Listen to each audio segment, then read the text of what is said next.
CYBB keeping Emerson busy. CYBB gets really be crowned the true hero this weekend, but he goes down and AG ties it up 9-9 in this first set of the grand final. 30 seconds, and this is what they do. They jump in. The plays like these is what makes AG against AG Pepsi to keep EPIG in the running. Or will AG Pepsi be FS Season 2 champion? AG Pepsi winning it through. Oh my gosh. Of course, he could win one, and then that for FatCon. I mean, go for the defuse, only 10 seconds left. Trying to wipe them out, yet nothing. Drag them long enough, and kill comes in. Of course, Ali sees him. Can he get the kill? He gets him as TF is too busy switching weapons. Ali. There's 38 seconds now. Oh, and the shot from one to take down TF. Bring the rounds back in favor of. Welcome to the final match here at the CrossFire Stars. Still grabbing Harlan in the end. He is going to be taken down by Minu. WQ takes one, WQ takes two. Lane is going to go down here, surely. And they do. WQ finds it. 10-7 the match. Lex will start us off here. WQ responds. W899 is going to grab a double kill. They do not want to be a man down in this scenario. Man down. W899 taking down Ray. Lane back on the Minu. He's done it. It's hasty. They will take away.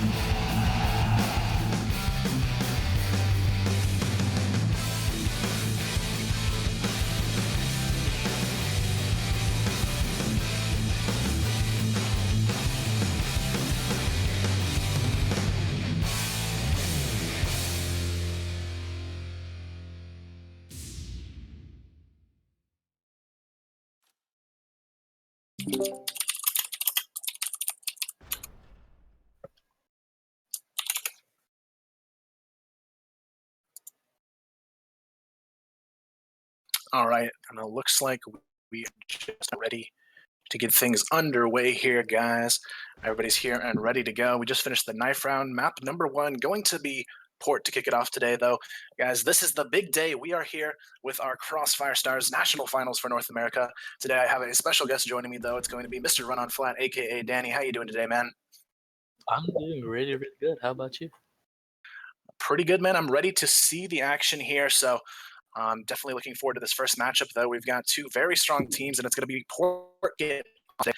And I'm just overall excited, man. Looking forward to some great matches throughout the day, but definitely a lot of them on the line here. It's going to be $10,000 and a trip to CFS for the first place team here. Definitely a lot on the table, but it's going to all start here on Port to kick it off today. And it looks like we may have actually had a disconnection. So we're going to do a quick reset here while Fake Out gets their fifth back loaded in, and we'll be ready to go here. But looking at these two teams, any sort of prediction here for you, Danny, going into this one? Not so much. I mean, from what I've heard, I expect this to sort of be close but edging towards Instinct, but you know, we're just gonna have to see how everything pans out, I suppose. Definitely agree with you there. This should be a close one, but if I had to lean one way, it definitely would be towards the guys on Instinct, aka YUPST.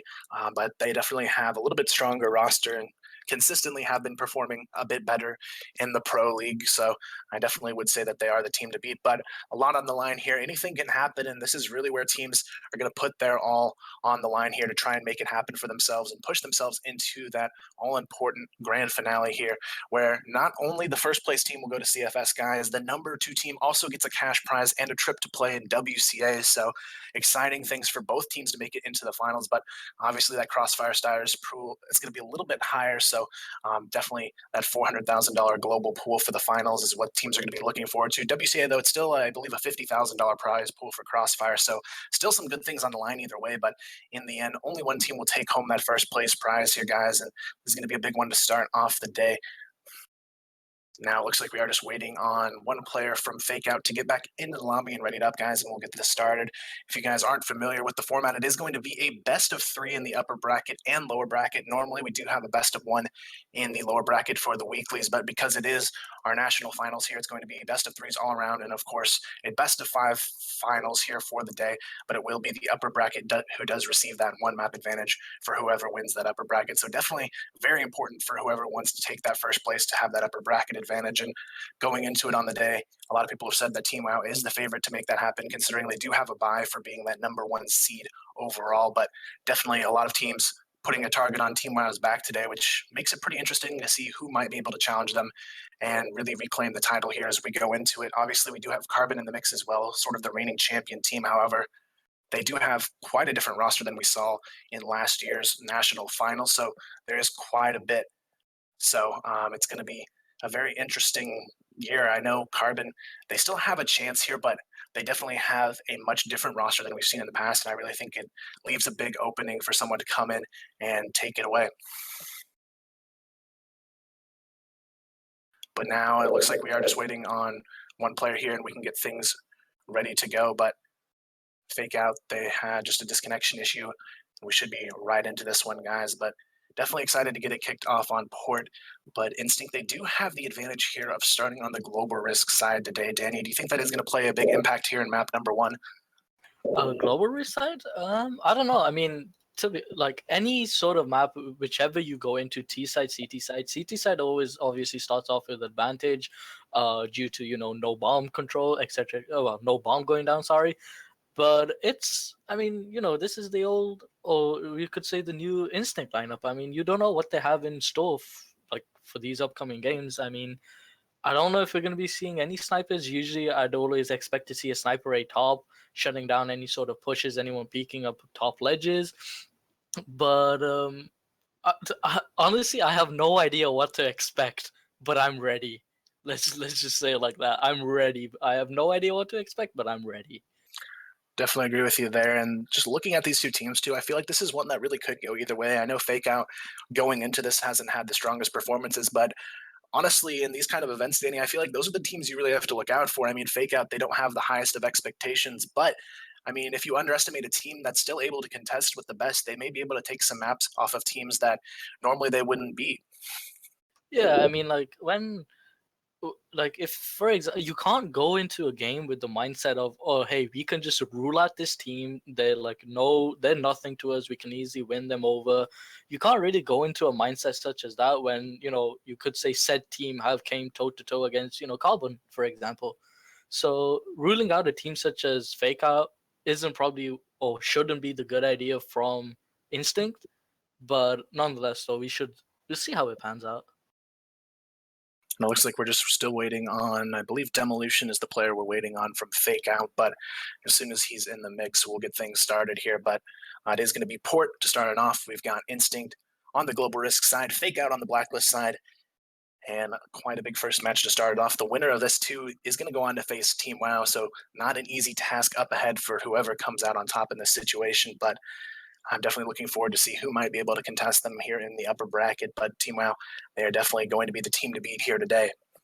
Right now, though, it looks like we're still going to be waiting on Demolition, guys. If you give us just a few minutes, hopefully we'll have everybody back in. It looks like he just had some issues with his computer crashing, but he seems to be logging back in right now, and we should get this first map rolling in just a few seconds, guys. Oh, there we go. He's back. All right, guys, it looks like everybody's back and ready to get rocking here. Now we're going to go right into it. Instinct versus Fake Out, best of three, first round of the upper bracket. A big day, starting off with a very big match here between two very, very evenly matched teams, but one of the pleasure of going on to face Team WoW in the upper bracket semifinals to keep things rolling today, but it's going to be important to decide how this series starts off.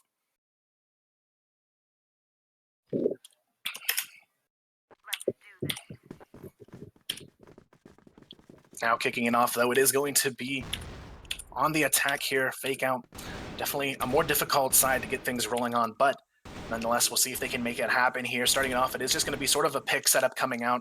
Thorn's going to be holding things down on A-Long, just waiting for any sort of an aggressive play coming out from Instinct, and definitely a smarter decision here. They don't want to get caught off guard by an early push from Instinct, but right now, Instinct, they're just going to be playing their A game extremely passively so, and they're going to be waiting for them to push in, and that's definitely the safer decision here, and I think we're going to see a lot safer play than we normally do today. Team's very nervous to give up early control, but Pimp, he's going to find a nice opening there in lower B. He takes down Burt, but Ralph immediately there to punish it with the trade, and that's going to even things up here to a 4-on-4, but it's already a push coming in A long. Jaime, though, he's ready for it. He's going to be rocking the AWM on A top here. He takes down J. Keith. He gets another. Thorns finally comes in for the trade, and now it's going to be a 2-on-3 here as Thorns looks for more. He won't be able to make it happen, though, and that's going to leave Michael XV all alone in a 1v3 situation. Not looking too good here for Fake Out in the first round, but we'll see if Michael XV can come up huge with a clutch to start this one off, but the bomb is down A-long, which is going to make this a very, very bad position for him to be in. He has to cross in order to try and grab it, but he gets one from the ladder, and now it's going to be up to him to try and close this one out, but Louis comes in for the punish, and that will close out this first round in favor of Instinct to start it off. Yeah, good idea coming up from Fake Out there, losing one player towards B side, instantly head over towards the A side. But Jaime on that AWP gets 2 picks, flashes over as well, and just more or less a great rotate coming out from Instinct nonetheless. And now we see a slaughter coming down in the B tunnels from Burt. He picks up the double kill. Ralph will go down in the process, but still things sitting well in advantage for Instinct to take another round on the board. 3v4 now as Thorns, Michael XV, and Demolition try to find an opening to turn this one back in their favor. But so far, Instinct has definitely played their cards right. But Dema, he's going to get the counter pick there, taking down Mundo to keep things rolling and evening up the numbers now. 3-on-3 as the bomb looks to take its way towards possibly mid here. It's in the hands of Dema with that Now it's just a matter of where they want to try and force the execution. So far, though, things still fairly solid for Instinct. They've got the opening round, and they still maintain the even number situation here. It's really all about this post-plant hold now coming out from Fake Out. It's a great opportunity for them to answer immediately and tie this one up, and they're actually going to get an uncontested A site. They notice too late that the bomb is working its way into A, and now it's going to be full control in the hands of the Blacklist side, but Jaime, he gets the counter pick onto Demolition, and now it's going to be a 3v2 for the retake, but the bomb hasn't been planted yet. Demo was the bomb carrier, and now this is where they have to be careful here. They had such a good opening to take the round, but now the 2-on-3 with no bomb planted could make this a bit more difficult. Louis already on the flank from A connector as well. Jaime, though, gets one on the bridge cross, and now it's going to be a 3v1. Once again, Michael XV all alone, but this time he picks up the double kill, now looking for the triple. Louis, though, sneaking from behind, will catch him, but he misses the shot, but still manages to get that one just in the nick of time. It almost looked like Michael was going to turn around and take it there, Danny, but in the end, Louis comes in huge in the 1v1. Yeah, Michael almost about to clutch that one. Louis survives just about an 18 HP, but the rotate coming up from Jaime was interesting. That it's a 3v3. Jaime decides to regroup with his team, leaving A completely open. I don't know if you saw, but Thorns did pretty good to scout out that A. He jumped down from AC, sneaked up towards A side, and Jaime had already left the side at this point. But Jaime just getting crucial picks. Crucial picks. Jaime definitely doing work. And he's not normally someone we see pick up the sniper as well, and it's interesting to see that he's making it work very well so far, averaging 2 frags around on the board. If he can keep that up, it's going to be a very long road ahead here for Fake Out if Jaime can continue that presence across the map with that and now it's just going to be up to Fake Out to try and find an answer before things get too far out of their control. It's already a 2-0 start, and this is really where Fake Out needs to try and answer back to keep this one from running away in the hands of Instinct. But so far, we see Jaime once again getting the opening pick here, taking down Dema, and Jaime, he's still continuing to be a threat here on the A bomb site. He takes down one. Now he's going to go for the battle with this Desert Eagle, but it doesn't matter. It's going to be Burt picking up the double kill. And just like that, Jake Keith is all alone. Louis took down Michael in that fight as well. And now Jake Keith, he's going to have to come up huge 1 versus 5 already, but Louis just comes in for the close. And that is going to be a very solid hold. No losses on the board for Instinct as they take the 3-0 lead here. Yeah, solid hold coming out from Instinct. Instant rotate coming out from Burt as well. Good to see. And you just see Louis just rush up straight away moment they had 5 numbers up. This time around, though, it's going to be the first time an opening pick has successfully gone into the hands of Fake Out without losing anyone in return. Pimp gets the double kill in the B tunnels as well. And finally, a good round in the making on the board for Fake Out. They have the 5-on-2. Now all they have to do is take down Jaime and Louis to close this one out. But Pimp gets a 3rd on the board, doing tons of work here towards the B bomb side. And that's going to leave Jaime all alone to try and make the difference here. But it should be Fake Out able to close this one with their first up on the board. And quite a good time to make that happen before this one gets too crazy. They have a chance now to make it closer. Jaime, though, going to be working his way up the B tunnels, but Thorns comes in for the finish. And that'll be a much-needed round there to keep things a little bit closer here as Fake Out puts 1 on the board, but still Instinct leading this 3-1. Yeah, so I'm surprised Jaime decided to take his time to actually push up towards A. You could see he was in scope, rushing up towards A. I would have thought he'd move instantly the moment it was a 5v2. But nonetheless, though, nothing really Jaime could have done, especially with the open hand. Not really much he could do. But as you said, 3-1 on the board. This is starting to pull out to be a great lead. If they could keep up this momentum. Definitely, and I think really Jaime and Burt are going to be the key factors to keeping the lead they have right now. They've both been very strong so far on their early round pick game, but they definitely need to be careful. Pimp stepping up huge in that last round and picking up 3 entry frags for his team, but he'll go down early in the round. That's going to be a huge advantage over to Instinct to start off the round now as Louis takes out Pimp, who is generally one of the stronger entry fraggers on this roster. As Louis, he gets a 2nd on the board. Ralph takes down another, and already, guys, it's going to be a 5-on-2, looking very good for Instinct as Mundo comes in for a cleanup frag here. It's going to be Demolition all alone in a 1-on-4. And Mundo putting his first 2 on the board. That'll close this one out very nicely. And I was almost getting nervous there, Danny. I hadn't seen Mundo do a whole lot just yet, but definitely a good time for him to come through and close it out. Finally Mundo to step up with the 2 frags. But Louis just popping some really good shots right now. I mean, notice the push up from mid from Pimp Them Nikes. Picked him up. Got a little bit aggressive after he got the headshot through the wall. But we got a B push coming out. We got a B push coming in. And now we are going to see the execution on the B bomb side, and now it's just a matter of what Instinct can do to respond to this. Pimp already getting aggressive, but Mundo takes him down. And now Mundo, he's going to try and hold on from the back of sight here, but it's not going to matter. The rotation comes in perfectly, and they can't hold on to the side. It's going to be a 4-for-none trade on the side. Michael XV trying to work a flank, but he can't make it happen either. Instinct, they respond to perfection here. Now Michael XV is going to be left in a very difficult situation. He manages to get 1, but that's going to be it here. Instinct with another solid defense on the board, and this is where it starts to get a little bit scary here, Danny. Already a 5-1 lead for Instinct on map number 1 here. Yeah, Pimp Them Nikes on an he was so far pushed up there was nothing his team could do to even back him up or even possibly get a trade. But yeah, 5-1 lead. This is come next round. This is gonna look very scary for Fake Out here. Yeah, I know it is generally a global recited map, but this big of a deficit already is not going to be an easy comeback here. If Fake Out want to take this first map, they're definitely going to have to step it up here and now and start making a dent on that scoreboard. Jaime, though, still locking down A-top, takes down Pimp. And once again, we see the early picks go in favor of Instinct here as we keep things moving forward. Fake Out facing a difficult round once again here as they look to try and make a force onto the B-bomb side. Mundo going to be the one holding it off, though, from the back of sight. He's going to spot Demolition on the cross, but won't be able to get any kill out of it just yet. But it doesn't matter. He makes the safe decision and waits for his team to rotate, and now they will have a nice advantage on this retake. Working their way in, though, it is going to be a rotation coming in. Looks like they're going to split from the lower B tunnels and have Louis come up from B long. But now it is going to be Burt getting 1 on the back of sight. Michael XV comes in for a trade, but it's going to be it as Jake Keith. He's going to be all alone. He gets the double kill, but He can't hold on after that. Nice attempt there from Jay Keith, but in the end, this is going to be a 6-1 lead here to keep things going for Instinct. 6-1 lead. They're just pulling away. They're just pulling away from Fake Out right now. I'm surprised they didn't. I'm surprised when they went for the peaks towards A. Of course, great idea to instantly rotate over towards B, but they flashed over towards A. I'm surprised Panther Knights didn't decide to push up once the pop flash. But talking about Jaime though, Thorn's gonna get picked up from Jaime. Once again, we do see Jaime doing work with that Alma, and I think it's actually a great time for them to throw this kind of curveball at a team to start off the day, because normally no one expects Jaime to be sitting there with that sniper, but he's been so effective with it that they may actually continue that forward throughout the day, and it's something that teams may not be ready for since he's consistently using that M4 leading up to this point. But now he's just been rocking the Alma and doing a great job of it on A-top all day here so far, and it's going to be an early 3-on-5 once again, and this is where things get very scary for Fake out there, looking at a potential 7-1 deficit already, and that is not the way you want to start off your day, especially in an event this big.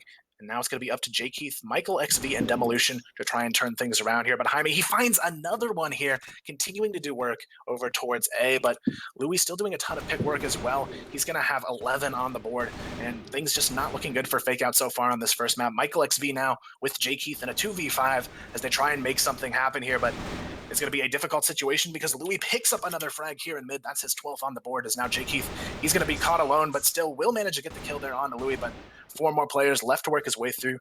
Not an easy task here. Louis just making things look so easy, almost treating it as if it's a scrim. Jaime eventually picks up Jay Keith, but Louis, the moment he gets 2 kills, he just pushes up, doesn't care, either pushing up for the frags or just to get the information. Eventually does get gunned down, but hey, they got numbers advantage. Why does it matter? And now we see a 7-1 lead going into the final round of the half here. Things looking very grim for Fake Out in map number 1, as it's going to be the opening picks once again. Make that a slaughter here. This could be the end of the round already. Louis comes from behind with the double kill. And just like that, a 22nd round, and it's over. A 8-1 for Instinct, an incredible first half from them. And Fake Out, they're really going to have to be wondering what they need to do to fix that now going into the next. Louis and Bert, with the greatest idea to push up mid, instantly realized that there was a B push going on and just get the easiest kills of their life just to close out that first half. Definitely a great first half coming out from the guys on Instinct, and this is really going to be a big second half for Fake Out now. If they can somehow turn this one into a close game, even if they aren't able to win it, it's going to make a huge statement to Instinct that they can't just steamroll their way into a map victory against them. But Fake Out, that's going to be a huge amount of momentum for Instinct, Danny. Yeah, see, like, I'd say, you know, obviously you really want to focus on Jaime, especially if they're working anywhere towards A, but it doesn't look like Demolition is... I don't think he's got one shot off into Jaime at all, nor are they punishing him for when he's obviously missing shots, but that's the case because they're not pushing up. So it's like, what can they do? But we got an instant push coming out from Instinct here, first round on Blacklist side. Now they are going to be forcing their way towards B with one Lurk working his way into the lower B tunnels towards mid, but it doesn't matter. They get the opening pick here onto Jay Keith. Michael XV going to try and hold this one off. He gets one and will be able to fall in for the rotation. It's going to be all about Michael XV, though, in this position to keep it hold. But no, it is going to be a very tough round ahead here, as now it's going to be Thorns all alone on the flank here, 1-on-2. The bomb, though, still is down. So now Thorns with a great opportunity to prevent the plant and possibly get the kill here, but they're going to spot him through the window. He had his gun sticking out, and that's going to be an unfortunate mistake, as Ralph will take him out and close out a round on the board to start off the half. That's going to be already map point here on port, 9-1. 9-1. This is a steamroll coming out from Instinct, and you can only just imagine what Fake Out are thinking at this point. They're probably going to be trying things that they've never done before, but we got an A push coming out from Instinct here. Louis is on fire, dude. Louis is on fire. Louis definitely bringing the heat today, and now this could be the end of map number 1 already. Louis picks off another with the Desert Eagle, just going ham in this first match. Jay Keith finally comes in for a trade, but it may not matter. The rest of his team is going to fall to the floor, leaving Michael XV all alone, and Louis just comes in for the close. He wanted to steamroll the victory, and that's exactly what will happen here on map 1, guys. 10-1 to kick off the day. Instinct take an incredible first map, and Fake Out are left in the dust after that first map, and now it's all about what they can do to try and turn this one back around going into the second here. But after that first map, Danny, I've got to say Instinct, they have shown a whole new level of confidence here. you can see that confidence in Louis. Like, he is so comfortable, like, and so confident in his shots that he doesn't care what Fake Out are gonna throw at him. He's just gonna push up. Doesn't care. Doesn't even get flashed out. He will just push up and just either get the information or go for the kill. It's no at this point. It's a scrim to Louis. This is quite shocking for Fake Out. I mean, I don't know how Fake Out are gonna come back from this. I maybe on Ankara it's possible, you know, different map, different strats, whatever. But right now it's looking grim. It's looking really grim. 10-1. Yeah, and I think looking at the picks, though, I'm pretty sure that first map was Instinct's pick, because looking at Ankara, it's something that I've noticed. It tends to be one of Instinct's weaker maps, so if there's any opportunity for Fake Out to come back and tie up the series, this is definitely the time for them to do so here, as Ankara statistically tends to be one of Instinct's lower fragging maps as a team. So this is really a great opportunity and the perfect map for them to try and bounce back on, but they have to be careful, though. That momentum is going to be a killer wall against them going into the second map. And Sorry. go ahead.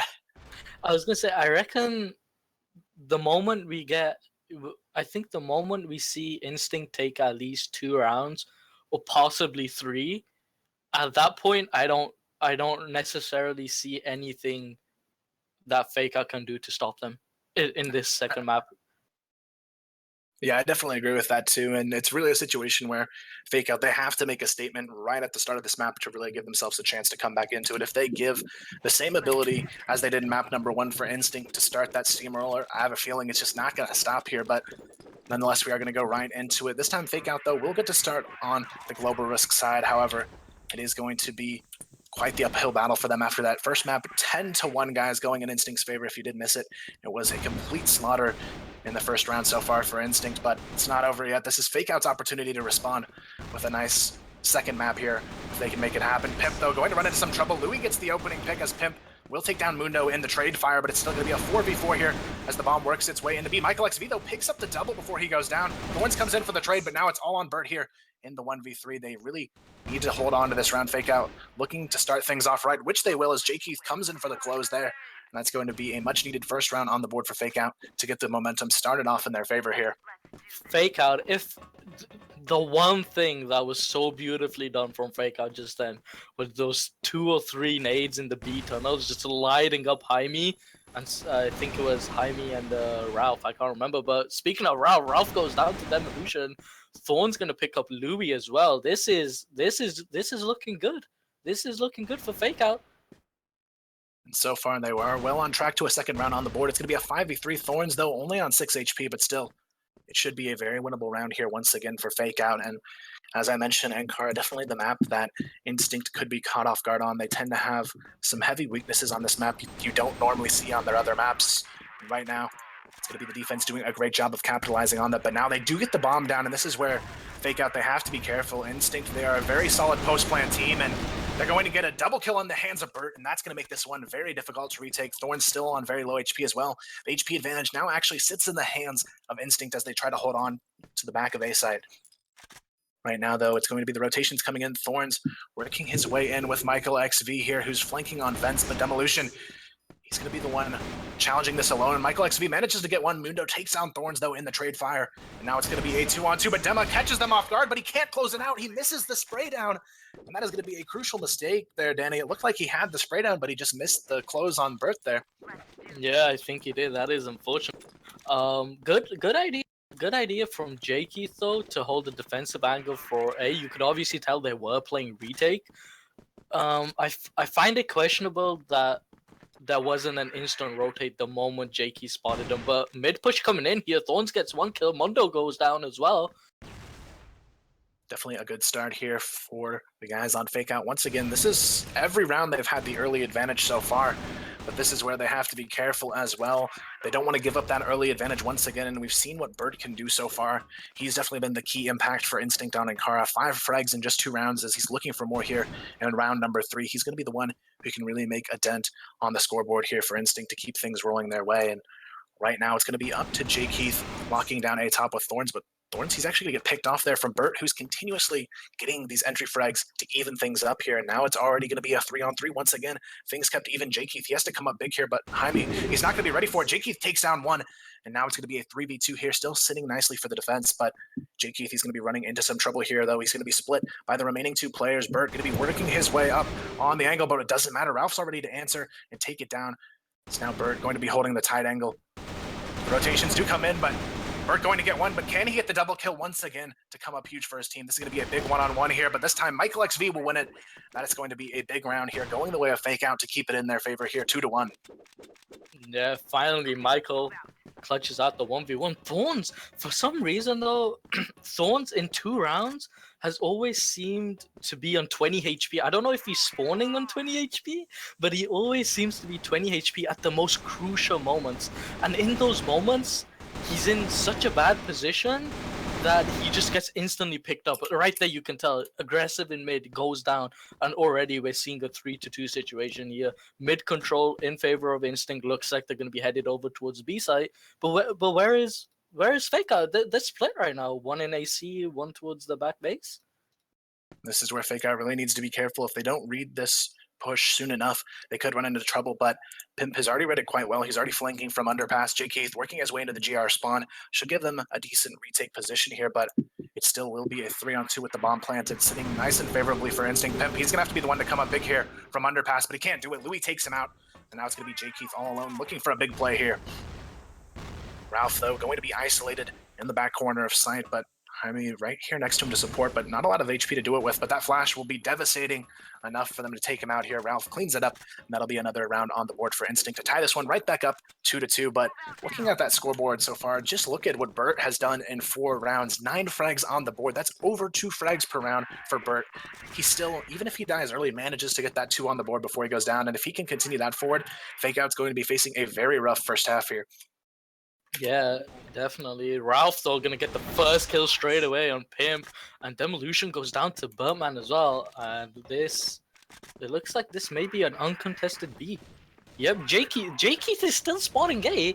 Michael fighting players on bridge here. J-Keith now finally eventually decides to rotate here. Thorns taking damage in the mid. And Mundo will be able to pick him up. This is not good. This is not good for Fake Out. Now we'll be left in a 2v4. Michael XV very low, will get a frag, but Ralph takes down J-Keith, and that's going to leave it in a 1-on-3. Michael XV, only 16 HP. He should go down here. An Instinct with a great opportunity to take the lead. Michael picking out 2 players down. Louis will eventually pick him up. J-Keith, I don't know if there's any miscommunication there, but J-Keith really held on to that A. He was committed to holding that A, even though Bomb was about to go down in B.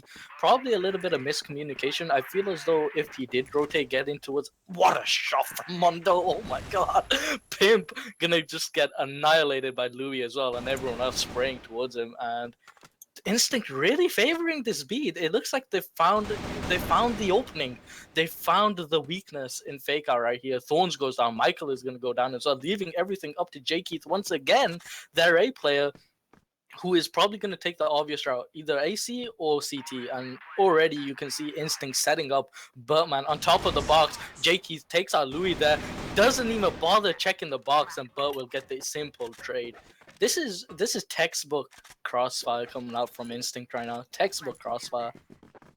Definitely just playing their A game, and I think moving forward in the event too, they're going to be a big threat if they can continue to entry frag the way they are. It's not just one player now entry fragging. We've seen Burt, Jaime, Ralph, Mundo, Louis, all of them have stepped up to the plate today, and it's really making a big impact on the scoreboard. Having a team of 5 that can all entry frag to perfection really shows, and now they do have the lead 4-2. Going into this one, though, is going to be a big opportunity for Fake Out to keep it close. A 5-2 lead, though, might actually give Instinct the momentum they need to close out this first series of the day. Right now, though, Mundo gets the opening frag. Thorns is going to go down. It's already going to be a 5v4 situation. Louis looking for a pick up the B bridge, but he can't seem to find one here. It's going to be very passive hold coming out from the remaining 4 players, but Mundo, he's going to get extremely aggressive here, just sneaking into the spawn, but he won't be able to get the frag out of it as J-Keith is ready to trade. Demolition picking up one onto Bird as well as the numbers go back in control of the defense, but Jaime, he's there to pick up the double kill, and just like that, it's turned right back around. Ralph comes in for the trade as well, and now it's Demo all alone, but Louis is already on the flank, and just like that, the positioning once again played to perfection there from Instinct, and they will take a 5-2 lead here. The great idea initially coming out from Fake Out to, push up 3A, see what happens. They managed to get the control, but, Instinct moving over towards B. Mundo with some brilliant timing got the first pick. Beautiful timing coming out of Mundo. But I want to see something coming out from Demolition. Demolition is on that sniper. You want to see your sniper get those early picks, apply the early pressure, but we're not seeing that from Demolition. He's playing very defensive, not really throwing Instinct off their guard. You know what I mean? Like it's just he needs to bring something to the team which helps them early. And well, Louis is now sniping. What is going on here?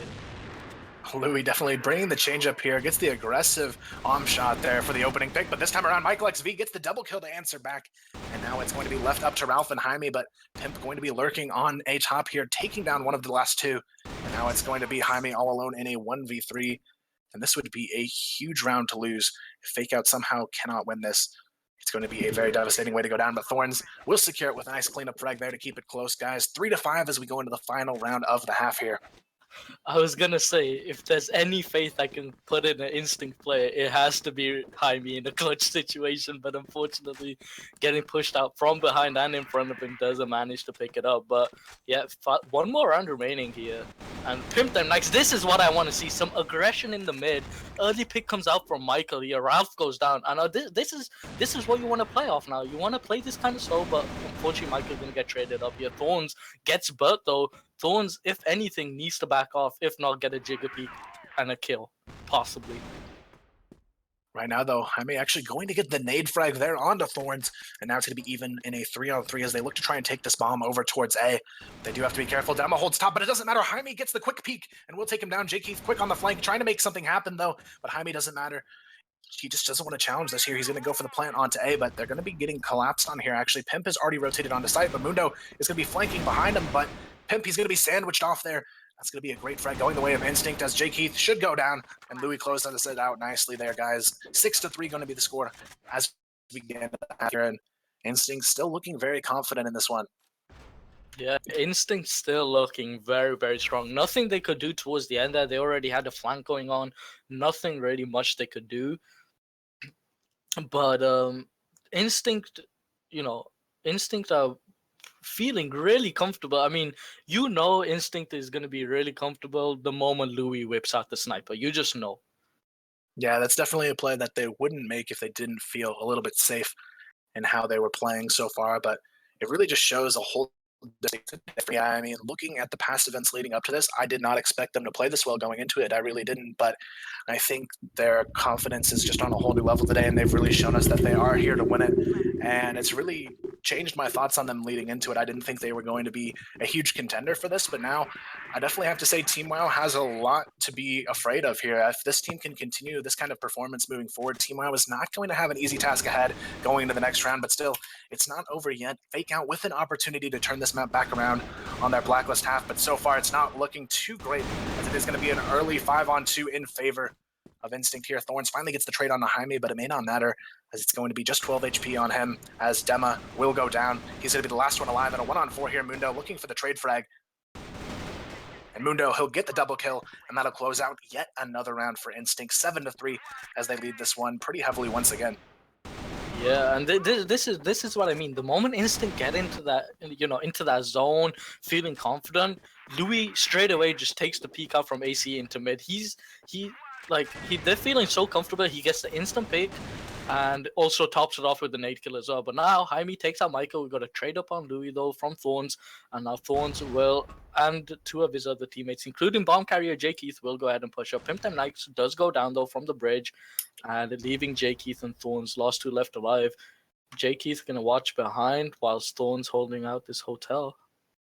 Now it will be a 2v4 here. Thorns and J. Keith really needing a big round here to keep the dream alive in the upper bracket for themselves. They've already lost the first map, and now they are on the verge of losing yet another here, going down into the lower brackets already. But J. Keith in a 1v4 doesn't seem very likely, as Jaime, he is ready for that positioning, and we'll put another round up on the board here for Instinct. 8-3, as Instinct have made this quite a difficult matchup for Fake Out to answer on. Yeah, there's from in perspective of Fake Out, considering they're getting rushed so often, there's just ever so little they can do. But now here we go. Demolition with an opening here on Louis. At this point, you want to take things slow. You have the opening pick. Just let the timer die down a little bit. Eventually, you will get instinct to. What you'll notice Instinct will do at the beginning is slightly push up, get a little bit aggressive, see what happens. But as the timer goes down, eventually they will go back to bomb sites, in which place you can play your sort of macro game. Your sort of simple strategize, flashes, etc., pushes. Now looking at it here, it's only 2 rounds away from a victory for Instinct, even though they are down 5v4 on the round. They're just 2 rounds away from closing themselves a series on the table already for today, and to be a great way to start it off for them at 2-0 leading into the matchup versus Team WoW. But Fake Out, they're looking for that last hope here to try and kick this one back into their favor, but they're going to have a big round here to keep the ball rolling. Right now, though, Jaime, he is not ready for it. Almost gets the turnaround, but still, they will maintain the advantage here. Mundo goes down as well, and now it's going to be a 5v2. Ralph and Bert looking for something big here, but it's not going to happen as Ralph will go down, leaving Bert all alone 1 versus 5. That should be Fake Out with a nice round on the board here. Yeah, but man, last one left alive here. 1v5. Michael will go down. Doesn't seem to spot him here. Demolition sniping up in the mini tower. But man, pops a couple of shots. Nade goes out from Demolition though. Thorn's still extremely low. 5 HP behind the box, but it doesn't matter. Demolition will go ahead and pick him up. Instinct played that so well. They pushed up 2 or 3 players up towards A, and instantly decided to get 2 players on B, get their setup. Unfortunately, though, for Jaime thought there was a flash coming out, so he flicked towards the wall, then flicked the other way, and then noticed he was dead. That was quite sad for Jaime. I reckon if he didn't turn away thinking there was an imaginary flash coming over, he could have probably stopped at least 2 players in their tracks. Now this is going to be Fake Out with a good opportunity to try and bring this back. It's 8-4 now on the board, but Instinct still looking for the closer here. Mundo picks up the double kill, just getting aggressive here out towards B-Long. Louis and Bert with frags on the board now leaves Demolition all alone in a 1-on-5, and Mundo still trying to get the closer, which he will with a nice dig, and that'll be a match point opportunity now here. Instinct, they're going to have 5 rounds to try and close, just 1 more on the board here. And now the question is, can Fake Out somehow find a tie in this one? It's not looking good for Fake Out at all. Mundo now headed over towards B there. Demolition though will actually get the first early kill onto him. Let's see how they take things from here. Jaime is on bridge. I may possibly go for a peek out sometime soon. Demolition, I think, is still holding that angle. Jaime, though, decides to run away. Will get gunned down by Thorns. Ralph, though, does find J. Keith. Louis is taking immense damage. Also finds Pimp and Nikes as well, making it a 3-on-2. Louis, 21 HP, holding the angle in AC, spots Thorns. Thorns doesn't manage to capitalize off his low HP. Louis switches back towards the Deagle, but it doesn't matter. He will go down. Definitely an intense round there, but really, I was actually surprised Louis even lived that long. It looked like he was going to go down much sooner in that situation, but he still managed to hold on and have a nice attempt. But in the end, Fake Out, they do get another round on the board, and they are just 4 rounds away from trying to tie this one out and take us into some overtime here on Ankara. But right now, Bert gets the opening pick. That's going to be 1 down, but Dema immediately there to punish it with the trade, as now it's going to be Ralph left on the back of A all alone here, and he's going to have to hold off this 4-man push onto the A bomb site. Michael XV, though, going to be caught in the vents. Ralph, he's going to be doing some nice work here, but the question is, how long can he hold on? And it's not long enough here. But Mundo, he's already rotated into A top, and this could be the situation that they were looking for Instinct to close this one out. Just 1 round left to do it. But now it is going to be Jaime coming in, but he can't secure the kill, and now it's going to be a 2v1 here. Louis looking for the close. Right now, though, it's going to be a nice rotation coming in here. Demolition and Thorns working their way up the A connector, but Louis, he's already rotated onto the A bomb site. He has no idea that this rotation is coming in, and Thorns and Dema, they're going to have to play it very smart here, but it looks like they're actually going to go back onto A, and this is where they could actually run into some trouble because Louis is wrapping right around behind them, but he thinks it's going to be a B, and this is going to be a huge misread coming out from Louis. This should actually give Fake Out another opportunity to put one up on the board here. Bomb going to go down here by Demolition.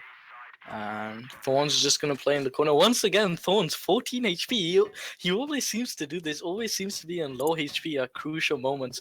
Louis, though, out with the deagle in hand, gonna go ahead and push up. Spots Demolition here, tags him once. Demolition is gonna crater himself, and now it's all up to Thorns. 14 HP. Louis spots him, and he clutches it. What? That's going to be an insane way for this one to end. What is he doing here, though? I'm not sure what he... Oh, he actually defused the bomb and then hopped off. Okay. It looked like he didn't defuse there. Instinct closing this one off with a nice victory here, guys. It's going to be 10-5 and 10-1. They'll take this one in a 2-0 sweep, a very nice way to start off the day. But in the end, Instinct will take it, guys, 2-0 as they move on into the upper bracket semifinals. They'll be taking on Team WoW next, which I definitely expect to be a very intense match moving forward. And definitely a big congratulations to Instinct for their first win on the table for today. But still, guys, a lot of day left to go forward with. And now we are going to throw it to a quick break and get things ready for our next matchup, guys. An incredible way to start this one off, but it is far from over, guys. Keep with us. We'll be right back with our upper bracket semifinals matchup. Don't go anywhere.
Live? Are we live? Oh, okay. Okay. Hey guys, welcome to CFS National Finals. I'm GM Violet. And I'm GM Cinder. And during the times between the games today, we're going to be asking some questions to see how well you know CrossFire.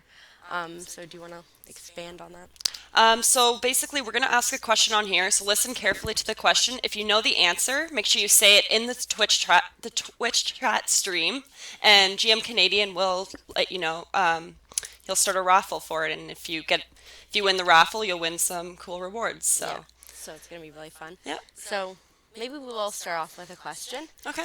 So we want to know if you guys know what the last character we released is in Crossfire NA.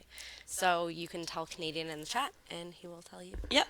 Sorry. So the name of the last Crossfire character that was released recently. If you guys know the answer, make sure you say it, and GM Canadian will cue you. Yeah, and a little clue on that was she was one of the rewards for our previous VIP sale. Yes. That was pretty cool.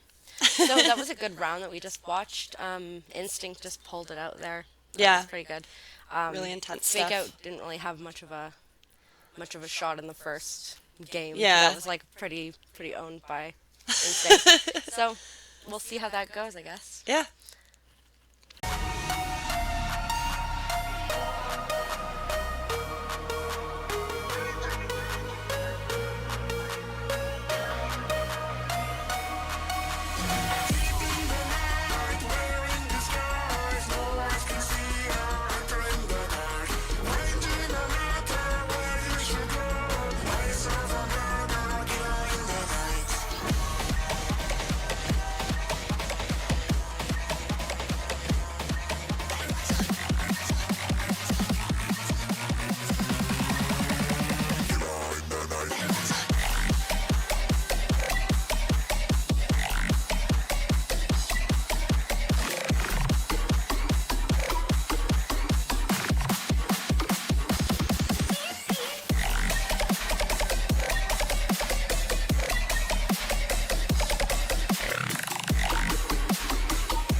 Yeah, it's generally the same, but looks like we are loading in here, guys, and we are we get things going here. This is going to be our upper bracket semifinals today, guys. We've got a very, very good matchup in store for you right now. It's going to be Black Widow kicking off this best of 3. It's going to be Team WoW versus Instinct to decide who moves on to the upper bracket final. So the winner of this is going to secure themselves a minimum of a top 3 finish, which is going to put them in the money and well indeed in the running for one of those spots to go to one of the 2 global lands that we've got coming up here in December. So definitely exciting for both of these teams, as this is a very big match on the line. But looking at these 2 teams, any sort of prediction going into this one, Danny, that you've got? I mean, what can I say? I'm always gonna be leaning towards Team WoW. I mean, they're leading champions, what, 2 months in a row undefeated? You can't ignore a statistic like that. So Yeah, going into the day too, I definitely would have been leaning more towards them. But I mean, after that first map, they've made me question everything I thought about Instinct here today, Danny. I mean, we can't deny that first matchup was just an insane performance from them. And if they can keep that up, this could be a very interesting matchup here. yeah, I mean, I really want to see Instinct bring over the momentum that they already had from the first game.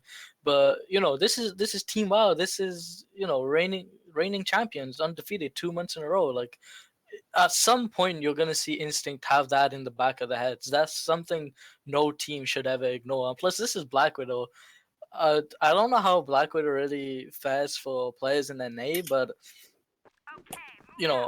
it's going to be interesting to see how the first map pans out. Mexico, I always feel like Mexico is a somewhat aim map. Generally always comes 50-50 down towards the aimers, especially in middle. But let's see how it starts off. Let's see who can. I reckon if Instinct can get first 2 rounds on the board, maybe then we'll see some momentum coming in. Maybe then we could say it's going to be kind of close. But I'm always going to be leaning towards Team WoW no matter what.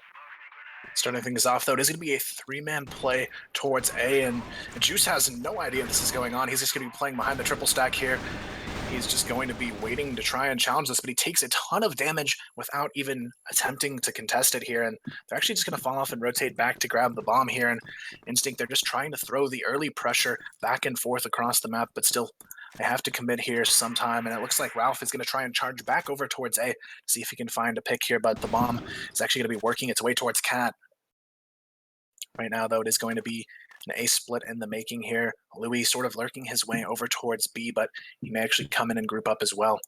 Right now, though, Ralph just playing the creep up A long, trying to make an opening here, but it's going to come down to Bert and Mundo on this initial push. They're going to take down Rek, and things are starting off right here. Juice going to go down as well, and just like that, the opening picks go heavily in favor of Instinct here as they maintain this control. Aaron gets 1 on the rotation, but that's going to be it. It's still a 4v2. Michael, TRK, and Coda looking to try and hold on, but they won't be able to make it happen. It's all now on Coda here, 1v4. Make that a 1v3 as he does pick up the double kill as he goes down. Oh, unfortunate situation, but in the end, Team WoW, they're just not able to hold on here in the first round, and that's going to be a 1-0 start for Instinct. Yeah, Aaron playing off in that mid there. I really would have expected someone to be holding Cat. Generally, I'd expect a 2-man holding Cat, one playing in the corner, one playing towards the left side, towards the stairs, just to hold down the push. But nonetheless, a beautiful execution. You saw 3 up in mid. You see Louis go ahead, spot over towards B, then jumps off into the tunnels, joins his teammates. You got Ralph spotting A long, and perfectly executed. Big Coda could have probably done something about it. In those final moments, but nonetheless a beautiful execution. But Juice, so stepping up, picks up Burtman there, but Ralph on that trade, and it looks like they're probably just gonna back off and take things slow here. Bomb in the hands of Louis as well, so he will have to be careful. And right now, it is going to be a big round for Team WoW to try and answer back and keep this one even to continue it forward. Giving Instinct a 2-0 start here is definitely not the way they want to start this one off, especially being the confident reigning champions going into it. But another thing to consider too, though, is Instinct, they're already well warmed up. Team WoW, they may not necessarily be as warm. They didn't have a match to come off of. They just had that bye round. So this is going to be basically their first map of the day here for the guys on Team WoW. So they definitely have a lot more to prove here in map number 1, Instinct. They've already shown us what they can do today. Now it's just a matter of what Team WoW can show us that they're ready to do today. And Instinct, they're still looking as strong as we saw them in the first series here. And it's definitely up to Team WoW to try and contest that. It's going to be a 4-on-3 though right now as the bomb looks to try and make its way over towards B. But Michael DRK, he's going to take down the lurk of Mundo over towards A. And now it's up to these remaining 3 players to hold it off. Coda takes a 1-for-1 trade, and now it's up to Jaime and Louis, but Rek, he gets a brilliant pick there on the cross, and now it's all in the hands of Louis, but Rek, he's still looking for more here. A nice nade comes out, will do 20 damage there onto Louis, but now Louis, he's going to have to come up big for his team to keep the lead here. Michael DRK and Rek both trying to close in on his position, but Louis, he's afraid to take the challenge. He's going to have to try and get this bomb across, though, at some point. 30 seconds on the clock. He really doesn't have enough time to try and go all the way back to A. He's going to have to take the fight here. I hope he can win it. Right now, though, Michael DRK, he's the one holding the cross. He locks it down, though, with a nice counter pick, and that will even this one up right away, guys. 1-1 as we started off. Yeah, good idea coming out from Mundo. Mundo tosses a flash over towards A side, hoping that someone was going to be able to rotate from CT into A window just to get one player off that B just to make things easier. But, you know, Rek and Michael DRK, sorry, you know, connecting the shots and more or less just making things easier for themselves and eventually picking off the round. And once again, we see this cat play coming in. Second time now for Team Instinct, and no one there on catwalk to technically contest this, which is why, you know, you can get the initial damage in, throw in your nades, throw in your flashes, and see what happens. Smokes are down as well. Coda now in CT, looking to see if anyone's going to be pushing up mid doors. Highly doubt it, though. Players are jumping up towards cat also. And right now, Instinct, they still seem like they want to force this cat position. So far on this map, that seems to be their go-to strategy here. And right now, they're going to go force the execution. It's going to be Ralph and Jaime leading the charge, but Juicy's ready. He takes down one. Rek now trapped on the back corner of the bomb train, and he's going to have to be very careful here. And he will still be alive as Coda comes in for the rotation. Rek gets another, and the 2v4 is now down to a 2-on-2. Rek still holding on to the back of this bomb train, but Big Coda will go down, and that's going to leave Rek all alone here to try and clutch this one in a 1-on-2 here. Mundo plays the strafe perfectly, though, wins the trade on triple boxes, and that's going to be Instinct nicely holding on to their lead here. Yeah, Instinct just using this cat play to their advantage. They know no one's going to be playing up close cat. Allows them to push up, get the initial peaks on. I think Rek was left alive for too long, in my opinion, especially behind train, a place where you can almost dominate any position with a sniper in hand. I feel as though Rek was left alive for far too long, but nonetheless, though, Mundo was there, stepped up, played up towards triple, cleaned it up. Right now, Team WoW, this is their chance to answer back with a round to keep this one even still. But right now, Instinct, they have played to a whole new level so far today, and seems like they may be able to keep that up here, as right now, once again, they seem to be favoring control of mid and cat here. Already having Louis and Bert pushed up, looking for some information, but still, they've got to be careful here. Juice, he's going to be trying to hold it down, but once again, he'll go down to Bert, and it's going to be a 5v4 as the bomb is going to shove its way into the A bomb site now, and there's no one here directly to try and slow this down. There is going to be one player lurking here in the windows. It's going to be Rek, just ready to try and catch the planner off guard, but still, Aaron already at half health, looking like another solid round in the making for Instinct if they can hold on. Bert, he's going to get the plan here, though, and now it's all about the rotation and response from Team WoW. They have the numbers on the field to at least try and contest this here. Now it's going to be up to Aaron to try and make an opening pick, but he won't be able to do it here. He goes down, Mundo gets another, and just like that, Team WoW, they're falling apart on this retake. Jaime drops off Cat and takes down another, and Rek, he's all alone, and will go down in the trade fire from Bert, and that's going to be another solid round for Instinct. And so far, it just seems like Team WoW, they're not ready to take the step up they need here to challenge.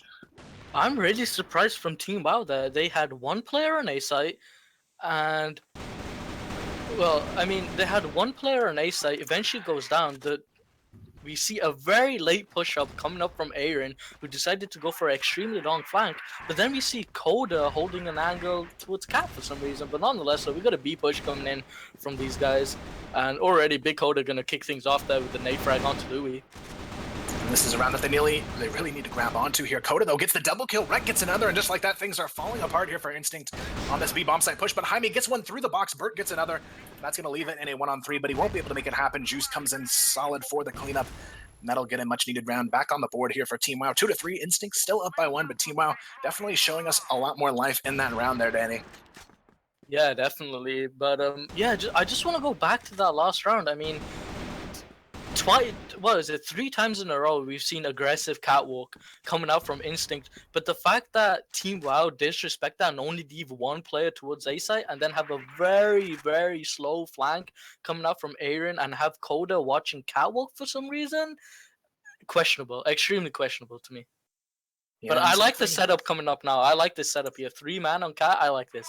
Oh, they do have a very interesting stack here, but they do have to be ready for this push, Team WoW. They're going to run into some trouble. Louis gets the opening here. The trades go back and forth, but in the end, Juice seals the deal for for Team WoW to win that opening exchange there by getting a nice double kill onto Bert and Jaime. And now you see the 3v2 advantage that they were hoping for out of this situation, and the bomb down in the control of Team WoW as well.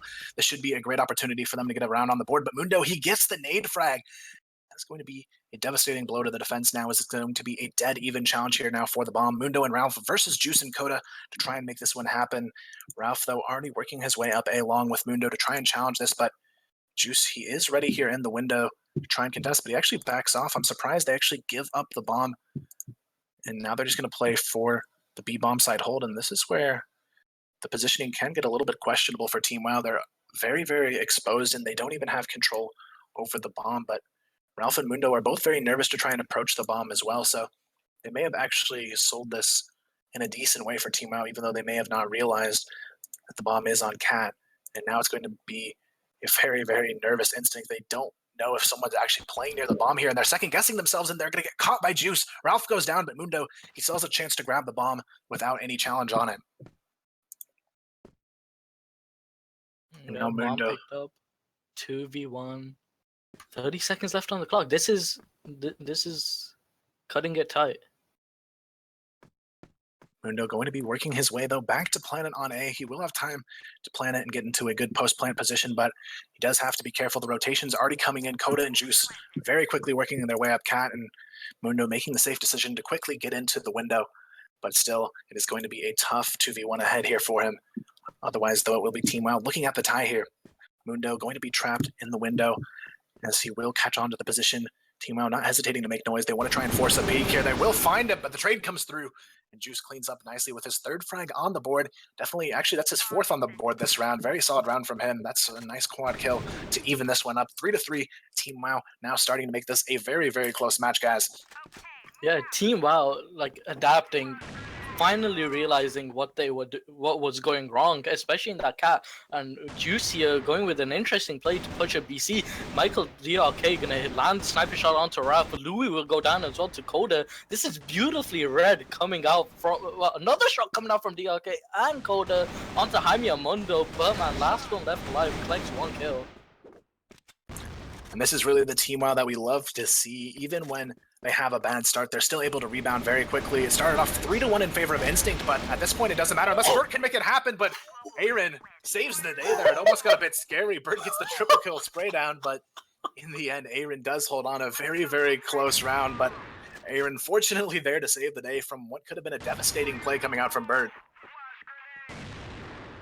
Now here we have it, though. Red. Yeah, very good play indeed from Bert, but won't be enough. And now Team WoW, they've swung back hard into the lead here. It's going to be 4-3 after it was just shortly ago 3-1 in favor of Team WoW, losing it. And now they just bring it back right away here, and they have the lead. And now it's going to be 1-for-1 trade on the board here. Mundo goes down, Juice goes down, and now is really up to the guys on Instinct to tie this one up before Team WoW starts to get the momentum they need to close out this first half pretty heavily in their favor. Now it looks like the bomb is going to be just sitting in the hands of Ralph here over towards A-Long, while we do see Louis and Bert working for control of mid and Cat alongside Jaime. And now it's just a matter of how they want to try and execute here onto A, but Ralph, he's still trying to find the opening pick here. He's actually going to spot Aaron behind Train. A nice nade there comes out, but Aaron, he gets the opening frag now, but he's not ready for Ralph to already be pushed up on ramp. Now this is where things can get scary. If Rek can't answer with a frag, Bert takes down one as well. It's going to be Rek and Michael DRK now trapped here over towards window. But Rek, he's going to go for the hopping out kill, which he gets somehow, and now Rek is going to be isolated, though. Jaime takes him out, and now it's going to be a 1-on-2 here. Michael DRK looking for the clutch. This is going to be a big round here. If Michael DRK can somehow win this, this could tilt the first half completely in their favor here. Right now, though, he has to be careful. He sneaks past both players. He finally spots one, but he actually gets the frag there on the Jaime, and now Bert's very low. This is a huge opportunity. Michael DRK, all he has to do is win one shot, and he does it. What a great round from Michael DRK and Instinct. They are going to be Michael DRK steps up, deagle in hand, clutches the 1v2. Regardless of the fact Team WoW still not respecting the catwalk coming up from Instinct, Michael DRK clutches it out, Deagle. That was beautiful. That was art right there. And this is where Instinct, they have to be careful here now. This is now 4 straight rounds in the hands of Team WoW going into the final round of the half here, and that's exactly what Instinct needs to be wary of, as this could become a very difficult situation if they're not able to contest here. But this time around, it is going to be Jaime opening it up nicely, puts 2 on the board here, but still, they've got to be careful. The 3v5 isn't going to be an easy one. Michael, DRK, Coda, and Rek left to try and make this one happen. Definitely not easy players to be left against in this 3v5 situation. Ralph, though, finds a nice shot there onto Rek. That's going to be a 5v2, looking like Instinct will be able to close out this last round of the half here and make it just a 1-round differential. But Big Coda and Michael DRK are going to be hot on the flank here, trying to make this 2v5 happen. It's going to be up to Coda, though, to continue things forward. He's going to spot Jaime there from the double doors, but it doesn't matter. They're stacked perfectly to hold this off for Instinct, and that'll be a 5-4 half. Team WoW still manages to take it, but a very, very close half there, 5-4 to close it out. Yeah, but with the 13 kills, but definitely doing work for his team. Nothing they could do towards that last round. Stacked up B push. Not much you can do about that, especially if your first initiative 2 players go down. Coda, I was watching Coda as he was playing towards A. He was pretty quick on the rotate, not really fast enough though. But Ralph played that beautifully on that flank, ready and waiting. Played that beautifully. Got, I think it was 1 backstab kill and the delayed flash towards B long, just to get some more seconds going down on that clock. Beautifully done from Instinct. And just to give you guys a quick update, I did get the match result reported that Onyxia did take down Trix 2-0, so they'll be moving on and playing against Carbon while this match is going on. And the winners will face each other in the upper bracket finals, guys. And right now, though, it is anyone's game for the taking here in the upper bracket semifinals matchup with Team WoW and Instinct neck and neck here. Team WoW just winning it by 1 in that first half, but still, it is a best of 3 here, guys. And things are looking very intense, but we'll see exactly what they can do here to answer back for Instinct. They are just 1 away from tying it up, and that would definitely be what they're looking for to start off this next half. And right now, though, they have to be careful. Jaime going to be the one ready for this B push, but there is going to be quite a bit of hesitation. Team WoW just taking their time, playing very methodically, looking for these opening picks as they try and work their way slowly towards this B bomb side entry. But right now, they do have a lurk as well. I believe it's going to be Michael DRK. He's just sitting back here looking for a pick from mid, or maybe even someone to get caught off guard, pushing out towards A long. And this is where Team WoW, they have to have a brilliant execution, but Jaime, he's ready for it. He takes down 1, and now he's still going to be looking for more here from this position, but the nade going to take him down to 38 here. This Team WoW still tries to find the opening, but they're going to be left in a very tight spot here. Now it is going to be the rotations coming in, both Mundo and Louis ready for this B-bomb side push, but it is going to be Aaron with just 1 HP. I'm not sure how he got out of that fight. I thought he died there, but no. It is going to be 1 HP. Juice gets the double kill entry as well, and just like that, Team WoW, they have the perfect chance now to work their way into B. Juice still not losing a whole lot of health, but finally Mundo comes through and will take the trade. Aaron, though, still going to be, I think he actually, no, he did finally go down there, and it's going to be a 3-on-3, but Ralph, he's already on the flank in mid. It's going to be an even 3-on-3. HP, though, still looking good for Team WoW to take this one, but the numbers now even across the board. Now Bert, though, going to be working his way on the rotation with Mundo over here towards the A window, but Coda and Michael DRK are already on site here. Rek not far behind on Cat as well, and it's going to be all about the post plant here. 30 seconds on the clock. They've got to get this bomb down. And it's going to be Ralph getting 1, though, on the flank. Rek very low as well, and this is where they've got to be careful. Coda just checking all of his corners, but 20 seconds, they have to make their move quickly, and it looks like they're going to try and go all the way back to B. They're going to have to do this super fast, though. 15 seconds to get the bomb down, and they still haven't even got onto the site yet. Coda knows he has to run in now and just force the plant here. And this is going to be a very risky decision from Team WoW coming out, but they do manage to get the bomb down in time. And it's all about the post plan here. They're going to be playing both players in the box room. Definitely the safer decision to make here, but Rek, he could run into trouble sooner than he expects, and Bert takes him down. Now it's going to be Coda left in a 1-on-3. He gets 1 on the board. He's going to spot another. He gets the double kill, looking for the triple now. Ralph left in a 1-on-1, but Coda gets the triple kill. Huge play, and that's going to be a brilliant way to start this half off. Team WoW still holding on to the lead there. Are you kidding me? Coda stepping up 3 kills to clutch it out, and that was no mistake coming out from Instinct. They, 2 of them playing towards going on from the flank. You always want to stay grouped up, but Coda, oh lord, did he just show up massively.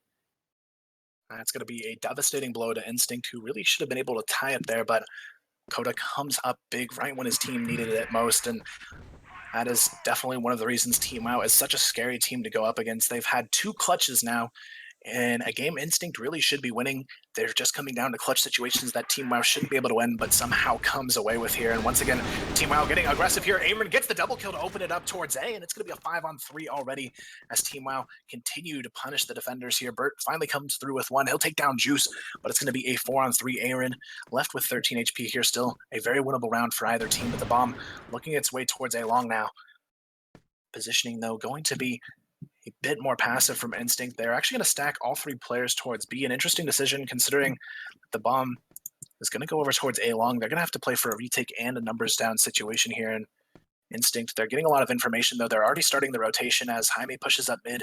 Ralph and Burt pushing out B long. They're going to know exactly where this bomb's going now. It's going to be up to Team WoW to get a good post-plant position, but Team WoW, they're actually moving a bit too slow here. And the defense may actually have an opportunity to rotate in before the bomb actually gets planted. Ralph already on the flank. This could be a big opportunity for Ralph to catch the defense off guard, or the offense off guard, sorry, and now it's going to be Jaime with him as well. The question is Michael DRK ready, though? But Michael DRK holds the flank. That is going to be a great blow to the defense as now they get the bomb down. Michael DRK doing a great job of locking things down as Coda takes down one as well. It's going to be Ralph all alone left in a 1-on-4. And just like that, Team WoW have done exactly what they need to do here. Once again, Rek going to spot 1, but Ralph manages to get the kill here on Coda. Ralph gets another one on the board. And now the question is, can Instinct answer a clutch with a clutch of their own? And it's going to be up to Ralph to make that happen, but he's got it down to a 1-on-2, but with just 15 seconds, he has to move quickly here. Rek and Michael DRK doing a great job, though, of applying the pressure. Ralph, though, he tries to stick the defuse, but just won't be able to do it. Rek, they're in position to take him out. Will manage to seal the deal there, and that's going to be a 7-4 lead now as Team WoW are starting to pull ahead here. Yeah, Team WoW finally pulling a lead, as you said. And yeah, once again, I think it was an unnecessary peek coming out from Burt. The moment Jaime died, you see Ralph going on the rotate, but unnecessarily peeking, causing the headshot makes Ralph get into a 1-on-4. Fortunately for Ralph, though, does get 2 separate 1-on-1s. One thing Team WoW does not want to do is give players 1-on-1s, especially Ralph anyway. I mean, giving a player 1-on-1s will obviously, it's not something Team WoW should be doing at all. But, looking at the setup coming out from Instinct itself, though, they know how to counter this cap push. And once again, though, you see flashes go in, and they're going to go ahead and get this mid control. But what is Team WoW doing to Team WoW, they actually sell the fake to B perfectly. There's 5 players on B, but the bomb's going A. Team WoW, they sell a perfect fake here, and now A side is all theirs in a 5-on-5. There's nobody left to defend this, and now it's going to be Instinct realizing something has gone completely wrong, but Coda gets the headshot on the window peak. He's looking for more, though. He gets a second frag as he plants the bomb here, and now things have gone completely wrong here. Rek gets one. Michael DRK takes down another, and it's going to be Ralph all alone already. And Juice just comes in for a solid cleanup, and that is going to be an insane read there, Danny. Team WoW, they sold that fake perfectly and forced not just one player to rotate. They got all 5 players onto the B-bomb site and were able to take a 3-man push onto A with nobody there to defend it. That was beautiful. That was just perfectly sold.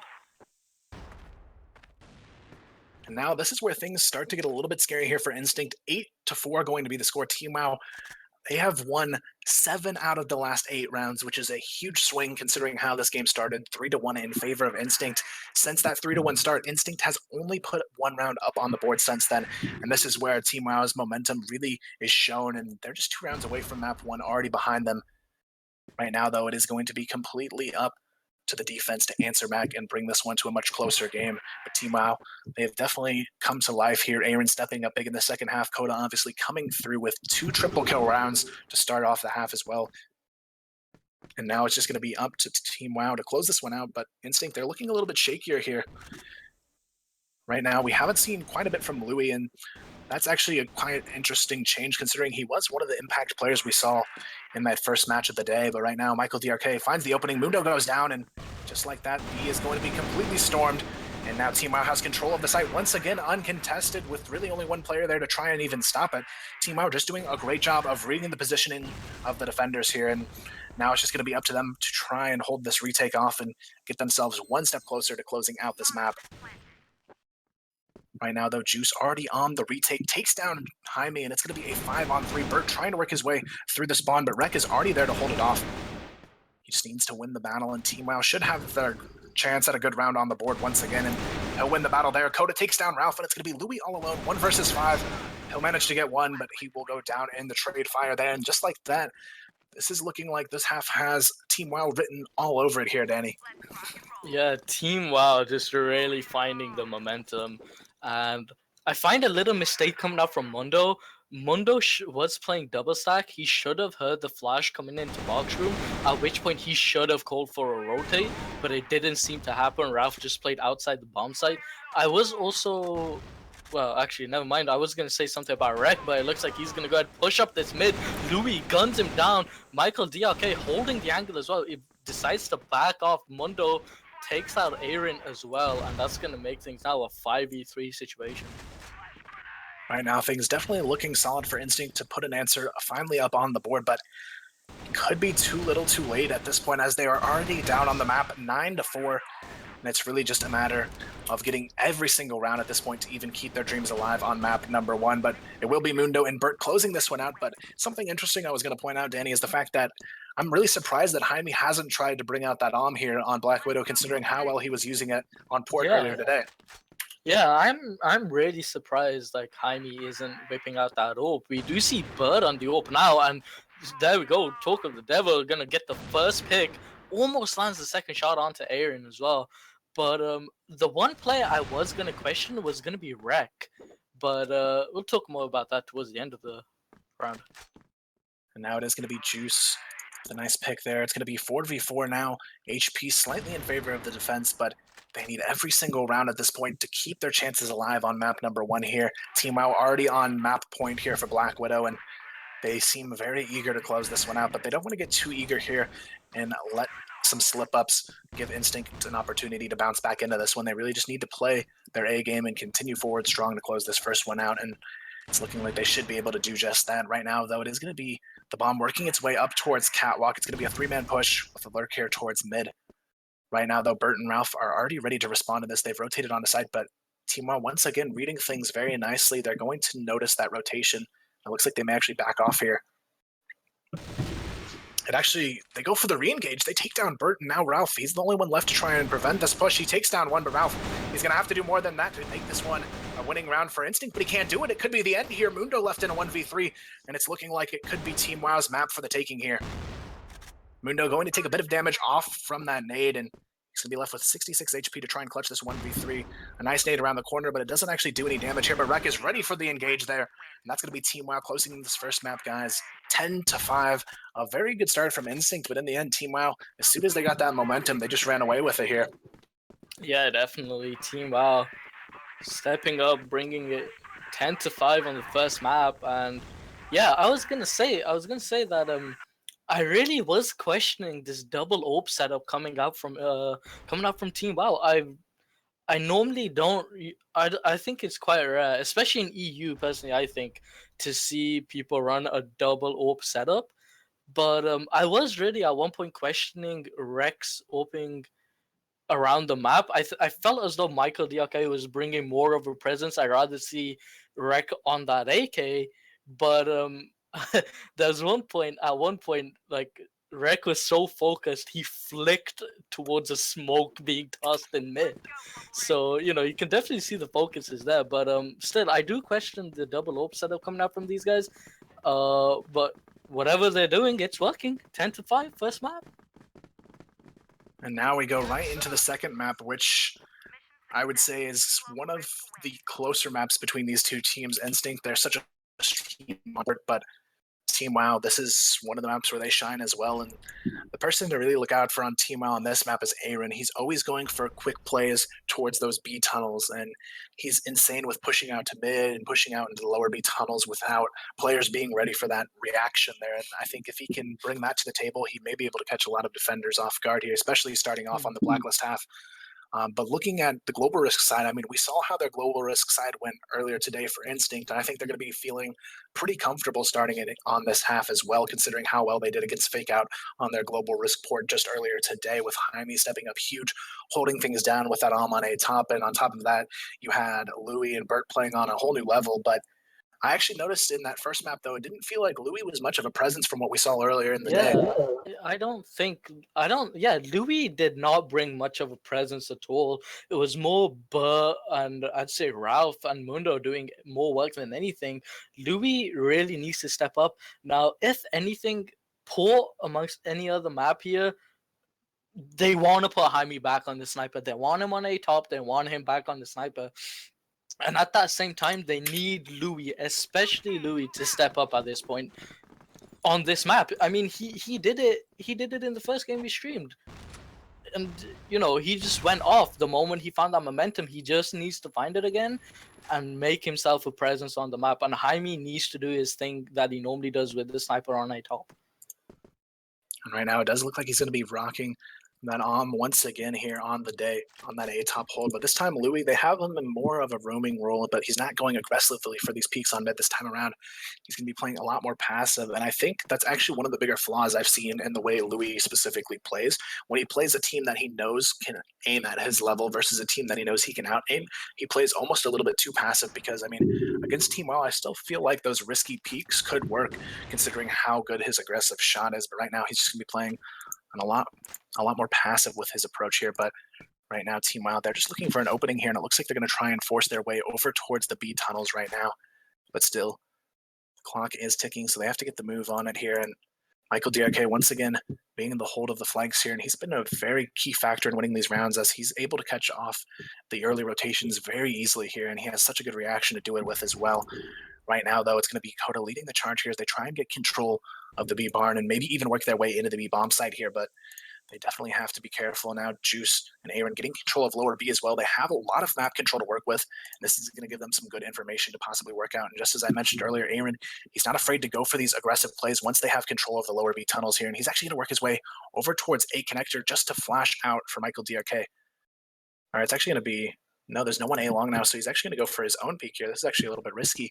Aaron, though, going for the fearless peek here. We'll see what he does from the A connector, but the bomb still hasn't worked its way anywhere just yet. Team WoW, they're just trying to run down the clock.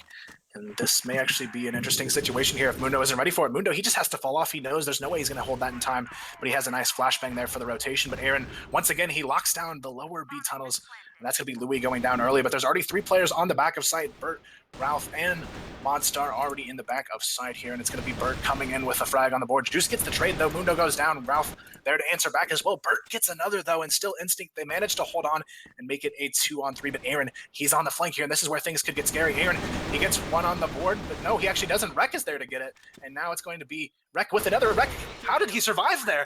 He gets the triple kill. God, Aaron had no presence towards the end of that fight. He did literally nothing. Rek stepping up with the deagle. Aaron made the play at the beginning, faked the A, got the person from Candy to rotate, but Rek with the deagle plays. I just don't understand how they weren't able to kill Rek there. They had so many players collapsing on him. Rek, one by one, takes him down with that Desert Eagle, and just like that, guys, Team WoW, they are already on track to the 2-0 sweep that they were hoping to start the day off with here, guys. And that's going to be a devastating blow for Instinct to lose yet another situation where they have that numbers advantage to hold on to, but still can't do anything with it. And that's where Team WoW is really the strongest team overall, because the number situations affect them the least. They don't care how many numbers they have, they still make it a winnable round time and time again. And this is where Instinct has to be careful. They cannot get cocky when they have those numbers in their advantage. They have to still play it perfectly and make sure they don't give any situation for a player like Rek. We've seen get a 1v3 now. We've seen Coda do it. Michael DRK has had a couple 1v2s. They've shown time and time again that any player on this Team WoW roster can come up with a clutch, and that's what really makes this team one of the biggest threats in the tournament today. And right now, though, it will be Bert getting the opening pick, but he will be lit down to 10 HP, but Juice is off of the table here for this round, and it's going to be Instinct looking for the immediate tie here to try and make the impact they need to keep this one within reach. Right now, though, Aaron already got control here on the lower B tunnels. Coda working his way up for barn control as well. Makes it a pretty good open map for control of Team WoW, and now it's all about how they respond on the execution here for Instinct. They've got the numbers advantage to do so, but Bert, he is just on a sliver of 1 HP here to hold on to, and he's the one locking down mid as well, and this is where it could get scary. Bert, he's the only one left in mid with just 1 HP to work with. Big Coda, though, gets the frag onto B, and they take B. from mid, uncontested, and this is going to be a very, very tough retake now for Instinct. Burt, just with 1 HP, basically makes this a 4-on-2. Burt, he's going to have to try and get a kill with this 1 HP. But he can't make it happen, and now it's going to be a 2-on-2. Jaime and Louis doing work here from the back of side, but Rek and Coda are here to leave it with the cleanup, but very close round there, and almost got a little bit scary. I thought Louis might have an opportunity there to get another kill or two, but in the end, Coda and Rek, they will hold on there. Yeah, that was looking a little bit scary towards the end there.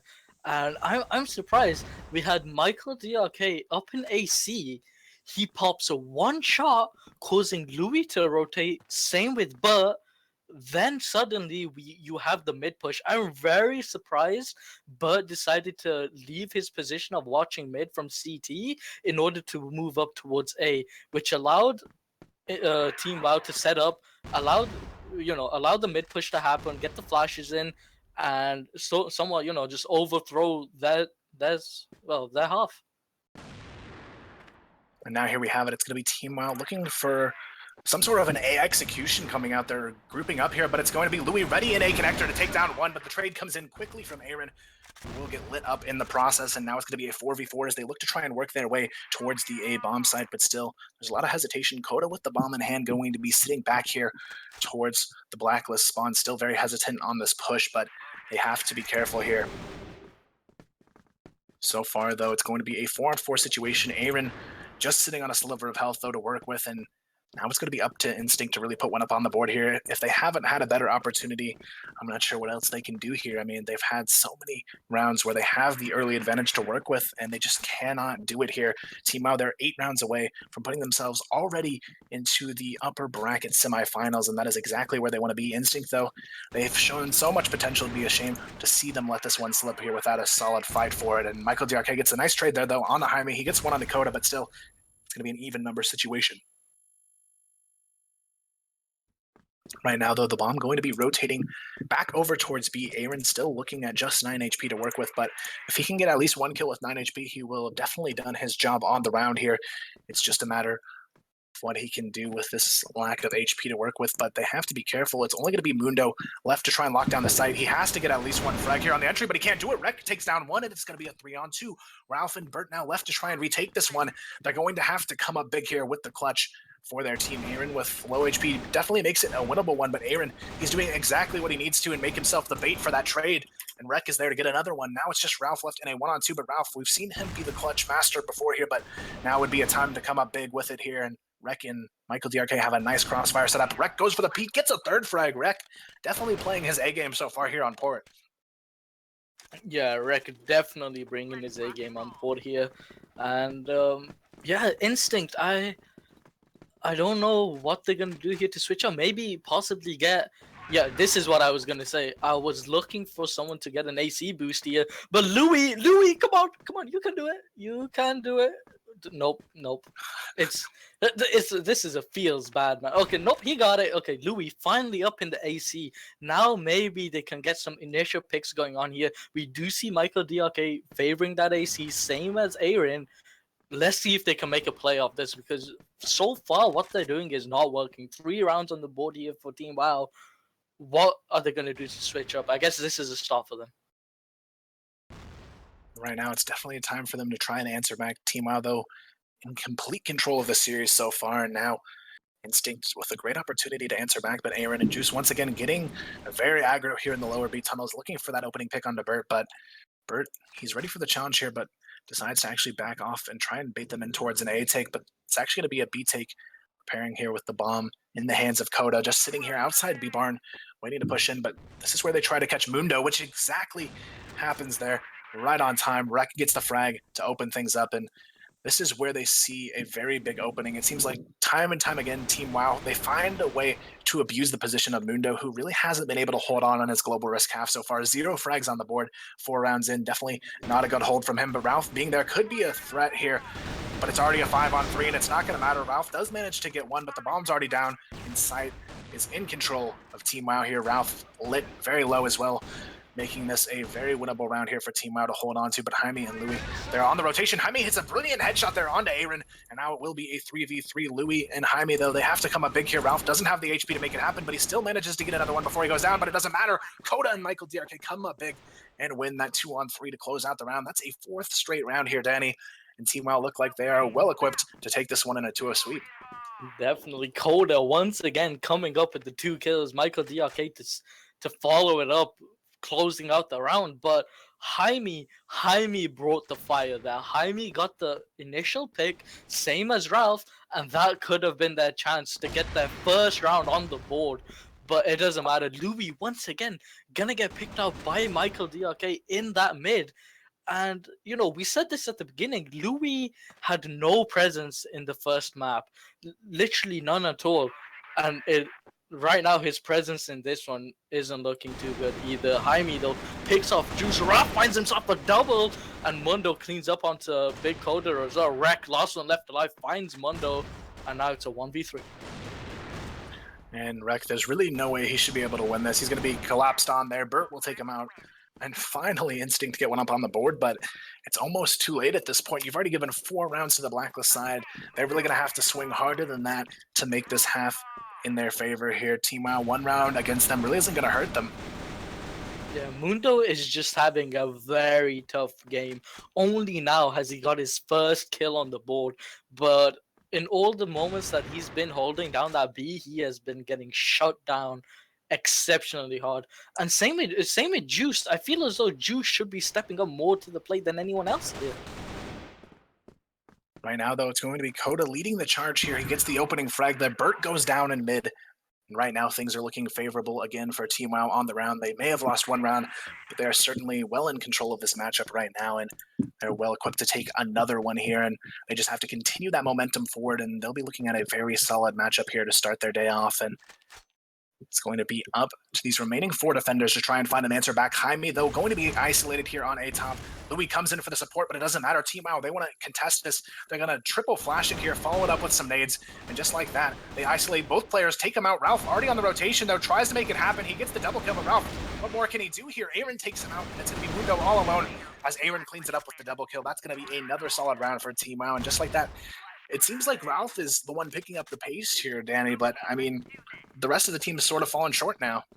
Yeah, it's like, what's going on is Ralph's on that level of how Ralph's on the level of knowing what to do against Team WoW, but it's just his team can't follow up with him. His team isn't on the same level as he is in order to take these guys down, and that's what's really letting them down right now. And what I love is the push coming out on A from Team WoW. They know they have to punish Jaime. After the flashes go in, just push up straight up with your flashes in order to get the trades in. And, you know, worked beautifully. And now we do see a nice change up here coming out from the defense. You have Jaime now playing the long box instead of a top, and now he's going to be rocking the M4, while Burt will be the one with the AWM now. So this could be the change that they needed here, as Burt did get that opening frag with the AWM, and now it's going to be up to Jaime to step up his game now that he does not have the sniper in hand here. But it is still going to be a 5v4 advantage here for Instinct to start off the round, as Team WoW tries to find an opening to answer back, but still there's going to be a lot of pressure on Instinct to try and close this round out. They've had so many rounds where they start off with the lead and it just slips away from them. They can't afford to let that happen now. It's getting too late into this match for them to make those kind of mistakes if they really want to walk away with the win here. And right now, Team WoW, they're still applying pressure across the map, trying to find that pick to answer back, but still Team WoW are going to have to do more than this. They have to get aggressive here, as Instinct has played extremely passive now on the round, as they don't want to give up this 5-on-4 advantage that they've got for themselves. But both Ralph and Burt taking some decent damage. Juice going to be a little bit lower here as well. But Aaron, he still wants to try and take control of mid. Aaron always eager to try and push out and contest mid, but Burt, he finds one, but Aaron, he tries to go in for the trade, but Burt gets his 3rd kill of the round here, just holding off mid to perfection so far. And now it's going to be a 2-on-5. Juice and Coda left to try and pick up the pieces here, but they have to be careful. Burt has been ham here in mid, but he will finally go down. But at what cost here? Jaime already on the flank gets one, and it's looking like Coda has to come up huge once again for his team to make it happen, but Louis will save the day and prevent that from getting out of control. It's going to be a much needed round there on the board for Instinct. Now 2-5 with just a couple rounds left here in the half, guys. Instinct finally starting to make a dent on the scoreboard here. Could this be, Instinct's comeback here, bringing things, just a 1-round difference. I think this could be it. It's definitely possible here. If they can get the 5-4 out of this one, it's going to be a very winnable game for them going into the second, but they cannot afford to have any silly mistakes here going into these final 2 rounds. If they slip up here, this is where Team WoW could get the momentum they need to just get the half closed even more in their favor and then run away with the win. If it goes 6-3 or 7-2 in favor of Team WoW, I don't really think there's going to be a whole lot of opportunity for these guys to come back on the side of Instinct. They really need to staple these last 2 rounds on the board if they want any opportunity to close this series back in their favor. But right now, it's really going to come down to, I think, Mundo and Louis stepping it up here on their global risk half. They seem to be the 2 players who are consistently exploited here on this defense. I think more than anything, if we could get 5 Ralphs on Team Instinct, they do stand a chance. But as I said, everyone needs to be on the same level as Ralph is right now in order to close out these last 2 rounds. Definitely agree with you there. Bert, he's been one who's kind of stepped up here, but Mundo and Louis, they definitely need to bring their A game here if they want to make this happen. But Juice, he's trying to find the pick here onto B, and it looks like Team WoW, they're going to go for a split onto B. Michael DRK already goes down, though, to Bert. Bert definitely continuing to step it up here in mid, but Mundo, he's the one who has to hold off this B push. He's consistently been unable to do so. Ralph here for the support, though, will take down one. The bomb goes down. Mundo, he's going to catch the planter here. The trade does come in. Now it's going to be up to Juice to make this one a winning round here for Team WoW. Juice, though, he's going to be very low here. The rotations come in. Rec gets one, but that'll be it here as Instinct get one on the round here. And just like that, it is possible to end the 5-4 dream. Very poor mistakes coming out from Team WoW there. They had 3 players over towards that A bomb site. The moment the first player got picked up from Team WoW, they should have just steamrolled into the B bomb site. They only had 1 player on B bomb site, which I think was Mundo. They should have punished hard, but they failed to do so. This time around, though, Coda gets the double kill. Aaron takes down one, and just like that, this could be a solid way to finish out the half for Team WoW. They get the 3-for-1 exchange, and now it's up to Jaime and Louis to really step it up and close this one out. But right now, it's going to be only Jaime alone here as Louis does go down. But Jaime, he gets the double kill. Jaime, he's looking for more, but Aaron stops it before it gets too crazy there, and that'll close the half 6-3. Very solid half coming out from Team WoW, considering Port generally leans towards being global risk sided, and a 6-3 blacklist half is going to be a challenge for Instinct to rebound from here.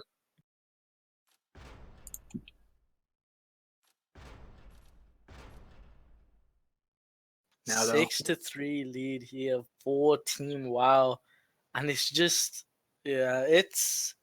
I don't I physically can't think of anything else that Team Instinct can do at this point. I mean, the moment they realize the amount of rounds that Team WoW took from them in the last map, that can affect them heavily in this one nonetheless. But 6-3, what can they do? I mean, like you said, this generally is a CT-sided map.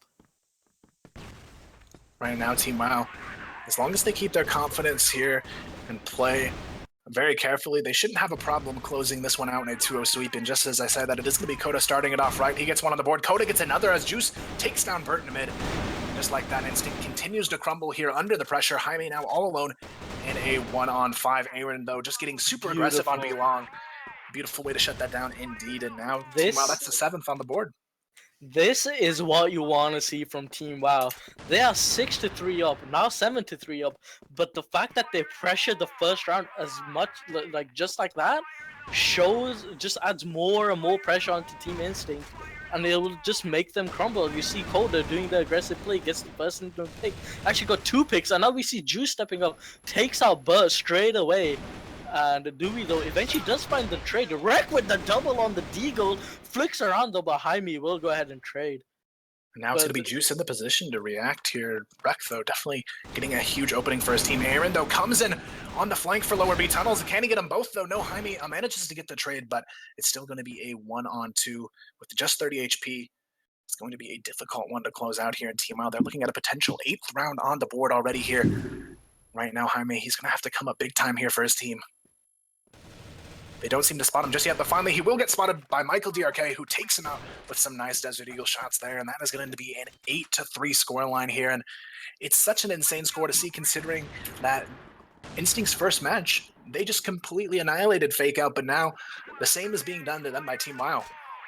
Yeah, Team WoW is doing exactly what Instinct did to Fake Out, and it's what you would expect. Now it's only just 2 rounds away here, and the engage on B Long is going to be an interesting one. They're trying to fight through the smoke, but Bert, he just pushes straight past the fight. And now Bert, he's in a difficult spot because the rest of his team goes down. He's not there to help it, and now he will go down to Aaron as well. Both him and Michael DRK pick up double kills, and it's Mundo all alone. Rex somehow gets a 1D out of there, and that's going to close it into a match point opportunity now. This is complete shambles coming out from Instinct right now. Just getting confused within that smoke. Aaron lands a double kill. Rek gets a magical 1D. It's not looking good for Instinct at all. And now, as you just mentioned, match point, and Instinct are finally getting a taste of their own medicine. What happened? What they did to Team Fakeout is now happening to them. And now we see the potential to close here from Team WoW. They get 2 frags on the board. They're looking for more. Rek gets another one. Michael TRK holds it off as well. And now it's Bert all alone. This could be the end here. Bert, he's trapped, and he should go down here, but he somehow gets one, but it will be shut down time here. Team WoW takes the second one 10-3, the first 10-5. A very commanding score to take against such a strong team. But Team WoW will take this one, guys, 2-0 with a very incredible performance today. I can't believe I'm going to say this, but the double AWP setup coming out from Team WoW, I'm astonished it's working. I'm astonished it's actually working for them. Definitely worked out quite well for them indeed, and now that's going to put them in a great position. Team WoW securing themselves already into the top 3. They move on to the upper bracket finals, where they will face off against the winner of Anixia and Carbon, guys. Definitely a great match to see who will come up against Team WoW and threaten the title here. But Team WoW, they're still stapled as the team to beat, guys. A very insane performance from them as they continue forward as the team with the target on their backs in this event, guys. We're going to throw it to a quick break, though. Don't go anywhere. We will be right back with yet another exciting matchup. We've got the upper bracket finals. Team WoW taking on the winner of Carbon and Anixia right after the break, guys. Don't go anywhere.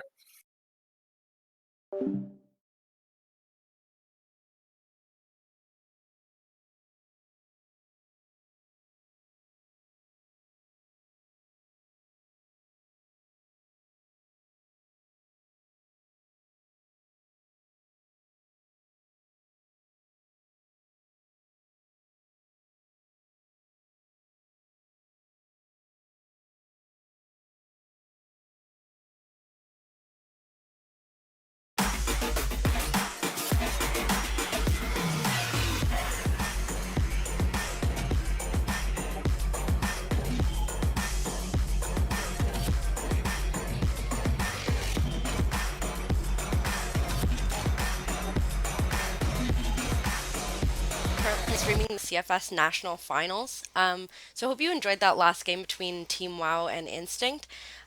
It seems that Team WoW has been the favorite today, so a lot of people are probably happy about the outcome of that. Yeah.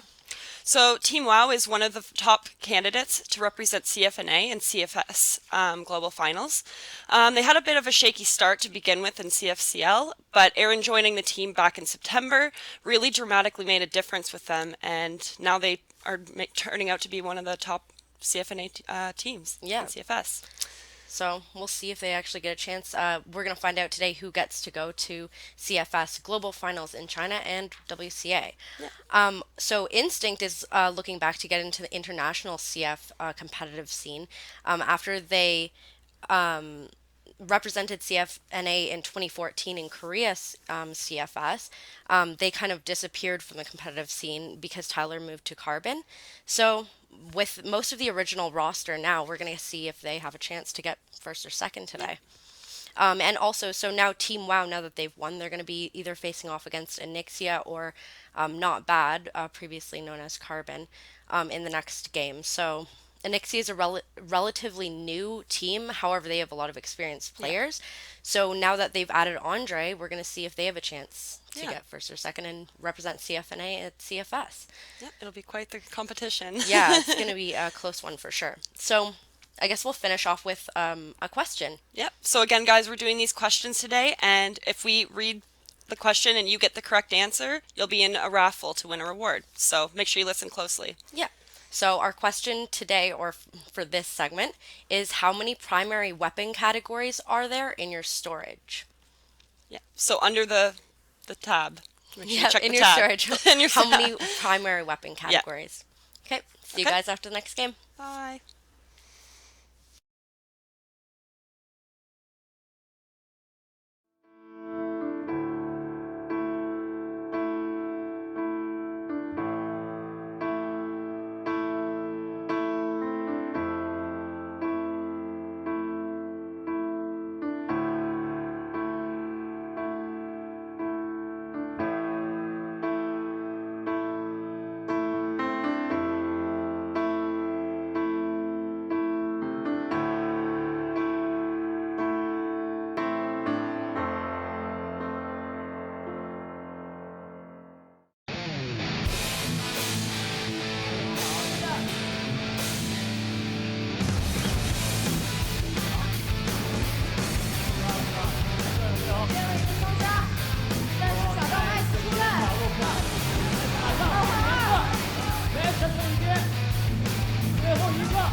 CYBB keeping Emerson facing. CYBB gets really be crowned the true hero this weekend, but he goes down and AG ties it up 9-9 in this first set of the grand final. 30 seconds. And this is what they do. They jump in. The plays like these is what makes it against AG Pepsi to keep EPIG in the running. Or will AG Pepsi and that be FS Season 2 champion? AG Pepsi winning it through. Oh my gosh. Of course, you could win one and then that for FatCon. I mean, go for the defuse, only 10 seconds left. Trying to wipe them out yet nothing. Drag them long enough. A kill comes in. Of course, Ali sees him. Can he get the kill? He gets him as TF is too busy switching weapons. Ali. There's 38 seconds now. Oh, and the shot from one to take down TF. Bring the rounds back in favor of. Welcome to the final match here at the CrossFire Stars. Still grabbing Harlan in the end. He is going to be taken down by Minu. WQ takes one, WQ takes two. Rain is going to go down here, surely. And they do. WQ finds it. 10-7 the match. Lex will start us off here. WQ responds. W199 is grab a double kill. They do not need to be a man down in this scenario. Man down. W899 taking down Rain. Play back on the Mino. He's done it. It's HD. They will take away.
Can't I sleep or eat right now?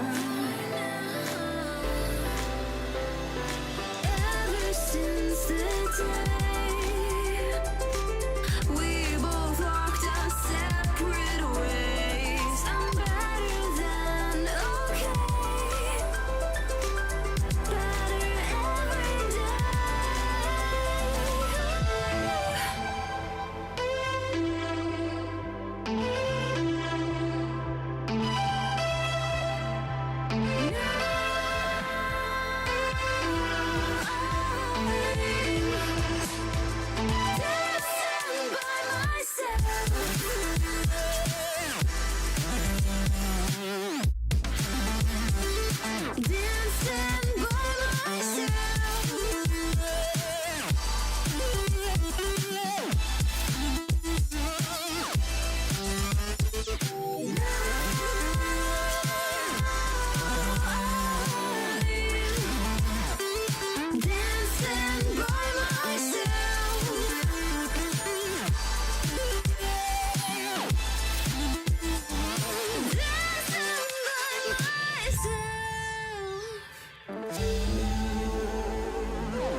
Despite the wall in my head said hello to you, you didn't notice my eyes.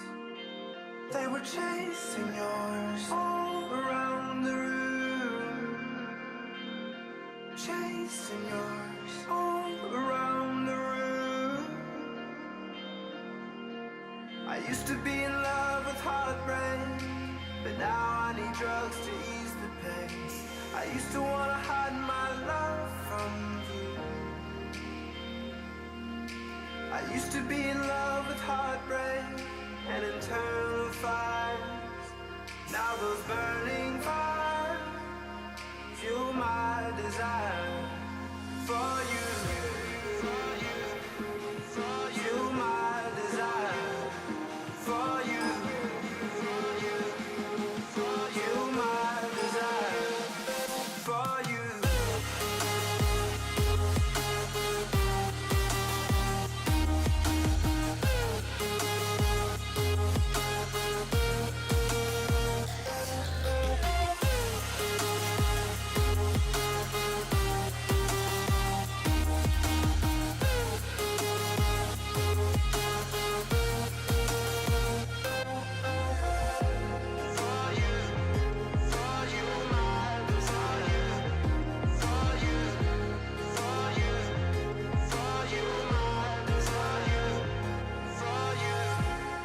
Despite the words that I say, they never move you.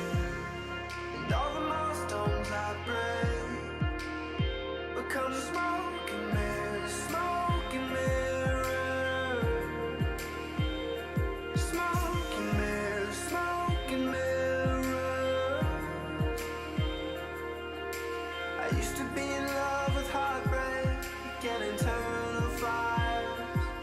Now those burning fires fuel my desire for you. Fuel my desire for you. For you.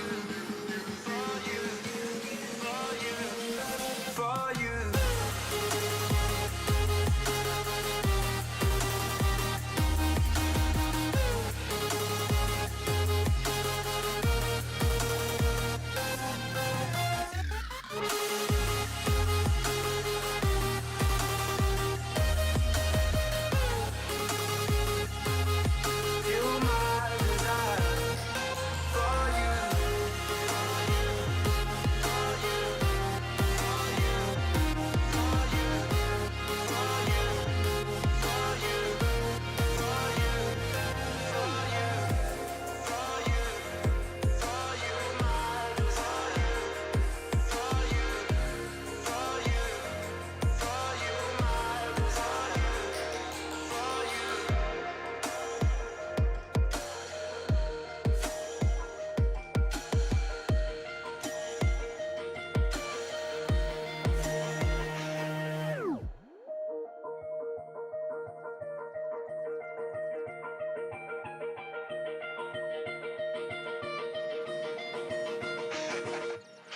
Talk to me honestly.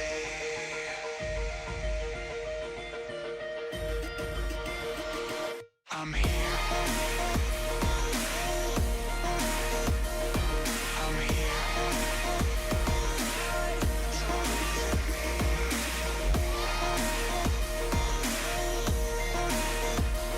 I'm here.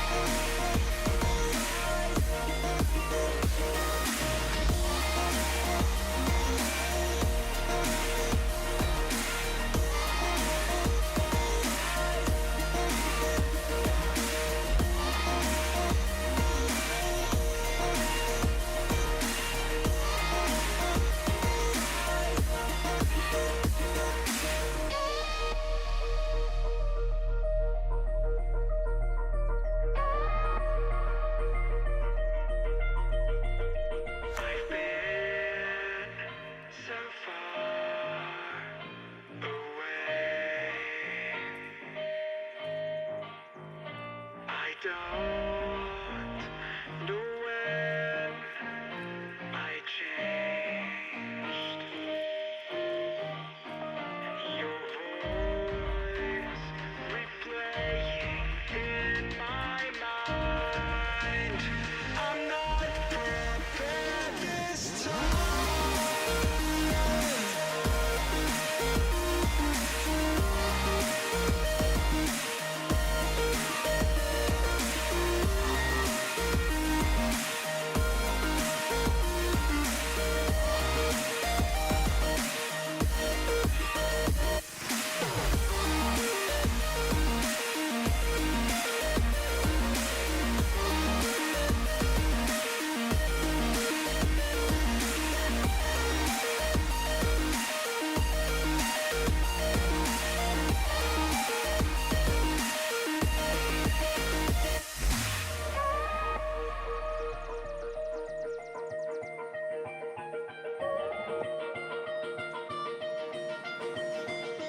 Talk to me honestly.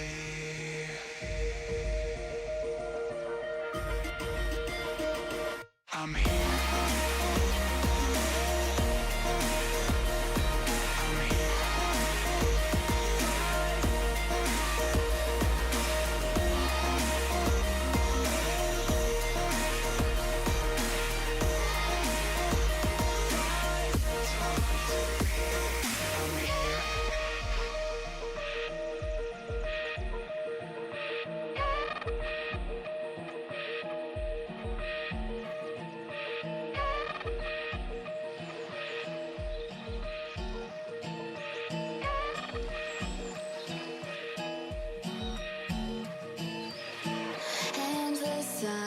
As the days go on forever, there's no place for time when you're young. Can't find the words, but we know how we feel. Could we stay longer here in the summer? In the summer.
Look out of the window with all my heart,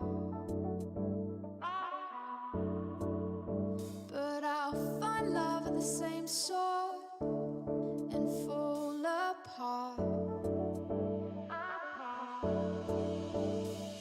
Maybe we can be something new. Are you ready for us?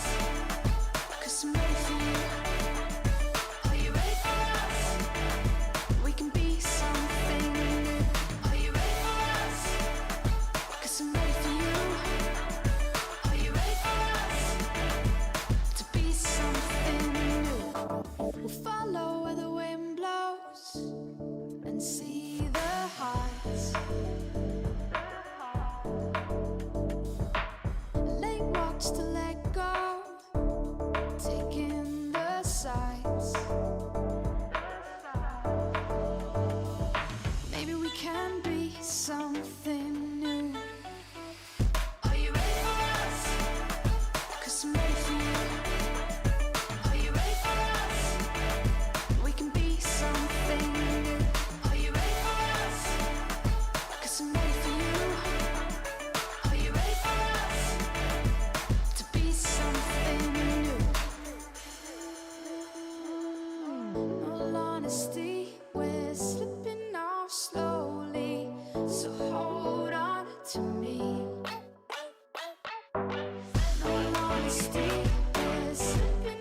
Mexico, Ankara, Black Widow.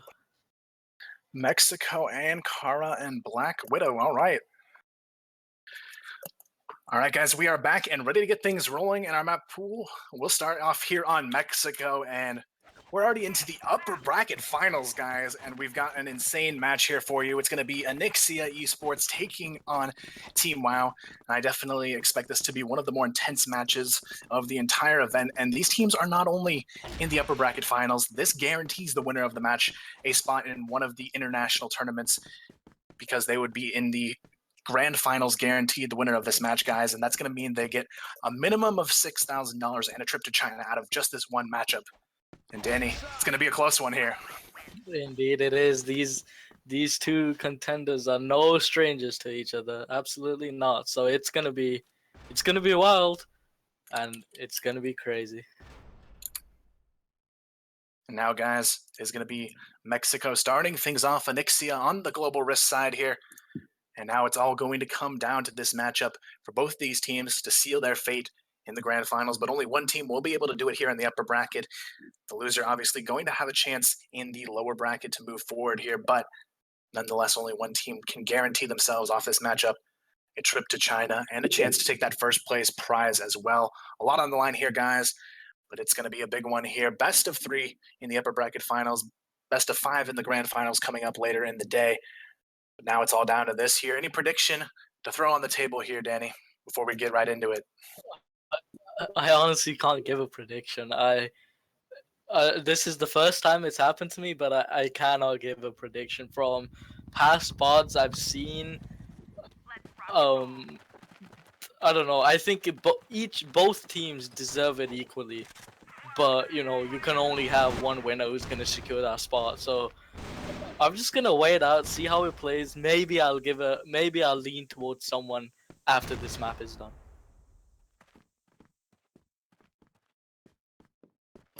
And right now, guys, it is going to be quite a great matchup ahead here, and it's going to be anyone's for the taking. I actually don't have a prediction either. I've seen both of these teams bring their A game, and when they do, it's literally anyone's for the taking here. And starting this one off, Rek does take quite a bit of damage in the opening engage along with Tony here, so no clear front runner in this opening round just yet, but some early damage being dealt on both sides of the field so far. But right now, if you guys aren't familiar with the roster change, Anixia, they did bring in Andre J for giggles here, so definitely not a player to be taken lightly on this roster. He gets one through the flash there onto Aaron. That's going to be a nice way to open things up here. Andre J with the double kill, and now the support comes in. Tooney takes down one, and it's going to be a 2-on-4 situation here.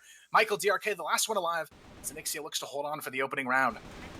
Solo comes in for the double kill cleanup, and just like that, that is a solid way to start this one off here and make a big statement against Team WoW to get the ball rolling. Yeah, Andre just beautiful pick through the flash there, gets the early one, and lands the double as well. And then the cleanup coming up from Solo and Tooney. So great way to get the ball rolling straight away. One round on the map here for Team Anixia. Right now, it's all about the response here. Team WoW, this is their chance to keep it dead even to start off the match, but Anixia definitely showing up big time in that first round. Andre J and Solo with an insane hold there in mid. And Andre J, once again, he gets the opening pick here. He's just going ham towards these mid entries, but Michael DRK answers back with an entry on to Tony, and that'll even things right up to a 4-on-4 here, guys. But Andre J, he goes for the fearless peek, but he will be punished for doing so. Juice escaping with 19 HP and 1 on the table here. Now it's going to be a 4-on-3 advantage over to Team WoW as they look to tie this one up. But Michael DRK catches Solo in the alleyway as well, and just like that, Team WoW well on track to a tie here. Exotech and Tooney going to be the last two alive in this 2v4 situation. Now it's going to be up to them to try and keep the lead here. Otherwise, Team WoW will be able to close this one in a tie to start it off. But the bomb going to be working its way very eagerly towards Exotech's position. Exotech gets a nice shot around the corner, but that'll be it before he goes down. And now it's going to be up to Tooney. The 1v3 would be a huge way to get the ball rolling here for Anixia. But right now, Team WoW well equipped to take the tie.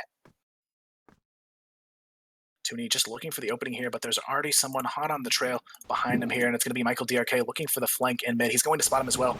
That's going to be Team WoW picking up the round with a nice positioning there to take the round, and really just came to, it felt like in that round, Danny, just Andre J getting a little too aggressive after that opening pick. Yeah, Andre getting a little bit too aggressive in that mid. Then we had the push-up coming up from Ali as well. A little bit too aggressive for my liking. Aaron now, though, pushing in. And let's see what he can deliver here. Andre as well, spraying through that box. Nades come out, and there we go. Juice going to land the first one onto Tony. Now it's just a matter of the response from the defense. Already down a player. It's going to be a lot of map control for Team WoW. They get all the way pushed up in alley as well, but Exotech, he wants to go for the challenger. He gets one. He's looking for the double kill. Michael DRK caught with an 8 out, and that's going to be a big double kill to turn things back in favor of Anixia on the round. Just some good read on the strategy coming out from the defense. Now Andre J picks off another, and that's going to be a 2-on-4 here. Team WoW, though, looking to still try and potentially close this one back. They still have Juice and Coda to work with, and we've seen what these two can do in clutch situations. It's not players that can be taken lightly here. Coda had a couple 1v3s earlier in the day, so next year they still have to be careful here, as it is still a winnable round for either team. Right now, though, the bomb going to be working its way aggressively into mid, but Anixia have smartly given it up for a more passive approach this time around, and it's going to be all about making sure they get the trades here to close this one out. So far, though, Juice and Coda, they're going to be eagerly working their way towards B, and Tooney, he's the only one directly in position to hold this. He's going to have to get at least one, but he misses the opening pick here, but it doesn't matter. Solo rotates in, and Tooney cleans it up, and that is going to be a nice way for Anixia to keep on to the lead here. 2-1 to start it off, but still the rounds neck and neck here so far. Yeah, Andre just so aggressive in this mid. He's hungry. He's thirsty for those kills in that mid, and it's definitely paying off. 4 kills already on the board. Tony yet to make a stand here. Actually, with 0 kills on the board right now. But looking at Team WoW, we got Rek and Aaron. They need to do something here. Crack open something in this mid. Right now, it definitely seems like mid is the choke point that has been a killer here for the attack, and right now it's really going to be up to Rek and Aaron, the ones consistently trying to challenge this angle to get the entries, and right now it's really been reliant on what Michael DRK can do here in mid from this alley bridge position to open them up, and if they're only relying on one player to get these opening frags, they're really going to have a tough time going into this matchup, and right now in Ixia, they are already in control.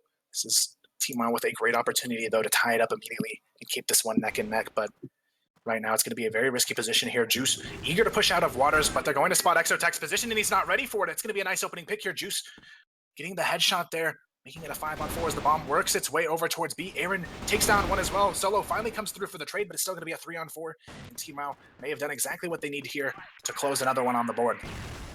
So far, though, the rotations have already come in. Tony working his way eagerly on the rotation, but Michael DRK, he's in a great position to catch these players off guard. He's already rotating through a alley to try and catch a player off guard. He takes down Solo, and now he's well in position to flank here as Tony goes down. Tooney's traded as well with a nice double kill there from Juice to clean this one up, and still it's going to be some heavy back and forth so far.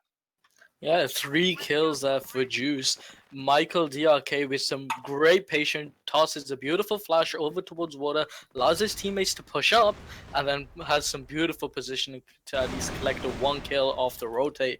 But now Tooney coming up here picks off Michael DRK, who jumps up on top of the bridge. You've got a little bit of aggression coming out from CT side in this water. It looks like they're gonna back off, smoke it up, and go back to their default positions. Right now, Anixia just barely holding on to all 5 players in that opening engage. Tony getting torn down to just a measly 6 HP is going to make this round a very difficult one to close, but Team WoW are definitely in a potential situation to swing into the lead here if they play their cards right. Anixia, though, they have to lock this down very carefully in order to prevent this push from getting out of control, but it looks like it is going to be a slow work coming into water from the remaining players of Team WoW here, but without Michael DRK to find that opening, this could be a difficult round ahead. Right now, Juice, he's also on the lurk here, and this is where Team WoW seems to flourish, is on these lurk positions. They have just a good read on where the defenders are playing right now. So far, though, no second frag on the table just yet. Still Michael DRK, the only one out of the picture here, but right now, Anixia, they know they don't want to be eagerly peeking out here. They saw earlier in the rounds already what can go wrong when they go for those aggressive peaks. Once they have the numbers advantage, they can immediately give it back if they're not careful, and now you can definitely tell they're starting to play a bit more careful as this match moves forward here. But right now, Team WoW, they're running down this clock very quickly. They're already under a minute left to make their move, so they need to go for control of the map soon, and it looks like they're going to be going for a mid-take here, but they may run into some trouble. Andre J is still going to be the man locking it down, but Tooney's still getting frags on the board here. He takes down another one. It's going to be a 5-on-3, and now it's going to be up to Rek and Coda to find this way into mid. They do manage to get the kill on a Solo, but Andre J is still alive here, but it doesn't matter. Coda and Aaron both pick up frags, and now it's all on Tooney to prevent this one from getting out of control, as Tony, with just 6 HP, there's really not much he's going to be able to do here as the bomb works its way on the cross towards B. This is where things could get a bit scary here. Team WoW, though, they only have 20 seconds to plant. They have to force their way on A. It's going to be up to what Tony can do here. But he can't do anything there, and this should be the round going the way of Team WoW here. And Tony is in a very tight spot to try and retake this. No rifle and just 3 players on the table is going to make this very difficult. He's going to have to hit some nice 1-deeks here, but it's not going to happen. Aaron perfectly positioned to take him out. That's going to be Team WoW taking their first lead of the map here. Yeah, 3-2 on the board. Nothing Tony could have done that towards the end. 1v3, only Deagle in hand. Great initial 3 picks in mid there, but we've got a aggressive push coming up from Team WoW in this water. Andre collects a kill onto Michael D. Okay, Aaron trades up onto Tony though. Rek pushes up from Ali, picks off Andre, and looks like Zotek will fall as well. And this is where things can get tricky. There's only 2 snipers left on the field here for Anixia, and this is where the double sniper setup can come back to haunt you. On these retake situations, there's really not an easy way to enter in with 2 snipers, but Solo, he sneaks by, picks up the AK, gets the double kill. It's going to be Coda all alone, but Solo gets the triple kill, and that's it. Anixia, they tie it up thanks to the fancy footwork there from Solo. That's going to be an incredible round on the board to tie this one and keep it close. Great stop from Solo there. Brilliant 3 kills. Tooney didn't quite deliver much, but Solo, initial flick comes out. I think he was full flash beautifully. Beautiful work coming out from Solo there. And tied up once again, 3 rounds on the board. Right now, it's really going to be up to, I think, what Tony can do here. He's still going to be falling quiet here. 7 rounds in, no frags on the board. He goes down without a fight. But the rest of Anixia has stepped it up here to fill that gap, but they still need everybody firing on all cylinders if they want to take down a team such as Team WoW. It's going to be up to Tooney and Andre J to close this one out, though, in a 2-on-4. Andre J picks up 1, though, making it now a 2-on-3, but Tooney, he's going to be the one with 100 HP to make this happen, but he's now all alone here as Andre J goes down in the crossfire. Aaron sprays him down through mid, and Tooney once again left in an unfavorable situation to try and clutch it out. Right now, though, Tooney, he's going to run into some trouble here. Rek going to be playing behind the box patiently, and will take him out, and that's going to be another round on the board for Team WoW. 4-3, but still, it's a neck-and-neck matchup here so far, Danny. Yeah, you can just see they're just throwing rounds back and forth, back and forth. 1 minute it's tied up, 1 minute one team's in the lead. It's just so back and forth here, and already we got a push up in mid. Solo, first one to get the kill onto Reki. Aaron steps up though, takes out Andre JJ. Solo firing bullets into Juice. Finally he goes down. And it looks like things may die down a little now in this mid. Exotech, though, gets 1 before he goes down, and that nade going to do an okay amount of damage, but Michael DRK comes back firing hard. He gets 2 on the board, but Tony finally comes up and makes a statement right when he needed to, and that's really a great time for him to have come to life here on this map. Yep, definitely. And now look at the score. Tied up 4-4, and this is going to be the final round as well in the first half. Still neck and neck here, guys, as we go into the final round of the half. A big one for either team to grab. That will give them the momentum advantage going into the second half, but still, this is quite the matchup so far, and still anyone's for the taking. Exotech, though, gets the opening pick here. Aaron goes down, but Rek immediately there to trade. Here comes the push out of water, though. It's going to be up to Tony to hold it off, but he can't do it. It's going to be Andre J answering back, though, with the double kill. Juice now all alone in a one-on-one here, but he manages to get it and win it out there. Nice double kill to clean this one up, and that's going to be Team WoW with the half 5-4. But you just see players getting traded back and forth, back and forth. But the moment a second player makes it a 2v1, you can instantly see the tables turning. Now it's really going to come down to what Anixia can do on their blacklist side. It's generally a map where you do want to maintain control on your global risk side, but Anixia, even though it was close, they still did not win that global risk side, which is going to make the second half a bit harder, considering it does generally lean towards being a more defensive side and set up here on Mexico. So they definitely need to bring their A game and answer with tie here if they want to bring this one back, but still it's going to be neck and neck here, guys, as we go into just the second half of map number 1 here. But this is definitely going to be a series we expect to go the distance today. Right now, though, it is going to be just a passive setup coming out from Team WoW. They're going to have Aaron playing the forward position in mid, though, now, and it looks like Aaron actually might push up for some more information. Exotech, though, finds a huge opening of frag here, but Aaron, he comes through with the trade, and now it's going to be a 4-on-4. As Team WoW respond nicely to the opening aggression here from Anixia. It's going to be 3v4 now. Andre J finds 1, though. Tony gets another, but Juice answers with the double kill, and now it's all on Tony to step up big for his team here. He gets another one on the board, though. Now it's going to be down to a 1-on-1. Tony, could he do this for the team here to make it happen? And no, he won't be able to do it. Unfortunately, Anixia, they will fall short on the round there, and that's going to be Team WoW holding on to the lead. Nice attempt there from Tony in that 1-on-3. He gets 2, but it always seems like in the clutch situations, Danny, the 1v1 is always the killer there. Yeah, the 1v1 is always the sweat. That's when the sweat builds. Tony almost stepped up, almost went huge. I think it was a kind of a mistake to drop in that jump as he tried peeking around the corner. He knew where he was, but unfortunately didn't manage to clutch it out. I muck up that Andre. I prefer to call him Andre.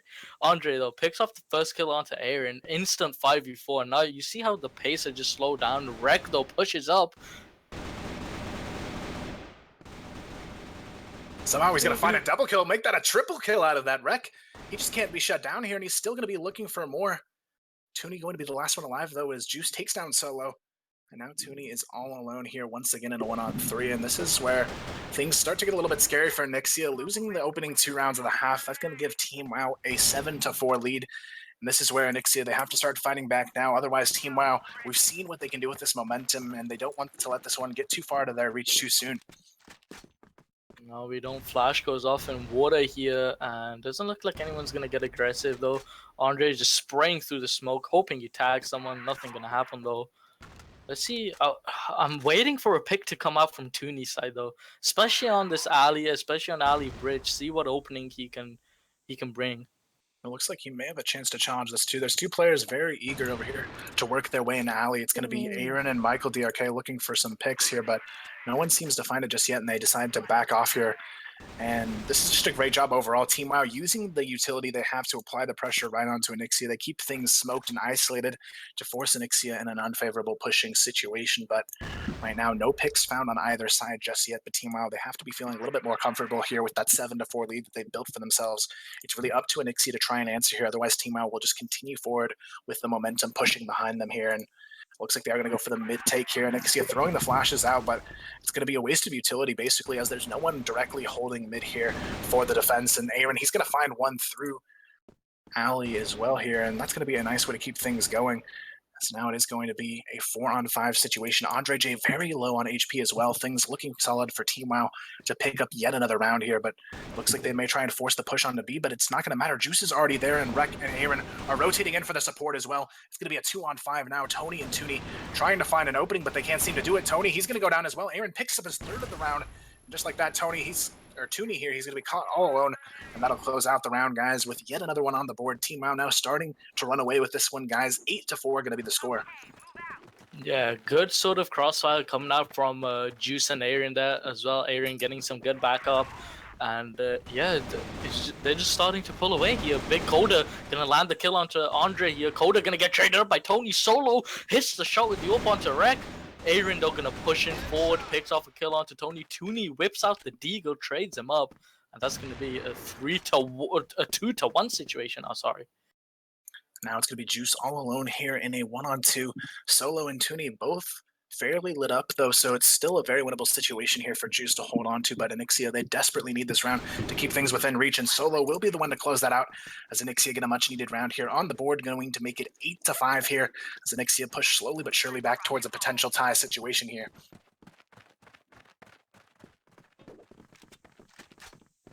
And now it's going to be up to the secondary take here, but Aaron, he's going to go for the contest in mid, but Solo, he's ready to fight back. He gets one on the board, but Rek gets the double kill spray down, and now it's going to be a devastating situation here for Nixia as Team WoW looks to push themselves closer to a map victory in this 2-on-4. Exotech and Tooney, they have to come up big, otherwise it'll just be 1 round away from Team WoW walking away with this first map. So far, though, it is going to be just extremely passive here right now from the remaining players on Team WoW. They know they have this huge advantage, and they don't want to do anything to risk giving that up here. They know they're just 2 rounds away from stealing a very big first map on the board here. And right now, Exotech and Tooney, it's do or die for them, but Aaron, he's ready to put his 3rd of the round up on the board here, and Juice comes in for the cleanup. And just like that, it's already Team WoW once again. It seems like they start off so close here, Danny, against these teams, but somehow in the second half of matches, Team WoW just becomes an even greater monster. Yeah, it's like the moment they have that 1 round advantage, as soon if they can apply the pressure straight away on the first round coming up into the second half, you know they have the confidence to keep going to And make now we the have score Rek as here, it is. just going crazy, pushing for victory on map number 1, and it looks like they will do it here. Michael DRK shuts it down quickly, and that is going to be map number 1. Already off as a very, very intensely close first half turns into a complete steamroll in that second half. Just an incredible defense coming out from Team WoW, and that's going to put their first map on the board. And just like that, Danny, these guys are 1 away from guaranteeing themselves a trip to the internationals. 1 away, dude. It's crazy to think of that. It's crazy. And this is where the pressure is really going to show how well Team WoW can perform under it. They have everything on the line here, and this is where they have to continue forward with that same strength.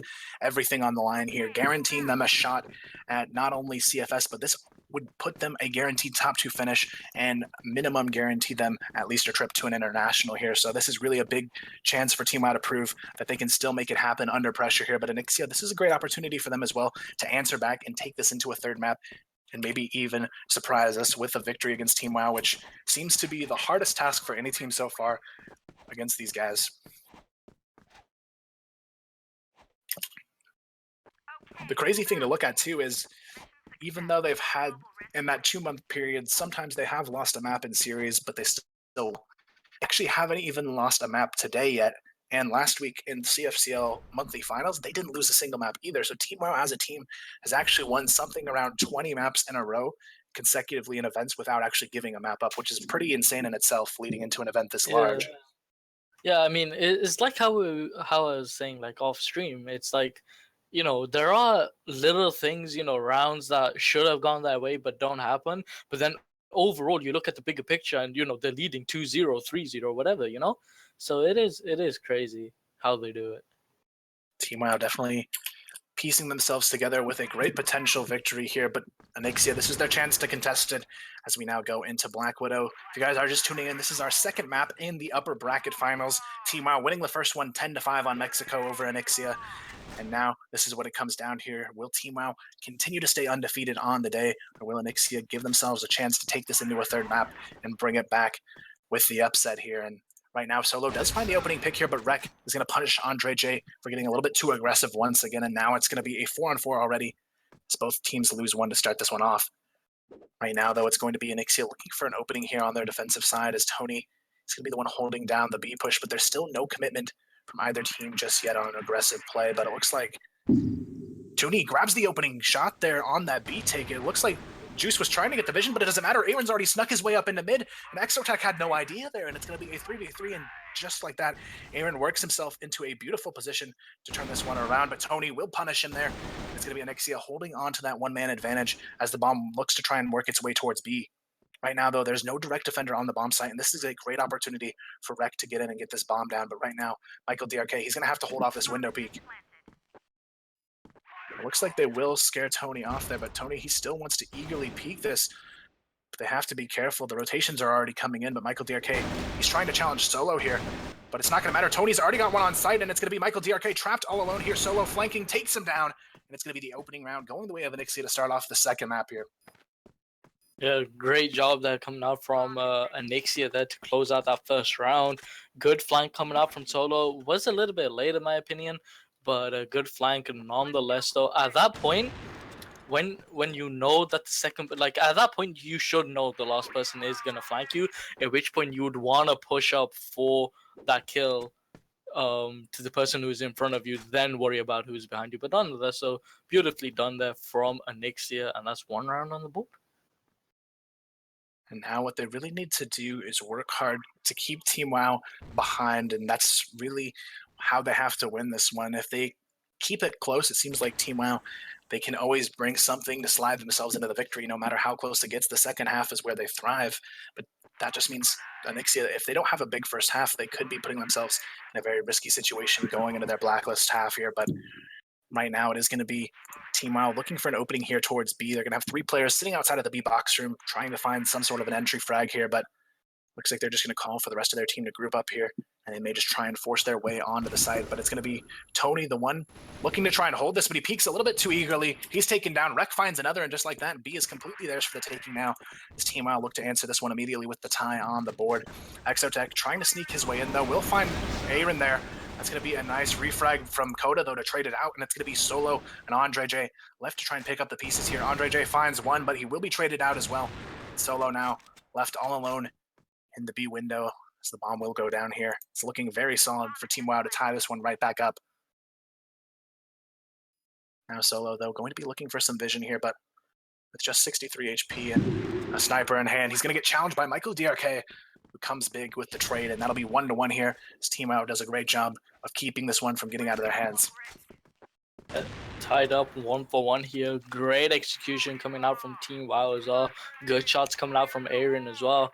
And now, though, we do have Aaron in a little bit of trouble here towards A-Long, but he's just going to back off. Looks like they do have A-Long control, Anixia Esports. But I like these little rotations coming out from them, sending 3 towards A and then instantly putting their focus over towards mid. Tooney, though, picks up Michael DRK with the orb. So early 5v4 advantage to Team Anixia.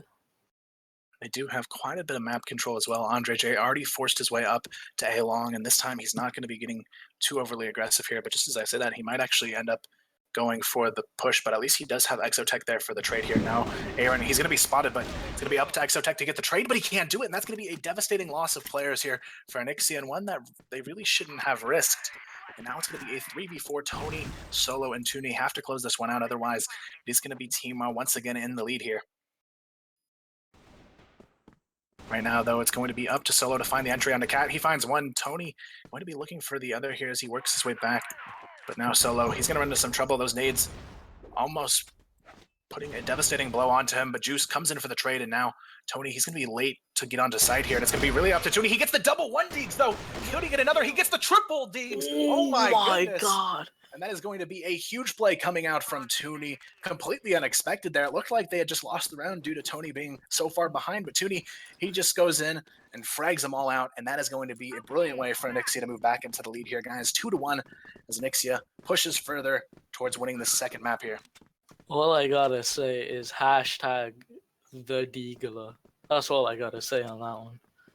Now we see Solo getting the opening pick as well, and thanks to that clutch there, Anixia definitely seems to be kicking it up a notch here after that momentum boost from Tooney, and now it's going to be an early 5-on-3 in their advantage once again. And Anixia still off on the right foot here in map number 2. Right now, though, Solo going to spot 1, and he gets the frag. And it's going to be up to Andre J to trade here, which he does. Big Koda's now all alone in a 1v5, and it's looking like another solid round, but Koda gets the double kill there.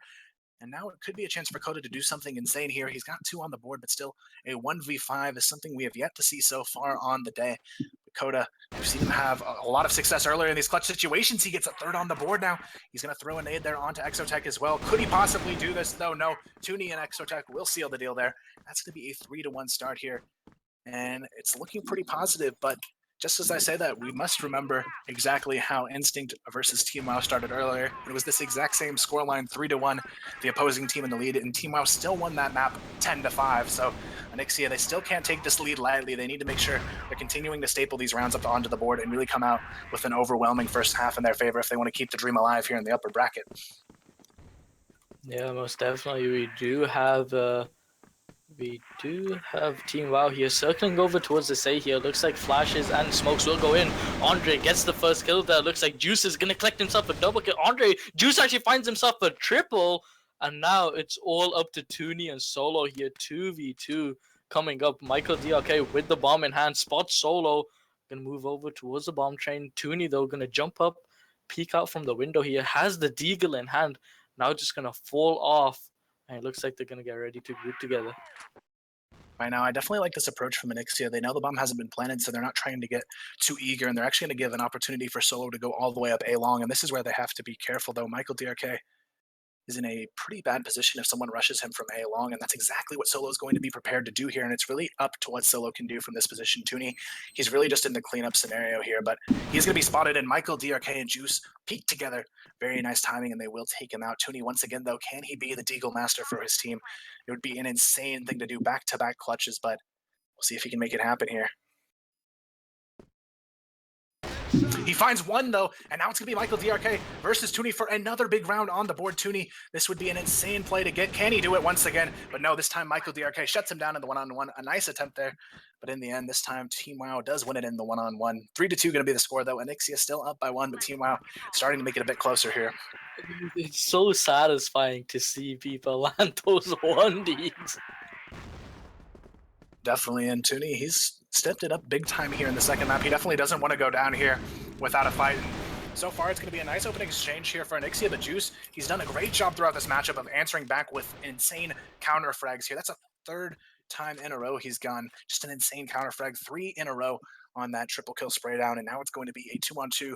Toonie and Exotech look to try to close it out, but Juice, he's quite low. Toonie takes him out, and now it's going to be Michael DRK all alone. But Michael DRK, he does have a nice 100 HP to work with here, but Toonie's going to be very low as well. Exotech going to take a decent amount of damage from that nade, but the big advantage here is Onyxia does have control over the bomb's positioning here. But Michael DRK, he's going to get one, but Exotech saves the day with a nice trade there. And that's going to be a 4-2 lead as Onyxia still hold on to map number 2. Okay, let's do this. Now it's going to be all about the response from Team WoW. Things looking pretty solid so far for Onyxia on the second map. Team WoW, they're looking for an answer, but still, Solo finds the opening frag there onto Aaron. Things continue to roll in favor of Onyxia so far on map number 2.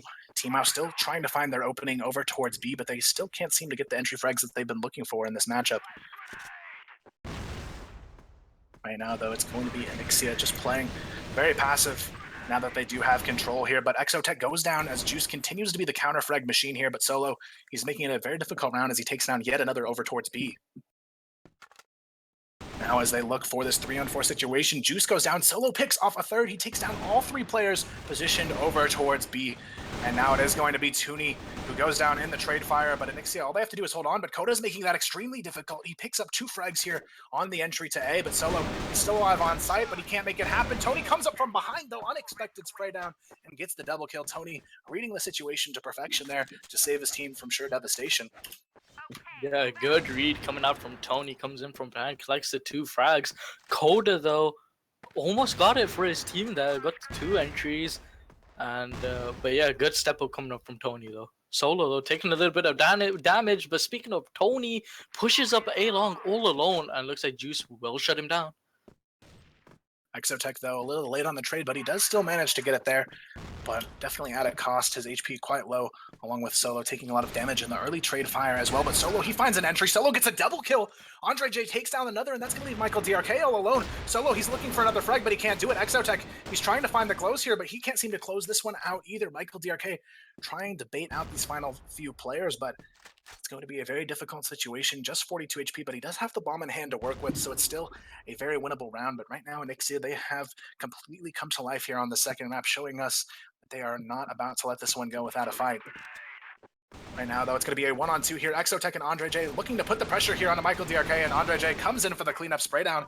And just like that, this is exactly what the team needed to do it against Team WoW, I feel like, Danny. 6-2 is really going to put the pressure now on a Team WoW to answer back in this final round, and Onyxia may have done what no team has done in 2 weeks, and that is take a map off of Team WoW.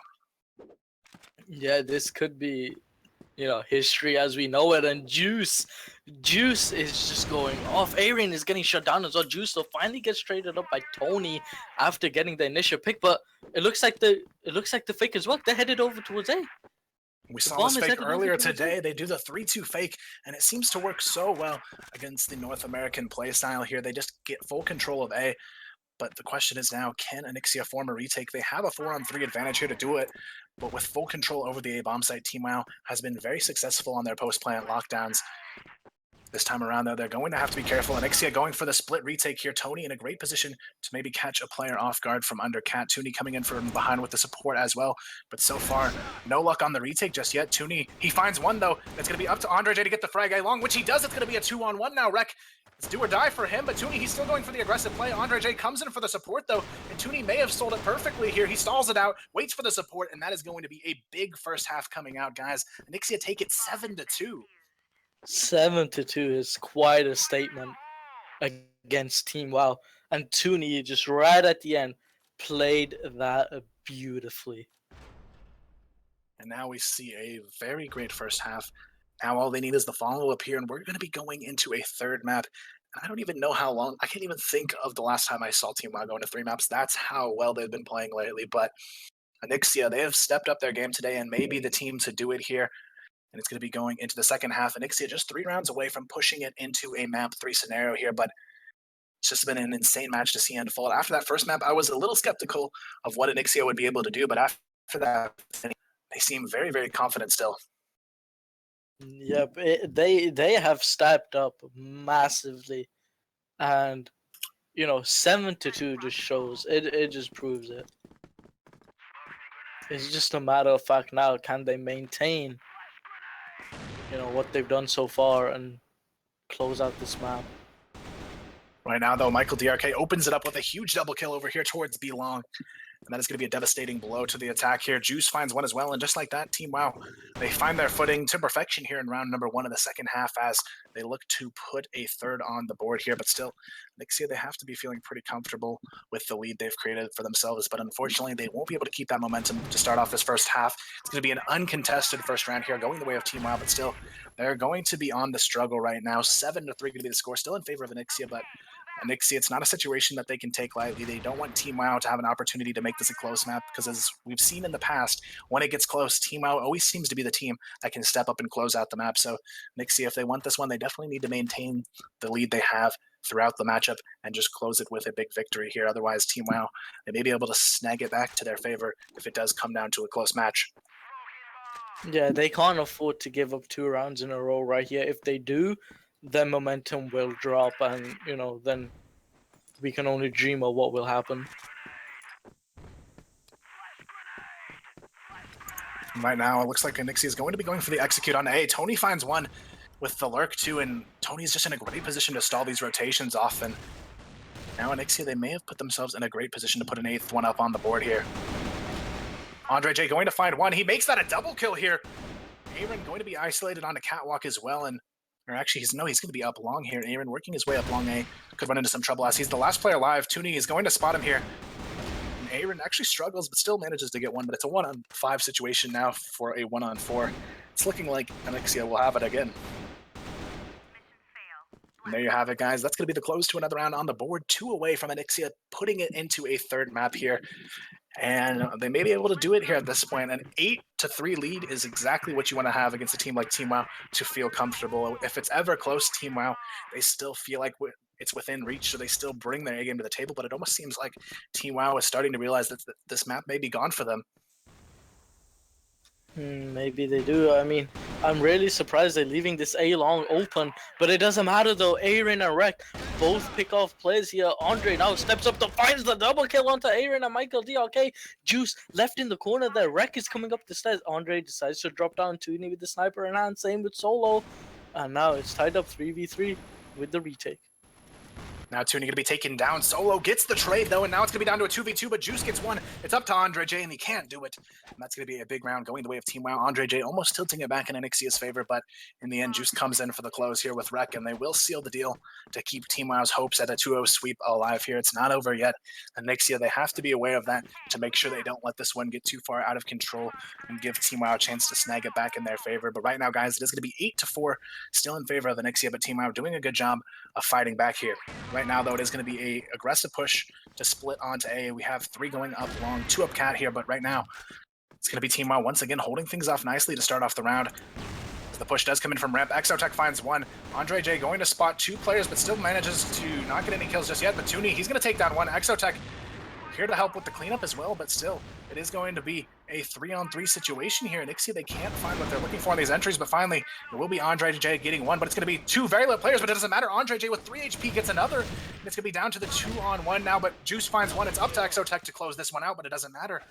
Box spray down goes in favor of Team WoW, and a very close round, once again, goes to Team WoW. That's the second time that's happened now to Team Anixia. And 2 rounds on the board here 2 rounds in a row for Team WoW. That's the second time that's happened, and it's been ever so close. It's been ever so close. Now Team WoW, they have themselves in a very good position here to try and bring this one to a tie right now, though it is going to be 8-5 on the board. And Nixie is still leading it by 3, but things starting to get a little bit scary for them if they can't put a round on the board here. And right now, looks like they're going to be favoring over towards B this time around, but they still can't find the entries. They're looking for Juice doing an incredible job throughout this match, making it very difficult for Nixie to maintain a numbers advantage. He's always the one there on the side of Team WoW to answer back with those counter frags, and now they're just going to force their way onto B regardless of the 3-on-4 disadvantage. And now it's going to be all about the post plant here. Nixia, they have the chance to plant, but Tooney, he's going to be the one in some trouble here if he isn't careful. Aaron already going to be flanking, and he is not ready for this position at all. Aaron going to get one on the retake. Now it's going to be up to Andre J and Exotech to close, but Aaron, he's going to come up big and take down 2 on the retake. That's going to put another round on the board. Team WoW, as we've seen, even when it's match that seems like it's completely away from them, they find a way back into it. Yeah, it's just I don't know. It's like suddenly they were losing the first half 7-2, but they come back second half 4-1, and you can see the confidence just slowly disintegrating on Team Anixia here, which isn't good at all. Right now, they're still not out of it just yet. Both teams fighting for the lead, but right now it is going to be 6-8. Anixia slowly but surely losing control of this match as Team WoW, they've put up 4-1 in the second half. It's definitely the way to keep things going for them, to have the potential for that 2-0 sweep still there, but it is going to be Michael DRK with the first frag on the table here this round, taking down Solo. That's going to be a nice impact frag to get things rolling here with the early advantage to Team WoW once again. Right now, though, Anixia, they're still trying to find the opening they've been looking for here, but they haven't had any luck just yet. Tuni looking for some vision here over towards A, but he's actually going to spot Michael DRK, but he can't manage to land the shot here. And still Anixia struggle to find this opening, but here comes the push up Cat, but Team WoW, they read it perfectly, and they will win the exchange there as they keep the numbers in their control. 3-on-2 now. Tony very low as well, but Tony, he comes up big with the frag there, taking down Wreck, and now it is going to be a 2-on-2. Tuni and Tony trying to fight for survival, but Tuni is going to be caught now all alone. Can he be the Deagle Master once again? This would be such a vital round for his team as well.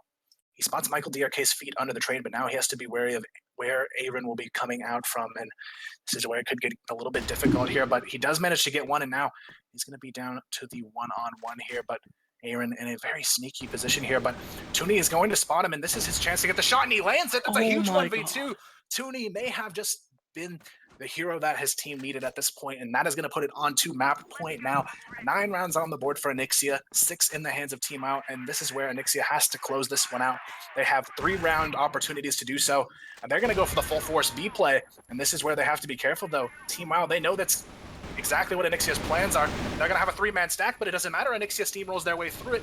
It's going to be Aaron going down as well in the trade fire, and this is exactly what they needed here, guys. A 3-on-2 situation in Anixia. It's their chance to close it, guys. Wreck and Juice, the last 2 alive, to try and make this one happen here, but Anixia, this is their map point. Tony finds one, and this could be the end here, guys. Juice left in a 1-on-3 as Anixia look for the close here. Juice finds one, but Solo closes it out, guys, and there we have it. Team WoW, they lose their first map in 2 weeks, and this is where it gets intense, guys. Anixia takes the second one, 10-6, and just like that, Danny, it's going into map number 3. Unbelievable from Anixia, the first team to finally take a map from Team WoW here, and we're going to be moving over to Ankara now.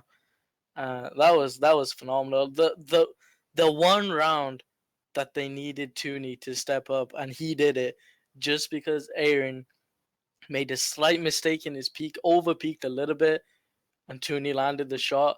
And then just to finish things up, to pile on the pressure, they add in the B push.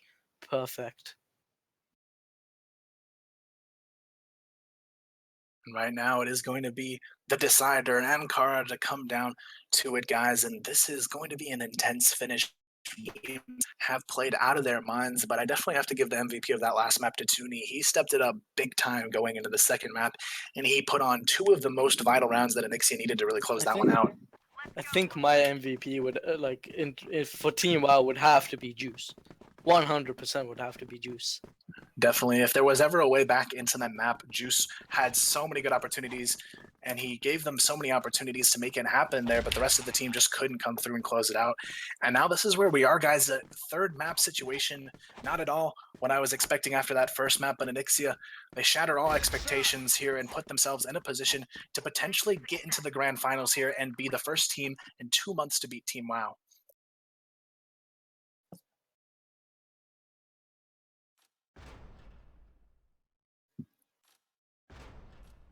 Now the knife round will result in Anixia going onto the global risk side here, and it's going to be up to Team WoW to lead this one off with the momentum here. Team WoW, they had a very unfortunate second map, but Anixia has put themselves in the position to take the upset again. This is what they've been looking forward to. Anixia, they have actually never even won any weekly in CFCL, but now when it matters most, it seems like they may be the team to step up and make it happen here, guys. But Team Mile, not a team to be taken lightly, especially on a map like Ankara, which is one of their lowest losing maps throughout CFCL. So this is a map where Onyxia, they've got to play their A game in order to win it. Starting it off, though, it is going to be a passive setup coming out here from both teams to try and find the early entry, but it's going to be Team Wow slowly working their way over towards the A bomb site.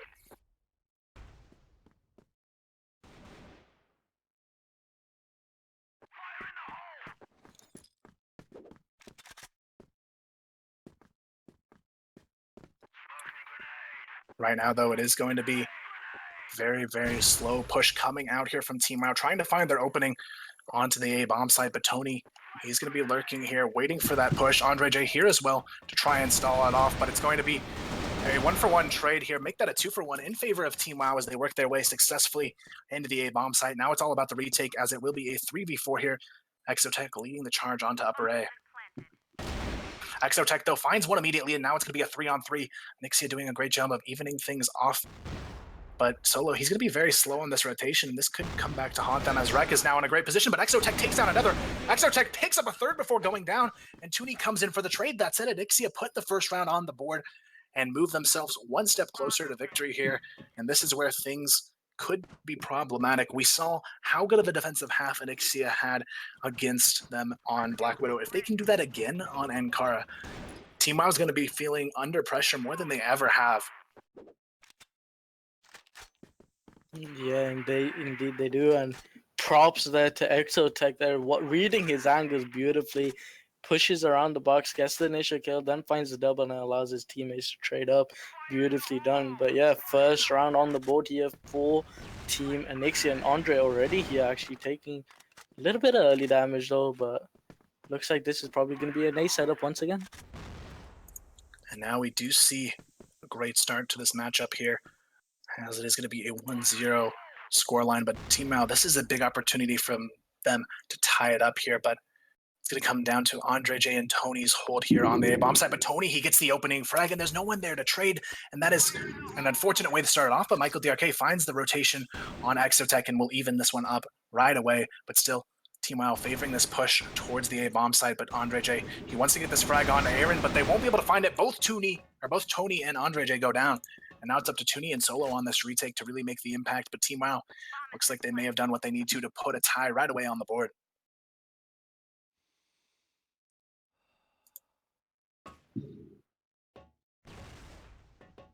Right now, the bomb is down. Solo and Tuni forced into a retake scenario here, but Aaron going to spot Solo, but Solo goes for the immediate re-engage, but won't be able to win it, and Rek will clean this one up, and Team WoW secure another round on the board for themselves to tie it up, guys. It's going to be 1-1 to start off map number 3 here.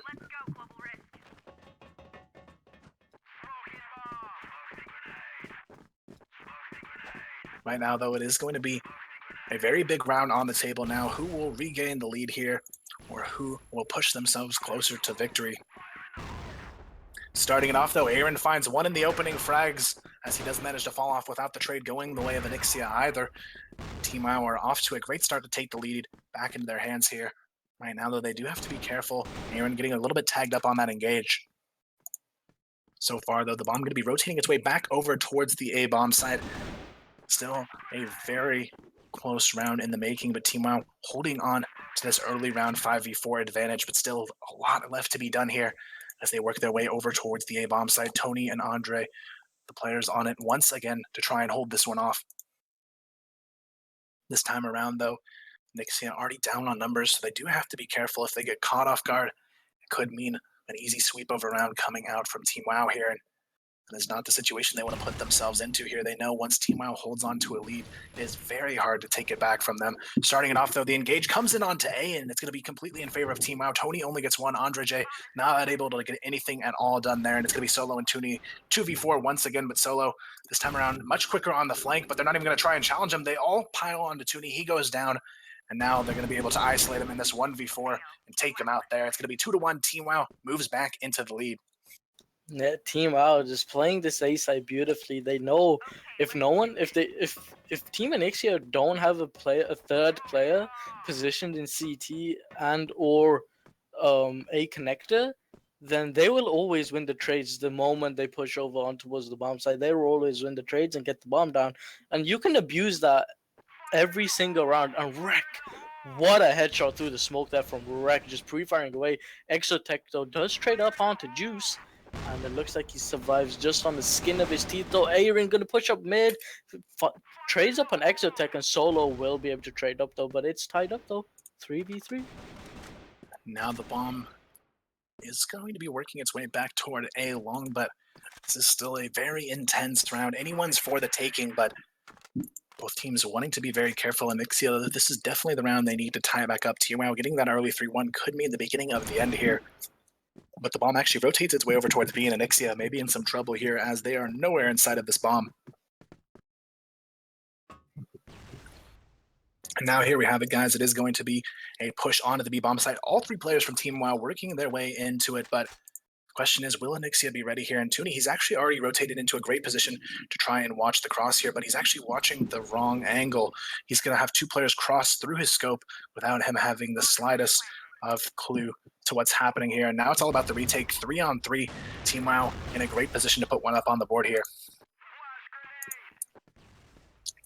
Tuni, though, still looking for the retake frag, but no one can find one just yet. Solo, though, manages to get one. Solo, could he do more work from the back of sight here? No, he goes down, but Tuni finds the trade. Now it's a 2v1. Wreck very low as well. Tuni, all they have to do is work their way and take him down here, but Andre J finally finds it through the wall, and that is going to be a great way to tie this one up. Almost got a little bit scary there, but Andre J seals the deal, and we're going to be tied once again, guys, 2-2. That almost looked so scary for Team Anixia there. In the back of my head, I was just thinking, don't give him one-on-ones, don't give him one-on-ones. And fortunately for Team Anixia, Andre manages to get the trade up. But yeah, we're back to that same place again as we were in Mexico. Tied again. And I have that same feeling it's going to go back and forth once again. Right now, it is going to be a 1-for-1 trade to start this one off. It's still anyone's for the taking here. Tony finds another, though. Tony finds the triple kill spray down. It's going to be Aaron all alone in a 1-on-4, and just like that, Anixia, thanks to Tony, will hold on here and pick up the round. That's going to be a brilliant A-side hold, though. They get 4 of the 5 players. Just like that, Anixia is back in the lead here. Tony finally having the play that allows him to step up. Now, this should be a great confidence boost for him. Guns down, 3 players headed over towards that A-bomb site. Beautiful execution. And right now, more than ever, Team WoW needs to keep this one close, but Tuni gets the opening frag here, and it's going to be a 5-on-4. As Anixia move one step closer to the potential victory, Aaron tries to shut things down, but Tuni, he's still answering with frags on the board. Tuni gets 3 kills to start off the round. Exotech comes in for 1, and now Juice is all alone in a 1-on-4. Juice, though, will find 1 and the bomb, and now he has to be very careful, though. With just 21 HP, he has to be careful of this lurking position from Tony, who's coming up right behind him, but Juice, he has no idea here, and Tony should be in a great position to shut things down in mid. Right now, though, it's going to be a very close positioning here, and he gets spotted. Juice now has no health to work with here, and they're going to be able to collapse on him. He knows he has to go for the refrag on Tony, but he can't get it. Tony closes another one out, and definitely have to give a shout out to him. He's definitely stepped it up big time here in this final map. This is where we see a pause coming out, 4-2, and honestly, I feel like this one may be sort of a tactical coming out from the guys on Team WoW. For sure, yeah. This has to be a tactical one. I mean, it's 4-2. They can't risk anything like passed around from here. The moment it hits 5-2, you know Team WoW have hit that wall. They can't do anything, they can't do anything better. They just have to allow Team Anixia to suck up the runs and get the half over and done with. So calling this break is actually a good idea right now for Team WoW. But Tony finally, as I said, the moment he got that 3K, boosts up his confidence, and gets another couple of kills on the board as well. So, but Tuni and these Deagle shots, man, they're quite something. They're quite something, ZZ. Tuni has just blown my mind throughout this matchup, and really, this whole roster has completely stepped it up over the past few months. They started off CFCL in the beginning as a team that struggled to even make it into the top 3, and now we see them here ready to dethrone the uncontested #1 team for 2 months straight. And this is where Team WoW is really put into a situation that they haven't been faced with in such a long time. It used to be way back when CFCL first started in the pro leagues that Carbon was the team that would be able to come up every once in a while and put them in their place. But it's really hard for a team to react to this because when you've been winning for so long, you almost forget what it's like to be in that situation where you're on the brink of losing and still have to win it. And really, this is going to put a lot of pressure on Team WoW and really prove what they can do under pressure here. They've had so many good weeks in the pro league, but now when it matters most, this is their opportunity to show us what they can do in order to close it. But Onyxia, they've stepped it up. They brought their A game to the table and made this a very intense matchup.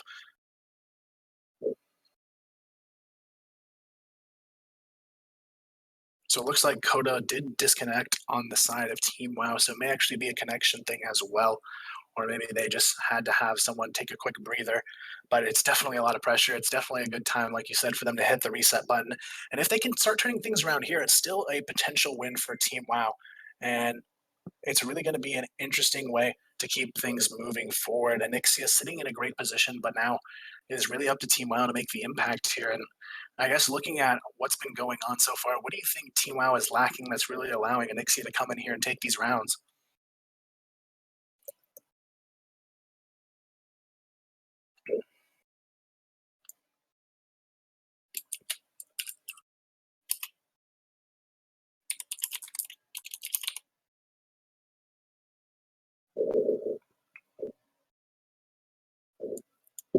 I think we're just waiting here, though, on Coda to get back in the room, guys, and we'll get things right underway.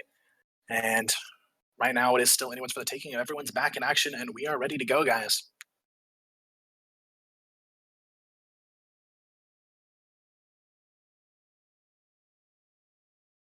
It looks like we are ready to get back into the action. And now here we go, guys. Onyxia leads it 4-2 after the pause. Now it is up to Team WoW back into this one, but Onyxia well on track to a huge upset here in the upper bracket finals and securing them a place in China here. Danny, are you ready for it? Yes.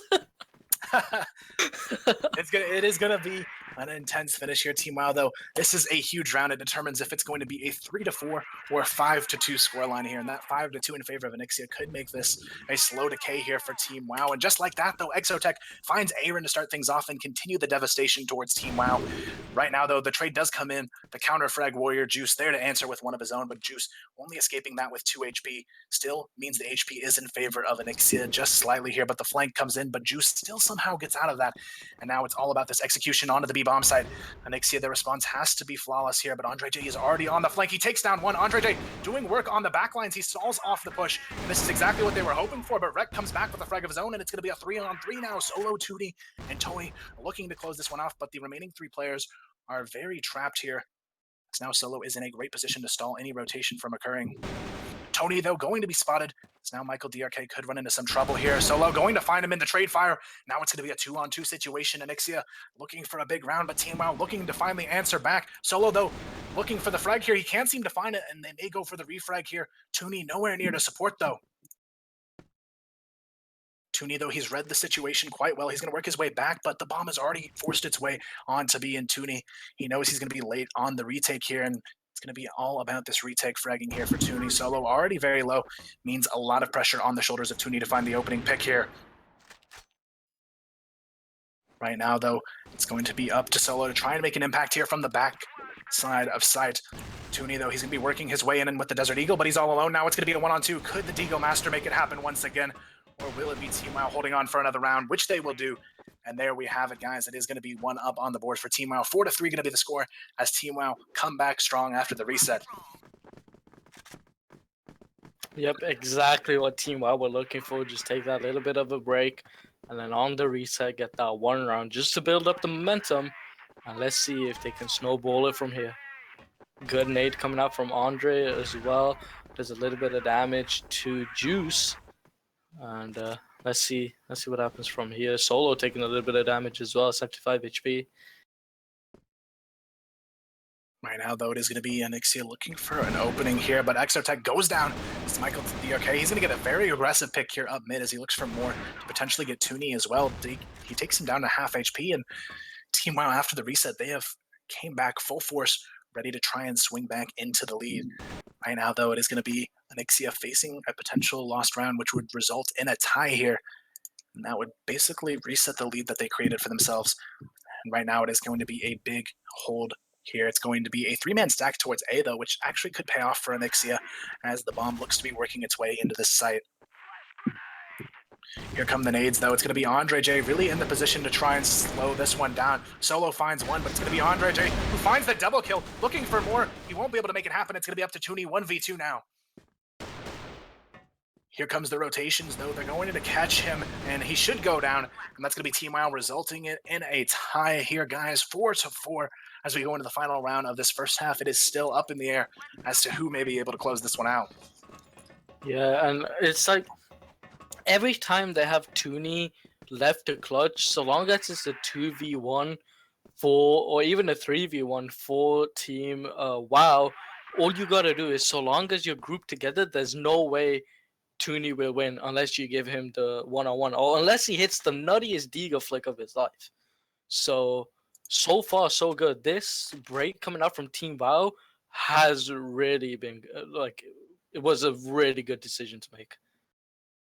Now this is where the pressure is on Onyxia. This is their chance to still close the half in their favor. It's going to decide who takes the half, 5-4 in this final round of the first half. Two players going to find frags to start off. Rek and Solo already out of the picture. It's going to be a 4v4 to decide who closes this one out. Coda, though, with the bomb in hand, is going to trail back towards mid here.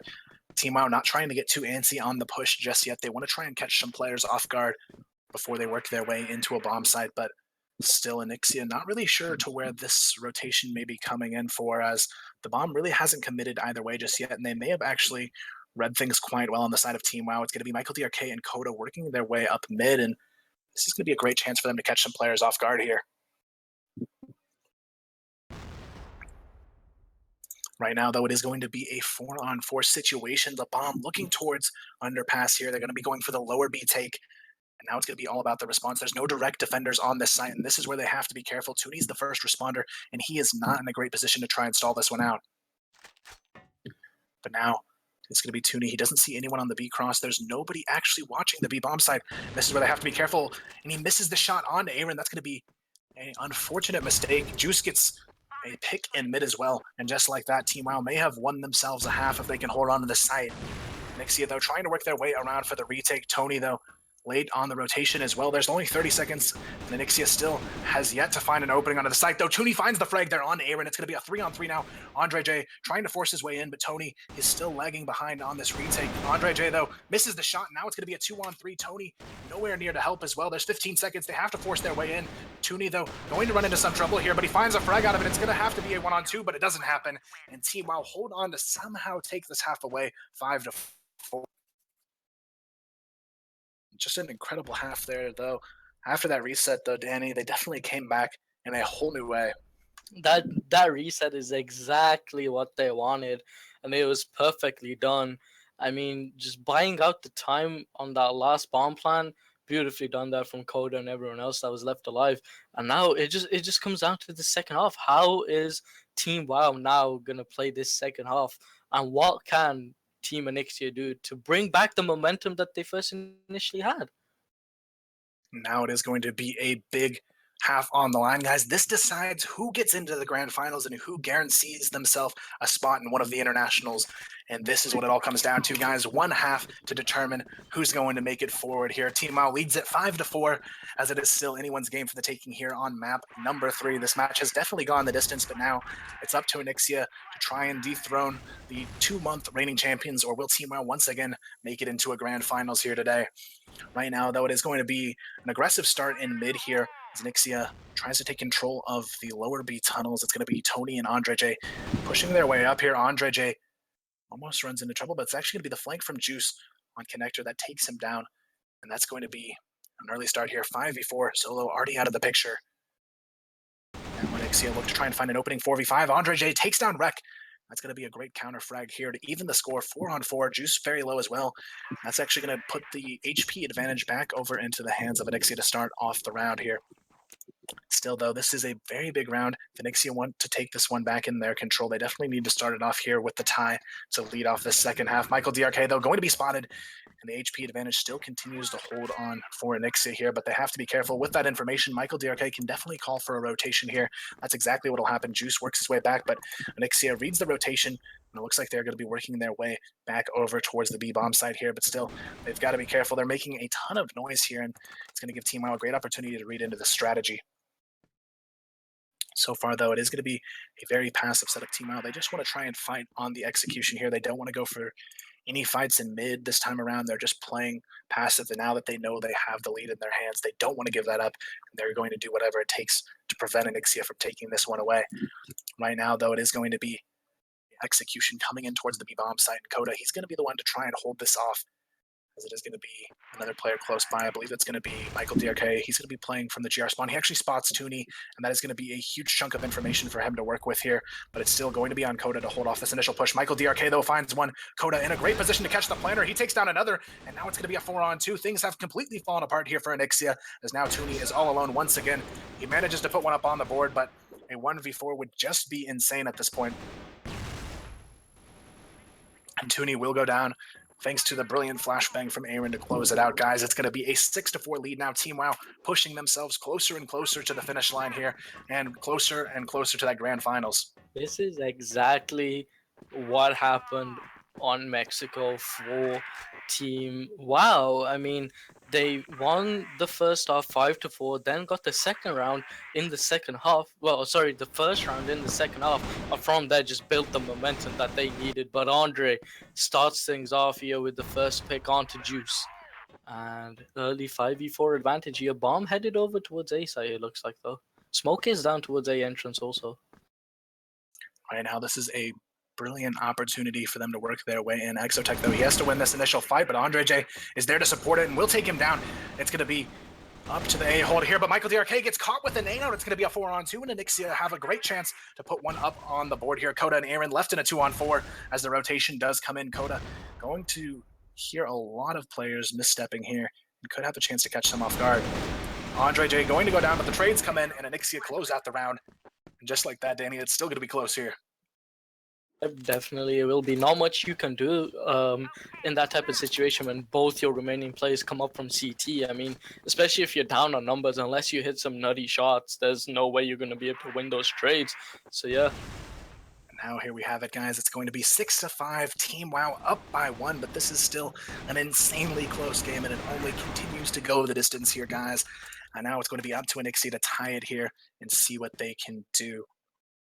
Right now, though, Team WoW looking to hold on to that lead that they've created here. 6-5 going to be the score here on map number 3 as Onyxia looks to try and find an opening here, but Team WoW once again doing a great job of just playing their A game and playing it very passive. The only thing that could come back to bite them is if they play a little bit too passive and give that map control over to Onyxia. That's the one thing that Team WoW really needs to try and avoid here with their passive holds. If they give up too much position, they may actually get themselves caught off guard here, but right now they're doing a great job of playing these forward angles and really putting the pressure on Onyxia to make their move. Right now, though, Aaron in a great corner here. He's going to be locking down Connector. He takes down Solo, and that is going to be a nice pick to keep things going here for Team WoW, but right now the push is still coming in aggressively. Onyxia trying to find the openings, but they can't. Aaron takes down another. It's going to be Exotech going down, and just like that, Team WoW found themselves in a good position to win a round once again as Andre J goes down. It's going to be a 2-on-5 now. Tony and Tooney looking for some sort of redemption here. Otherwise, it'll be Team WoW with another round on the board here. Looks like they're going to try and get their rotation going over towards B here, but they're already going to be caught off guard. But Juice, he'll go down. Tony looking for more. He gets the double kill. Now it's going to be a 2-on-3 situation just like that. Tony starts to turn things back around. Michael DRK, though, going to spot Tony and takes him down from Connector. And now it is all up to Tooney. Can he make the clutch to tie it up? Otherwise, it's going to be 7-5, guys, in favor of Team WoW. This is going to be a very crucial round, though, here. If Tooney can somehow find it, would be an incredible turnaround to tie this one up. But right now, Team WoW definitely sitting very comfortably on the round. But Tooney is trying to do what he can to juke these defenders and possibly win a round with 20 seconds on the clock, though. They just assume he's going to go A here. And Tooney, he's going to go for the risk play. He's going to rush B as quickly as possible and go for the plant here. And if he can actually hold this one off, it would be an insane round for his team, and now he has to plan here. 5 seconds to get it down. He gets the plan, and now it is all about the hold. Tooney, he has an uncontested plan, and this is a great opportunity now to win this one out. If he can force these 1v1 peaks onto his sniper, he may actually have a great chance here, but he's going to be caught off guard. Coda, he's going to collapse on him with Wreck, and that will finish this one off, guys. Team WoW holds on to the lead 7-5. Team WoW just still stepping it up after that reset and now bringing back the momentum. And I feel as though one more round on the board here for Team WoW may just close it out for this entire matchup. It's definitely looking like that could be a possibility here next year. They really need to step it up here now before it gets too far out of reach. 7-5, though, going to be the score, guys, as Anixia hunts for their 6th round on the board. But so far, it is going to be a nice frag on the board to open things up as they get control of the global risk spawn as well. This is a whole lot of map for them to work with. Exotech finds another, and now this is exactly what they needed to turn this one back around. It's going to be a 3-on-5 situation. Aaron, Coda, and Michael DRK left to try and hold on, but Coda finds the refrag onto Solo here. But now it's going to be Michael DRK really in the key position. He's already in position to start calling these positions on these A defenders, and he's already rotated into a great spot to wait. But right now he has to be careful. Tony already in position to try and take him now. And then Tony, he's not going to be ready for it, though. It's going to be a 3-on-3 now. It's going to be up to Tony to try and get this refrag, but no, he can't do it. Just like that, the 3-on-5 is a 3-on-2, and Team WoW may have been able to do what they need to seal it out here, and Coda finds the double kill. That could be it here, guys, as now they pick up another round on the board. That's going to be I'm calling 8-5. it here.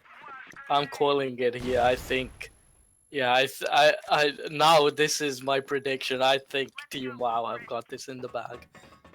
I think Anixia has just hit that wall where they just can't do anything about the momentum that Team WoW have built after that reset.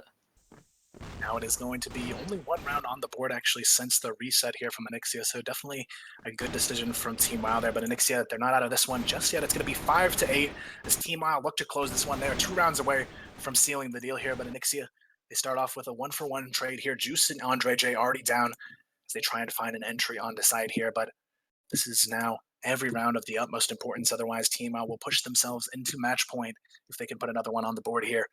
Right now, though, Anixia working their way towards lower B, but this time around it's going to be Coda in a very nice position. I actually played 2 towards B. I like this change up, especially on a crucial round like this, to try and throw Anixia off guard. Team WoW may have done a great job here of reading the potential play coming out from Anixia, and Coda is in such a key position here to stall this one out, as it is going to be Michael DRK picking up one, and they have no idea Coda's here. He's going to come in and just clean things up, but Aaron, he's already there to shut it down, and that should be the round over to Team WoW as they push themselves into match point, guys. It's going to be 9 on the board for Team WoW. Anixia only with 5 in their hands. They're going to have to win every single round, otherwise it will be Team WoW sealing them into the grand finals. And what a way to make it happen here. It's been Team WoW just ever so close to that victory. And I mean, if anything, well, it doesn't matter. If anything, Michael DRK here gonna be taking out Andre, making things the early 5v4, but it doesn't matter now. It's a 5v3. Big Coda gonna be taking out Tony, and let's see what Anixia can do. Solo, Tuni, and Exotech, last 3 remaining. Minute and 45 seconds left on the board. now They're gonna have to come up with something. It's going to be a crucial time indeed here, and the 3v5 only makes it that much more of a challenge. Team WoW looking for the close here. Anixia still unable to find an opening. Juice takes down one, and this could be the beginning of the end here. Tuni and Exotech left in a 2-on-5 here as they try and keep the dream alive for Anixia in this best of 3. It's looking like this may be the end here, though. Exotech going to run into some trouble in the A connector, but still isn't taken down just yet. Exotech will find one. It still takes a lot of damage in the process there, only with 16 HP. Tuni, he's going to have to be the one to come up huge in this round to try and make another opening. It's going to be a 2-on-5 here, though, as the bomb works its way back towards mid. And right now, the defenders are eager to close out this match and seal the deal on their top 2 finish, put themselves into the grand finals. But Anixia are not ready to give up just yet. This 2-on-4 could be an insane way to bring themselves back into it, but right now it's looking like Team WoW, they have everything they need to close this one out. It's going to be Tuni, though, still trying to find an opening here towards A, but Team WoW, they know exactly what they need to do here, and that is just play extremely passive and set up for trades, and that is exactly what they've done here over towards A. They have a 3-man stack with a lurker already on the rotation here, and that is going to be Aaron just scouting out to see if they might be working their way towards B, but this actually could be a nice read coming out from Onyxia. They're going to be working their way aggressively across mid and back towards A. And this is where Exotech, he's going to have to come up with a big frag here. Exotech, though, he finds one, the 2-on-5, now down to a 2-on-3. Aaron, though, already fast on the flank, and this is where Toonie has to be careful. The bomb's planted for the GR spawn position, but they still have to be very careful as Aaron is still behind them, and they have no idea here. Exotech, though, finds another, the 2v5, now down to a 2-on-2, keeping the dream alive here. Exotech, he can't find another. It's going to be up to Toonie now in a 1-on-2. Toonie, though, finds one, and now it's going to be a 1-on-1 situation. Could they possibly win the 2-on-5 here? No, Aaron shuts it down. That's going to be it, guys. Aaron comes up big, and there you have it. Team WoW take it to the grand finals here. And Onyxia, they just barely fall short here in this best of 3. A great attempt. They will fall 2-1 on map score, guys, as Team WoW seals themselves as your upper bracket champions. And now they will await the champions of the lower bracket to decide who may have one last opportunity to take them out. But Team WoW, definitely got to give them a huge round of applause, guys. They have sealed themselves as one of the 2 international representatives for our version. So congratulations, already getting into the grand finals, and they will have that upper bracket 1 map advantage in the best of 5 grand finals coming up later, guys. But now it's going to be up to Onyxia to see if they can make their way back in, or will we see them fall in the lower bracket finals, guys? We've got a couple matches on the way here. We've got Onyxia in the lower bracket finals versus the winner of Carbon and Instinct. So we've got 4 teams left. It's going to be Team WoW, Onyxia, Carbon, and Instinct, but Team WoW has already put themselves into the grand finals. Now we're just going to see which of the remaining 3 teams can join them there, guys. Thanks for tuning in. We're going to go for a quick break, and then we will be right back in it with yet another matchup, guys. Don't go anywhere.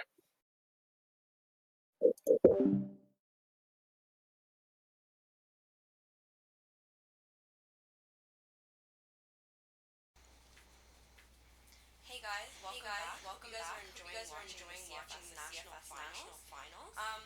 So we're gonna start off with an opinion question segment. This isn't for a report, but we want to know what you guys say about this.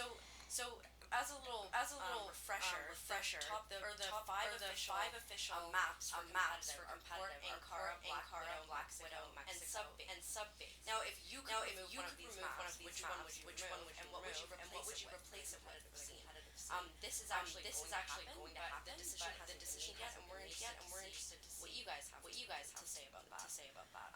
Now, before we get into the match we just watched, let's talk about Carbon for a second. Carbon was CFNA's 2015 champion and was most likely to win this year. However, in September the team broke up. It seemed to everybody. And now they're playing under the name Not Bad. And actually only Tyler, famous from the original roster, are actually still there. So far, it doesn't seem to be really working out for them, even though they actually just win against Fake Out Nation to stay in tournament today. So we'll see how it goes.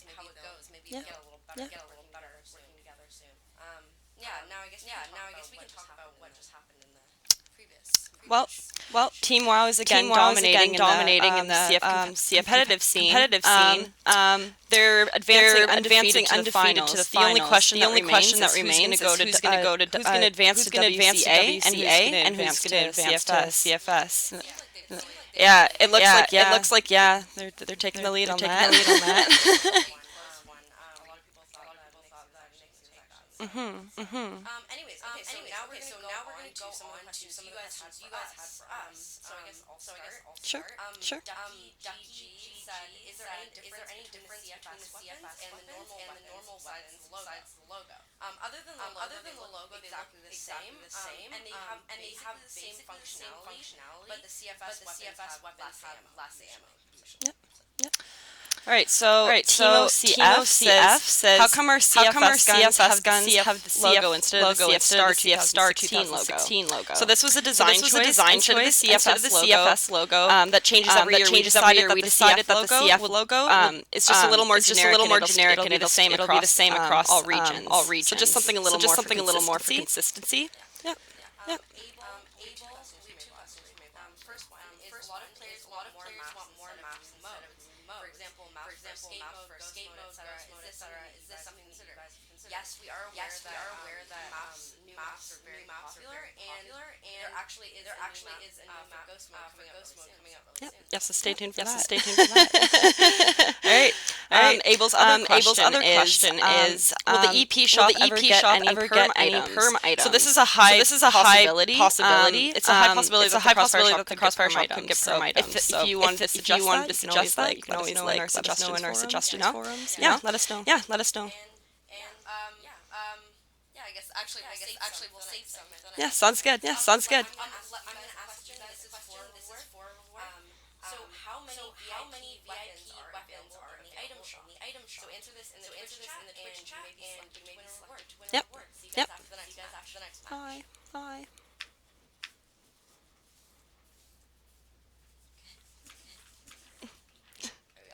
I don't know.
Come on.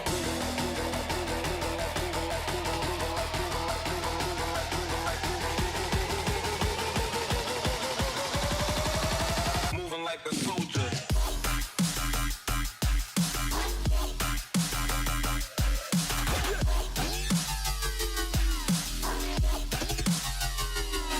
Come on.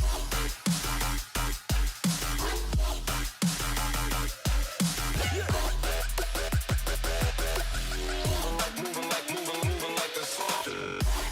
Moving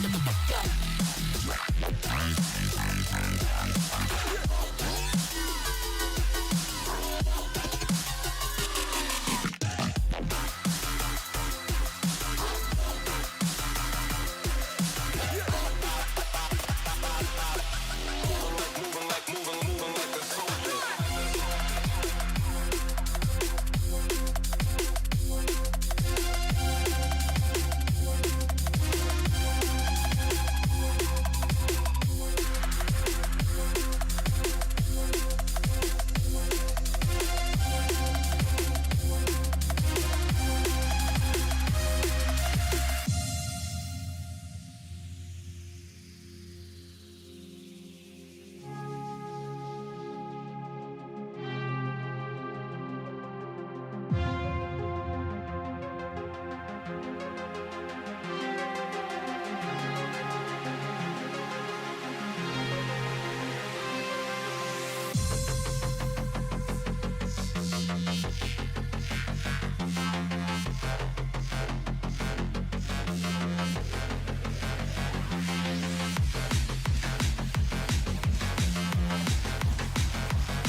right, so it's going to be Black Widow, Mexico.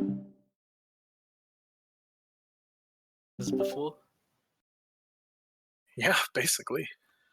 All right, guys, and it looks like we are ready to get things rolling here. It's going to be our lower bracket semifinals. The winner of this will face off against Anixia for a shot to take on Team WoW in the grand finals. So this match will determine who is guaranteed to be in the money, and then the next match will determine who will make it to the internationals, and then of course the grand final, who will be our representative at CFS 2016 here, guys. But now right into the action here. It's going to be our knife round to decide who gets that all-important side choice here to start things off for this best of 3 lower bracket semifinal here today, guys, and it looks like it will be Mr. Louis here going ham in the knife round to get that side choice for his team. And there you have it. It's going to be a nice side choice indeed here, as now it's going to be Instinct in control here. But looking at these two lineups here, any who you think will take this one? I mean, it's tough to say. I mean, at one point, Carbon and Instinct were one of the biggest rivals going on in Crossfire and A. But now, with all these lineup changes and stuff, and one team getting decimated by the other, etc., etc. I don't know. It's tough, like, for me to even think who is gonna win, because both teams have made mistakes, but both teams can also play good as well. So I don't know. I'm gonna roll with like the same thing I did last game, which is sort of just wait it out for the first map, see what happens, and then give my predictions later on, like towards the final moments. And right now it is going to be Instinct starting things off on the attack here, but 15OL is going to be the one to get the opening frag there, taking down Mundo, as it looks like there's going to be a huge stack on Catwalk coming out from Carbon, and they are ready for the challenge here. They're going to get a 4-1 advantage, but 15OL just cleans it up immediately, and that is a very fast round to Carbon. Yeah, 15OL just opening it up straight away with the first early pick of the game. Then reads Ralph's movements perfectly well, knows one's going to be rushing up A long. Ralph doesn't even bother checking single box, and then gets immediately picked up by 15OL. And obviously you have Pump on Logic collecting the other 3 kills as well with the very, very fast cat aggression, sorry. But once again though, we do see Instinct working up in this mid, and they do have Ralph on that A long once again, so let's see what happens. And right now it is going to be fast push coming up Cat, it looks like, but both teams very hesitant to engage here. Famous, though, going to be the first one to peek out with Logic. They get the 2-for-1 exchange. Famous picks up another, and just like that, Carbon grabs the early round advantage again, but Bert turns it completely around with a double kill in mid here. Ralph trying to find one under the double doors as well, and just like that, Instinct have done a great job of turning this one back in their favor. Pump going to be caught off guard from Bert as well, but they will get the trade. And that is going to be a 2v1 now for Ralph to try and win out for his team, but the bomb is down in a pretty peculiar spot here to try and retake it. Pump definitely catching on to this, as well as now Ralph has to rotate all the way back around to try and grab it here. He's actually going to go for the engage on B-Long, and this could be actually a great potential position here for Ralph to make a nice impact. He could get Imagine caught off guard here, but Imagine he's on the quarter box and Ralph has no idea. Imagine almost missing the shot there with his confidence being extremely high. Maybe debating going for that knife kill there. But it will be a 2-0 start for Carbon here, which is actually quite surprising to me, considering I thought Instinct was going to be the team to beat, really, between these two. But right now, Carbon, they're definitely playing their cards right to start it off. Yeah, most definitely. I mean, already you can see on the board, everyone has got 2 kills in 2 rounds. So everyone, just pulling their weight equally. But in the meantime, though, we need Ralph to do something here. Same with Mundo and Louis, and we got a B push incoming as well. Flashes go in, bomb in the hands of Mundo, and Mundo will collect that first kill onto Pump here. 15OL trades up onto Louis. Imagine finds a kill onto Mundo as well. Jaime trades up onto 15OL. Jaime collects himself a double, and bomb is going to go down. Now it's going to be all about the retake here. Logic and Famous working their way back around to try and retake this one and keep themselves in an uncontested lead, but Instinct may have pieced together what they need to close out a first round up on the board here, but Famous and Logic are going to have to move a little bit faster than this to get all 3 kills and the defusal. They have 20 seconds now left to do it. They're going to have to move much faster to make this happen, and now here comes the flash, and And they may have just waited a little bit too long here on this retake. 14 seconds to defuse the bomb and take out 3 players. It's going to be basically an impossible task to get done this quickly. They're just going to have to go for a risky play here. Logic gets the double kill though, but there's no one on the bomb. They have to stick it here. But there's no time to defuse the bomb, and that is just going to be a devastating situation here. Carbon, they even had the kills to make that happen. They just waited too long on that push. 2 more seconds, or even a second longer. That's all it took. 1 to 2 seconds longer, and they could have got it. And now Carbon, unfortunately, due to that mistake, is going to be looking at a 1 to 2 score instead of a 3 to 0 now. And this is really going to be where they need to rebound from that and keep the ball rolling forward. But Instinct going to be facing trouble once again. Bertman goes down to the nice shot there in mid from 15 OL, who has been pretty good pick presence so far, averaging about 1 round for his team in these mid picks. So it's going to be all up to Instinct to try and find the response here. Even though they do have 1 on the round, still all of these rounds have been tilted pretty favorably towards Carbon in the early portion of them. So now they really need to come up big here and tie this one up. They've been given the opportunity thanks to that mistake from Carbon, and now this is really Instinct in a great position to answer back with the tie. They are going to be in a numbers down situation to do it as they work their way towards B. Their execution needs to be flawless here in order to put one up on the board.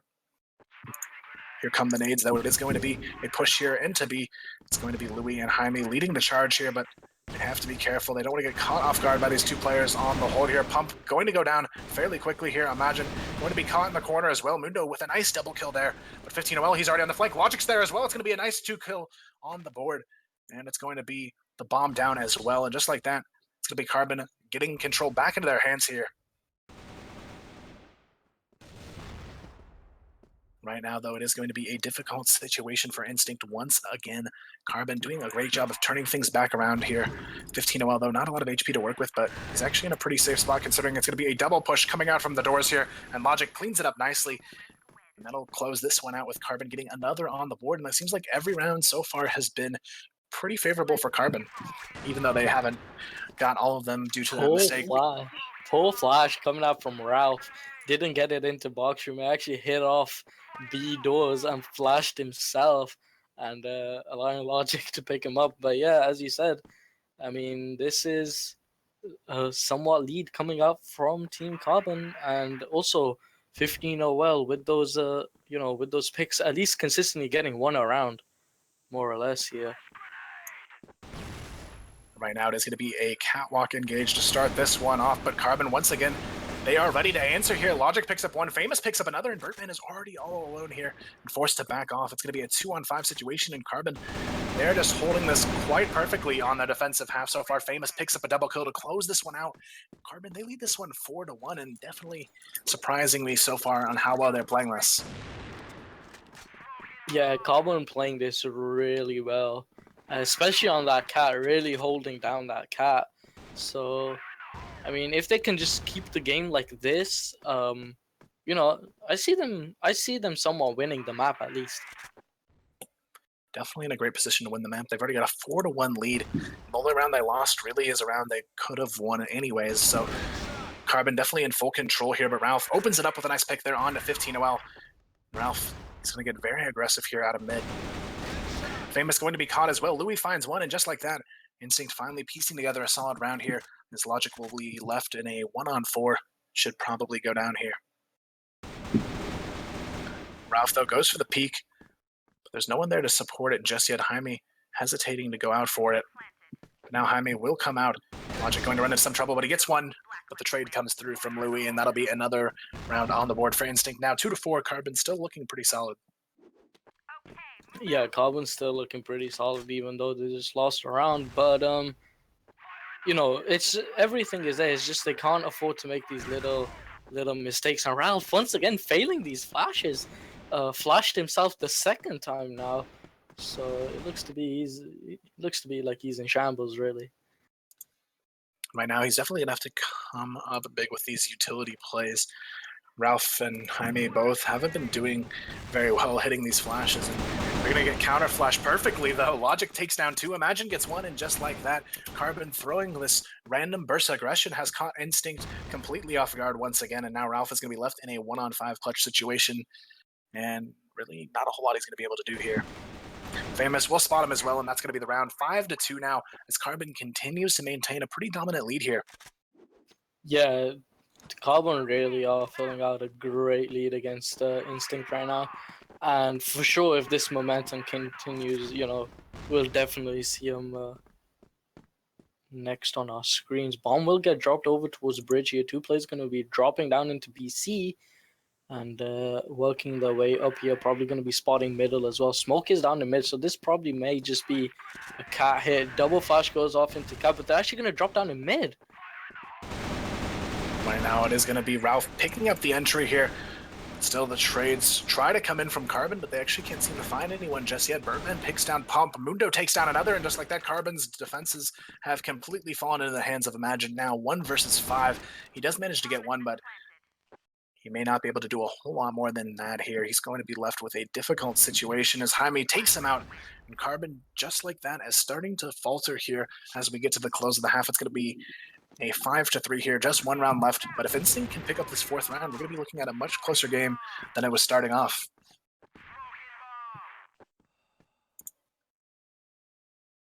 Right now, though, we are going to see a split setup once again.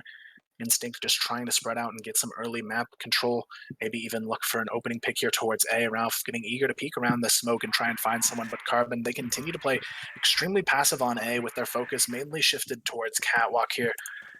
Right now it's going to be all about the execution, though. As Carbon looks to try and read onto this, but they're not going to be able to do so. Pump, he's the only one on A, but it doesn't matter. Pump gets a double kill before he goes down, and it's going to be a 3-on-4, but Ralph and Mundo answer nicely with this push out of mid. Mundo gets the triple kill, and it's going to be Logic all alone. As Ralph comes in for the cleanup, Ralph and Mundo combined pick up all 5 kills the round there. That's going to be a nice way to close this one out. Instinct, they didn't get off on the right foot here, but they are definitely finding this 4-5 guys going to be the score as we close out the first half.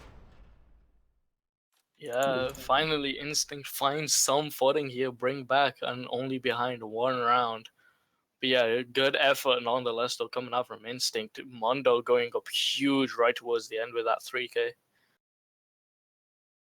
And now this is really Instinct's chance to answer back in their second half. It started off as a game that shouldn't have really even been one that Instinct could find their way back into, but Carbon, it just seemed like as the match got further and further into it, they just made simple mistakes time and time again, and they gave a very good opportunity for Instinct to close the gap here, and now it is only going to be a 1-round lead from what should have potentially been a half there.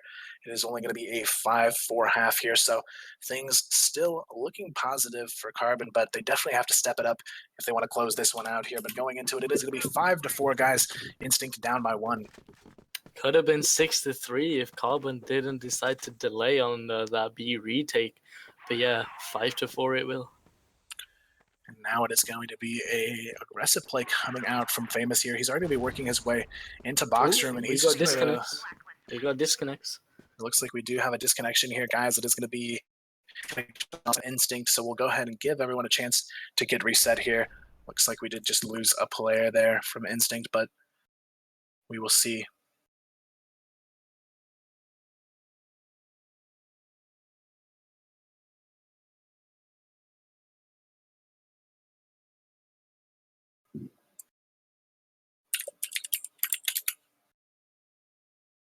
Pablo, okay.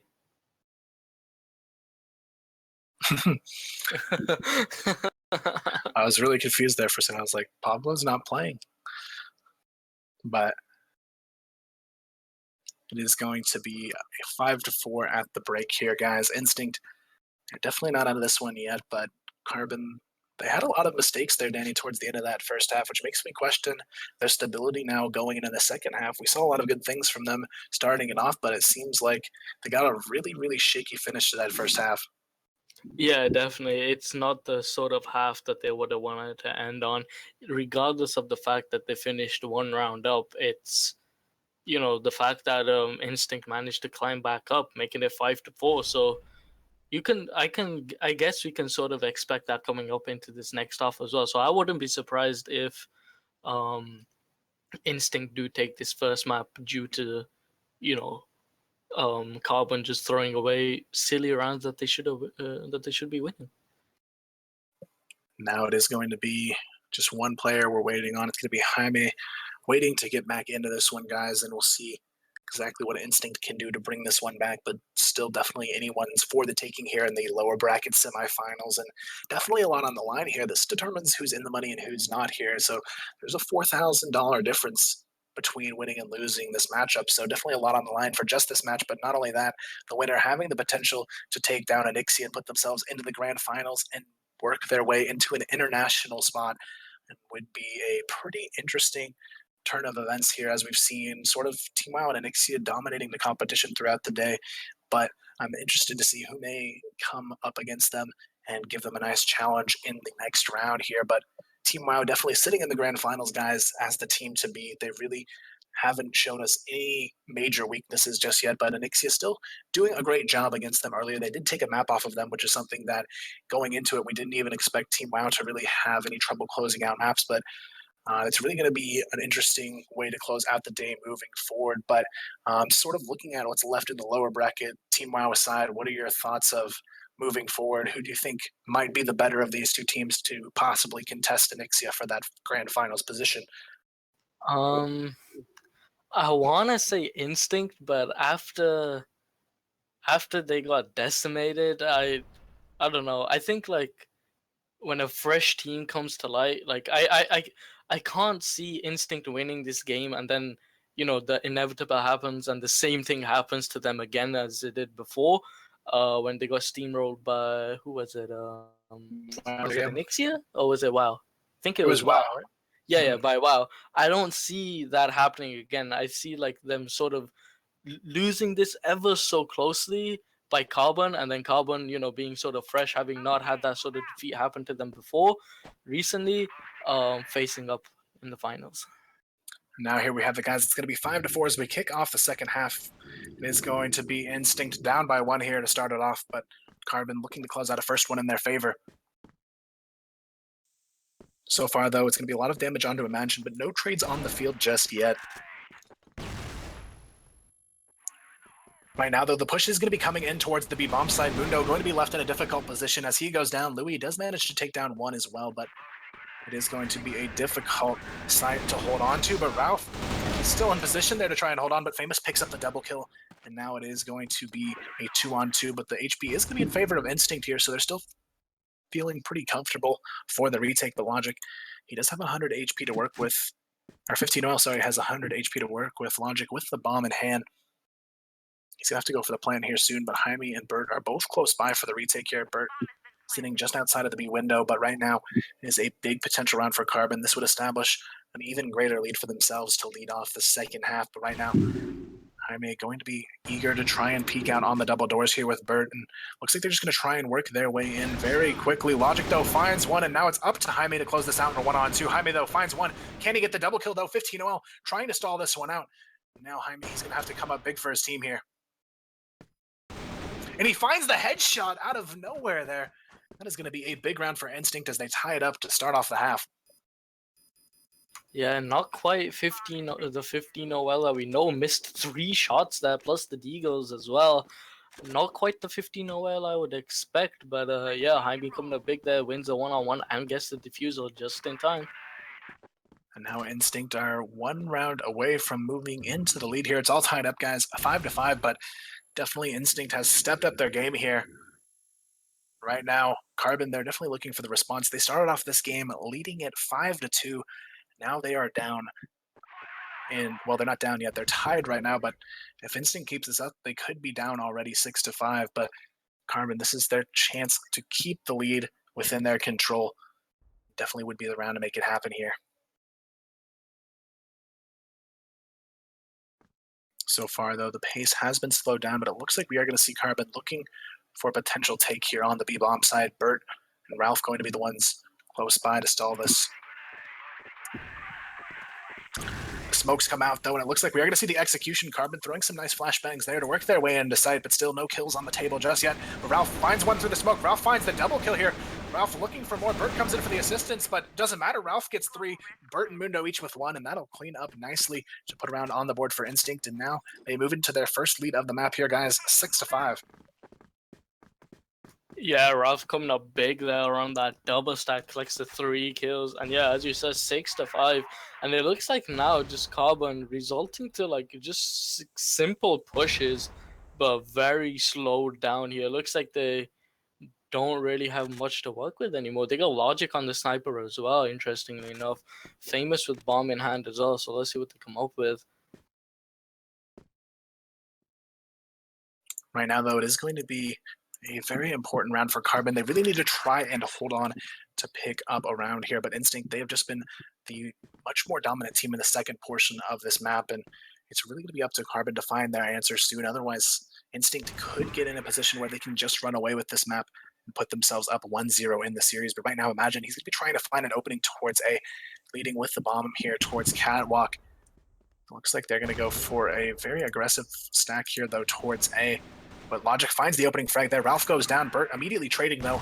It's going to be a 4-on-4 as the bomb works its way over towards A here. Jaime trying to spot one, but Burt in a great position to flank and turn around and get this push onto A. Famous, though, finds one from under Cat, and right now it's going to be an interesting decision here. They're actually going to go for the reverse push up Cat, and they're going to send Louis out long. 15 while though, spots one. Mundo takes down Famous, though, in mid.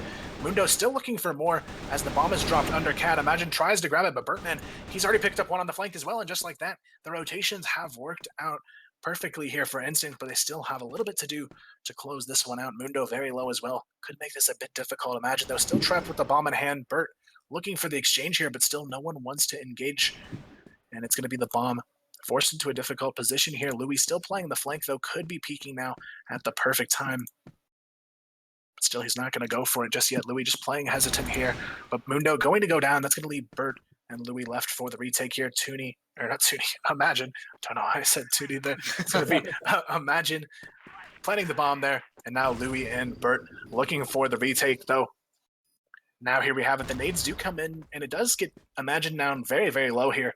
It's going to be 15 OL and Imagine trying to hold on to this site, but Imagine caught off guard. It's going to be a 1-on-2 now. 15 OL gets one, though. Can he get the double kill and the round for Carbon here? It's going to be a close one, but Burt, will he go for the peak here? He's going to go for it, and 15 OL is ready to react, and he gets the double kill, and that is going to be a big round on the board, and a much-needed one at that for Carbon as they make it a 6-7 score, or no, 6-6. It's all tied up. I thought they had lost the half for a second, but yes, it will be 6-6 here, guys. So that's actually going to tie things up right away to answer back. So things still very close here, as now we see Carbon working their way back to a potential victory. But starting this one off, there's going to be a 2-for-3 trade in favor, or actually no, a 3-for-3 trade now, as Burt does take down Imagine. It's going to make it just a 2v2 now. Mundo and Burt versus Famous and Pump for a very vital round for both of these teams. It's 6 on the board for each team right now, but it could change in favor of Carbon as they do take down Burt, making it a 2-on-1, and this is Carbon with a chance now to take their lead back. Right now, though, Mundo, it's going to be a big potential round for him on the board here. He's going to see both players, catches them off guard, but still can't get a kill out of that, and that's going to be a big mistake there. He had a chance to take down at least one of them, if not both, and misses the shot to take down Famous or Pump there. Now he's going to have a much more difficult retake on his hands. Both Famous and Pump going to be playing here in the window position as well to make it a very, very tight-knit round, but Mundo, he's going to be in a difficult spot here. Right now, though, Carbon, this is their chance to take back the lead. Mundo in a pretty rough position, but he's just going to stick it here. But Pump goes for the peak and will take him out, and that's going to be Carbon now moving back into lead. Now we've got a very close game on our hands here. Okay, move out. Right now, though, it is going to be an aggressive play over towards B. Carbon trying to get some intel here, but still they haven't been able to find anything just yet to get things rolling. Still Carbon trying to find the openings towards B, but they do have the lead now once again. If you guys are just tuning in, this is map number 1, 7-6. Carbon leads it so far, and it is only going to get closer from here. Ralph going to be isolated on the back corner of the site, but he still does have the support there in the corner from Louis, but looks like they're both going to go down here, but no, Louis manages to hold on and grab one. He's still alive here. Mundo comes in for the double kill. Logic finally takes down Louis, but it may be too late as Mundo's double kill opens up the site completely, but Logic, he still gets another one on the board. Logic, he's looking for more here, but he will go down. It's going to be 15 well and a 1-on-1, but Burt with 100 HP, and it's going to be 15 well with just 12. 15 OL though does have the sniper in hand, misses the shot though onto Burt. reloads the Deagle here, and as you said, 12 HP left on 15 OL. But I don't know if he knows that he has bomb, but surely he does. But will take his position just outside the B bomb site here, just outside the B doors.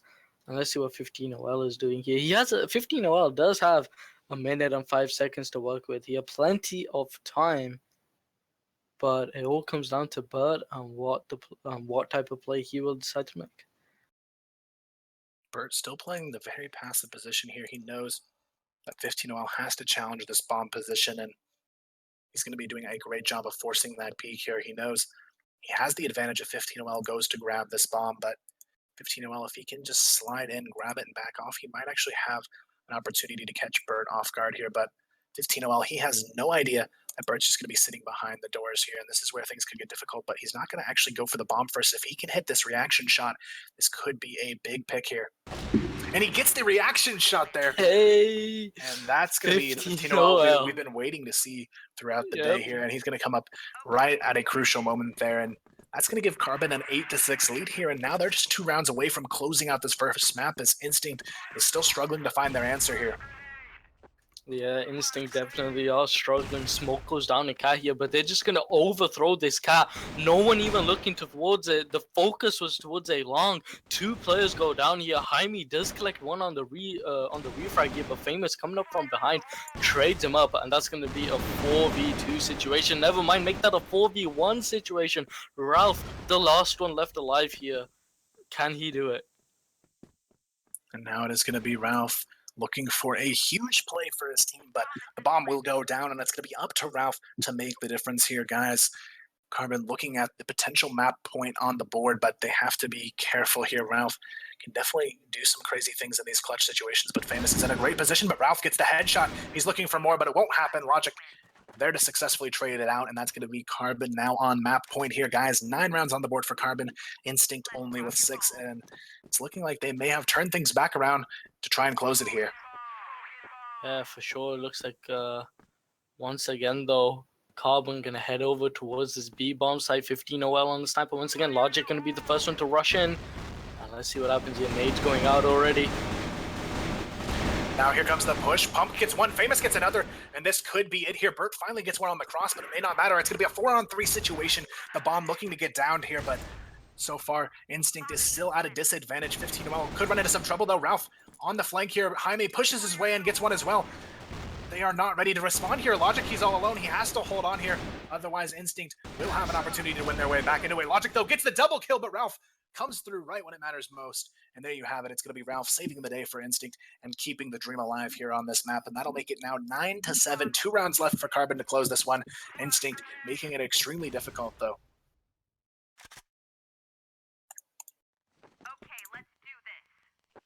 Now, guys, we're going to be going into the final 2 rounds of Black Widow here. Neck and neck, but Carbon, they just need 1 to close it. Instinct looking for 2 to push it into overtime here, but 15OL finds the opening pick. That's going to be a huge shot. Bert goes down, and now it's going to be a 4-on-5 for the retake here, but they may actually not even go for the execution now. Carbon, they know they have the numbers advantage, but now they're looking for more here as they try to find the opening into mid. Jaime just going to be playing on the back of the A-bomb side train here, just playing the passive position as they know they're already at a disadvantage and they don't want to give up any more information to Carbon. But right now, it looks like we're going to see a massive push coming up Catwalk. They know Instinct has a tendency to really just not play anyone aggressively on Catwalk, and they're going to look to abuse that once again. Carbon going for the storm up Cat, sending their last remaining player of 15OL up long with this and now it's going to be up to Instinct to prevent this last round from getting out of control here. Logic, though, finds the double kill opening. It's going to be a 2-on-4 now. Ralph and Louis, they have to do something massive here in order to turn it around. Louis going to be working his way through window, but that nade, if it actually went through, it might have taken him down to the secondary nade. Takes him down to 4 HP. Ralph and Louis, they have to come up big, but it's not going to happen. Ralph now all alone in a 1-on-4, and Logic will find him through the window, and that'll close out map number 1. 10-7. Carbon takes it in a very close victory. 15 OL. I don't know if you noticed, but as he was pushing up long, he scopes down towards Undercat and actually hit the flick shot onto Louis. Hit the flick leg shot onto Louis, causing him to be 20 HP. Throws it on top the nade, doesn't quite manage to finish it off, then scopes up the window, manages to pick him up. But overall, though, Carbon with the victory of the first map, and it looks like we're going to be moving over to Mexico. And now Carbon, they are going to be sitting in the lead here, guys. One map on the board for them. Instinct looking for redemption on map number 2. Both teams fighting for a shot to go to the lower bracket finals. Take a chance at an international spot here, guys. Today, things are getting very intense here with just 4 teams left on the day. One will be knocked out here, possibly even on this map if Carbon can close it out in their favor. Instinct will be going home in that 4th place position, and Carbon will have put themselves into the lower bracket finals here, guys. But still, anything can happen here, and as we go into Mexico, it's going to be Instinct with everything on the line here.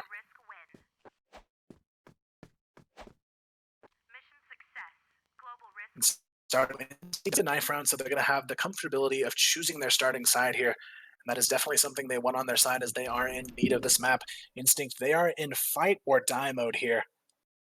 And this could be the end for them if they don't step it up and take it. But I guess the question is, Danny, do you think it's going to be a 3-map game, or do you see Carbon out in a 2-0? I've seen Carbon wipe, well, not necessarily wipe, but, you know, by the skin of their teeth, be Instinct on Mexico. This is like a long time ago in the old lineup. But nonetheless, though, I do think that they have enough in them to actually take this map, and no need to go into overtime, into a 3rd one. Right now, this is going to be Instinct with everything to prove here. Carbon sitting up 1 map to 0. If you guys are just tuning in, this is going to be the lower bracket semifinals. Both teams fighting for their chance to take on Onyxia in the lower bracket finale, leading into the grand finals, where one team from the lower bracket will face against Team WoW for a chance at that CFS global spot. But right now, it is going to be both of these teams fighting for a chance to get into the lower bracket finals, and Carbon, they are well on track to make that happen. They have a 1-0 map lead, and now they're looking to close this one out in the 2-0. Starting it off, though, it is going to be a very passive setup coming out from Carbon here. They don't want to give any information over to Instinct. They just want to play passive and play their A game in order to try and close this one out in a 2-0. But Instinct, they are very eager. You can tell by the way they're playing. An aggressive setup in mid here. They want to win this map, and they are very eager to try and challenge these opening picks. Louis working his way around the corner, finds one here. It's going to be a nice way to start things off here for Instinct. They take down Logic.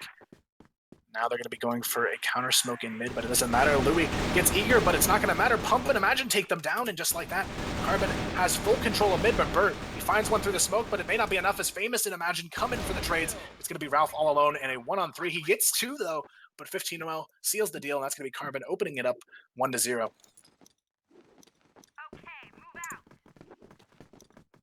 Right now, this is where the pressure is going to continue to mount onto the shoulders of Instinct. Not only are they a map down, they start this one off 1-0, and Carbon, they have to be feeling very comfortable with how things are going right now. They haven't had a whole lot of issues against Instinct so far like I was expecting them to have, and they've got to be feeling pretty solid moving into the 2nd round, but still a lot more left to be done on Mexico for both teams, so it's still anyone's for the taking here, but Instinct, they definitely need to step it up here to get things rolling back in their favor. So far, though, it is going to be Famous throwing some nades here over towards Pyramid. Mundo finds one. Bert comes in for the trades as well, and just like that, it's going to be Instinct holding on nicely, but Famous, he has not been spotted here just yet. He takes down one on the back of A, but it may not matter. He's all alone in a 1-on-3. Now make it a 1-on-2 with the bomb in his control, but still, he's going to have to be careful here. But Ralph jumps over the stacks, and will take him out. It's going to be a 1-to-1 start here as Instinct answers back with one of their own.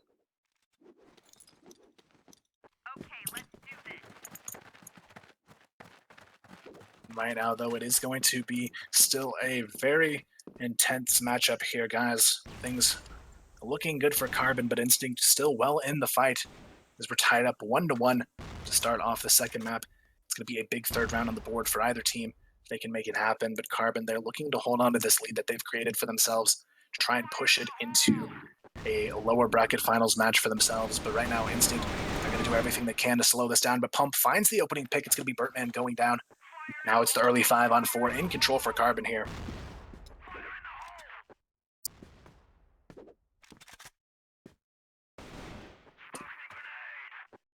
Right now, though, the pace has been slowed down quite a bit. Instinct, they're not quite sure where this push is going to be going. Carbon not giving a whole lot of reads into their positioning just yet, but it looks like they are going to be going for mid control here, and it's going to be completely given to them, actually. Now the 5-on-4 looking very favorable for Carbon as they work their way over towards the B-bomb side. Louis, though, tries to hold it off here. He manages to get the double kill, though. Now it is going to be a devastating turnaround here as Instinct may have done exactly what they need to put this one back in their favor. Ralph and Mundo both get kills on the flank, and just like that, it is a 1-on-3 situation here for Logic now, as it looks like it may be a potential round win up on the table.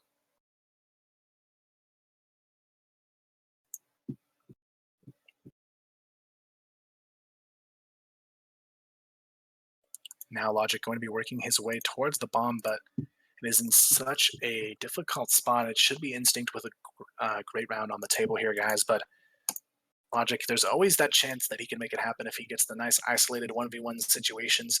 There's still a slight chance for him to work his way back into a round win, but in a 1-on-3 with just 24 HP, it's going to be nothing but perfection required to win this round here, and this is where things get very intense. As the time is ticking down, Logic, he's going to have to plant and just hope his positioning wins him this one, and see if he can make it happen here. Guys, the bomb's going to go down, 20 seconds on the clock, and the retake is on its way. 35 seconds to get in and clear Logic out. It looks like they are going to be sticking together, very rightfully so, on this retake. Logic, he's going to be left all alone, though, in the back of sight. He has to make this happen, otherwise it will be Instinct working their way into the lead. Logic, he gets one to open it up. He gets the double kill, but no, Mundo trades it out. Logic, he had a great chance there, but just wasn't quite able to close it out. And that'll be Instinct moving back into the lead here, guys, 2-1.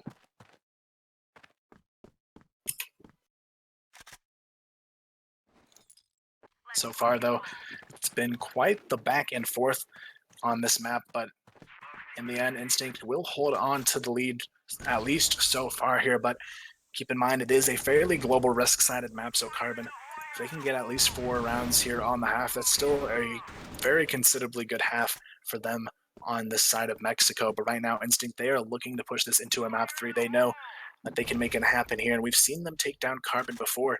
It's just a matter of who's going to be able to bring their A game here as we continue forward on the half. Right now, though, Carbon looking to tie things up immediately if they can put one up on the board here.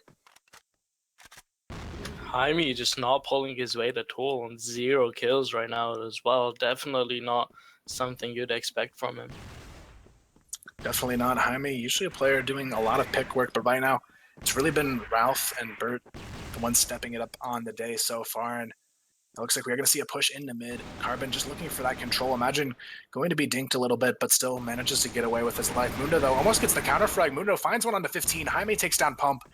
Just like that, Instinct has responded very nicely here, as now it's going to be just a 1-on-3 for Logic, but he gets 3 kills on the board. Logic, he's still looking for more. Could he possibly get the ace here for his team? Logic, he's going to go for the plant here, and once again, he's going to be faced with a difficult position. He finds the 4th. Can he get the 5k ace? No.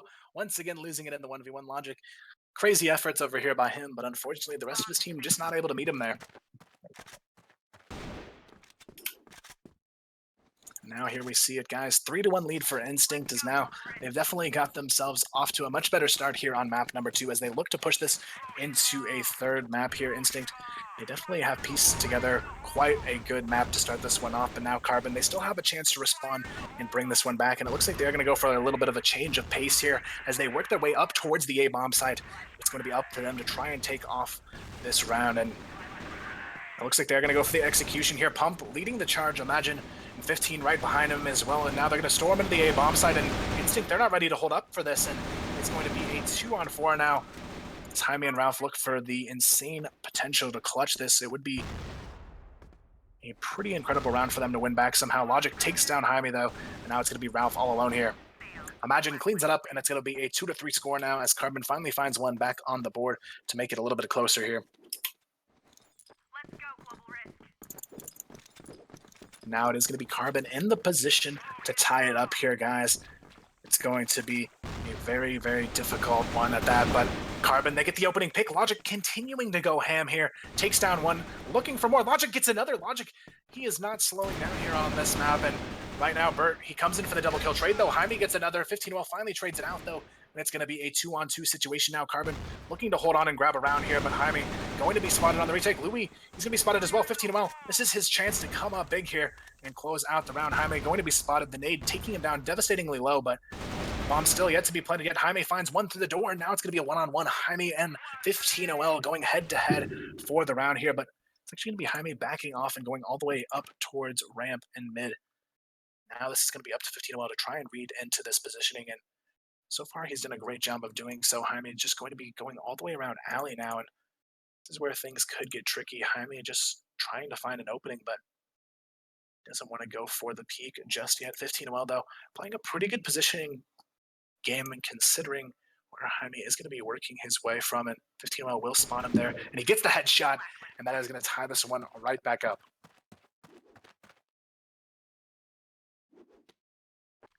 And now here we have it, guys. Definitely Carbon stepping it up once again to keep their hopes alive of the 2-0 sweep here. They're going to tie this one up, guys. 3-3, 3 rounds left in the first half as well of Mexico here as Carbon leads the series 1-0. Now they're on track to push themselves towards that 2-0 victory. Definitely winning this first half would be a great start for them in order to do, though. But Logic, he has definitely been a key factor for this team. 11 frags over 6 rounds, being a huge impact for his team and just always trying to make a big impact on the round. But this time, he's going to go down instantly, but the trades do come in. Pump gets one. And now they're trying to find their way onto Ralph and Louis, but imagine he gets two, but he goes down, and the trades sit in favor of Instinct as they hold on to put another one on the board here, 4-3. And now it's going to be 2 rounds left here in the half, guys, but it is going to be Instinct leading it by 1. Carbon still looking to piece together some rounds and keep themselves in a winnable position as we go into the second half. But right now, they're still sitting in a pretty good position to do that here, as 4 or 5 rounds on the board for their Blacklist half would be a solid way to finish it off and keep things looking good for themselves moving into it. But Instinct, they're going to have to go for the 6-3 close on this half if they want to make it sure that they will be able to hold on and take it into a map 3 situation. But right now, it is still anyone's game for the taking here. Carbon, though, looking to tie it once again. Imagine finds the opening pick. Louis, though, comes in for the trade, but it doesn't matter. Logic with 2. Pump gets 1, and 15OL cleaned it up already. And just like that, a fast-paced round for Carbon puts them in a tie situation as we go into the final round of the half, guys. It's going to be 4-4, all tied up. Exactly what Team Carbon were looking for. Imagine to get that entry. It does get traded up, but Pump and 15OL were there too. Logic, look at the scoreboard right now. Logic, 13 frags on the first half. Logic definitely off to a crazy start to this second map, and if he can continue that forward, he will be a huge threat on the table for Instinct to have to deal with. He's the only player above 8 frags, and he has 13, so he is definitely well on track to lead his team towards victory here, and this is going to be a big final round of the half here. If Carbon can lead off a 5-4 half once again, that may be exactly what they need to close this in a 2-0 sweep. And Instinct, they seemed so confident that they were going to win going into this matchup, but right now Carbon is the team in control here. Logic gets one, Famous gets another. Jaime finally comes in for the trade here, but Logic and Pump are still doing work here. It's going to be Bertman all alone, 17 HP, and Logic finishes the half with 16 and a 6 score line. Oh my goodness. Talk about a carry, dude.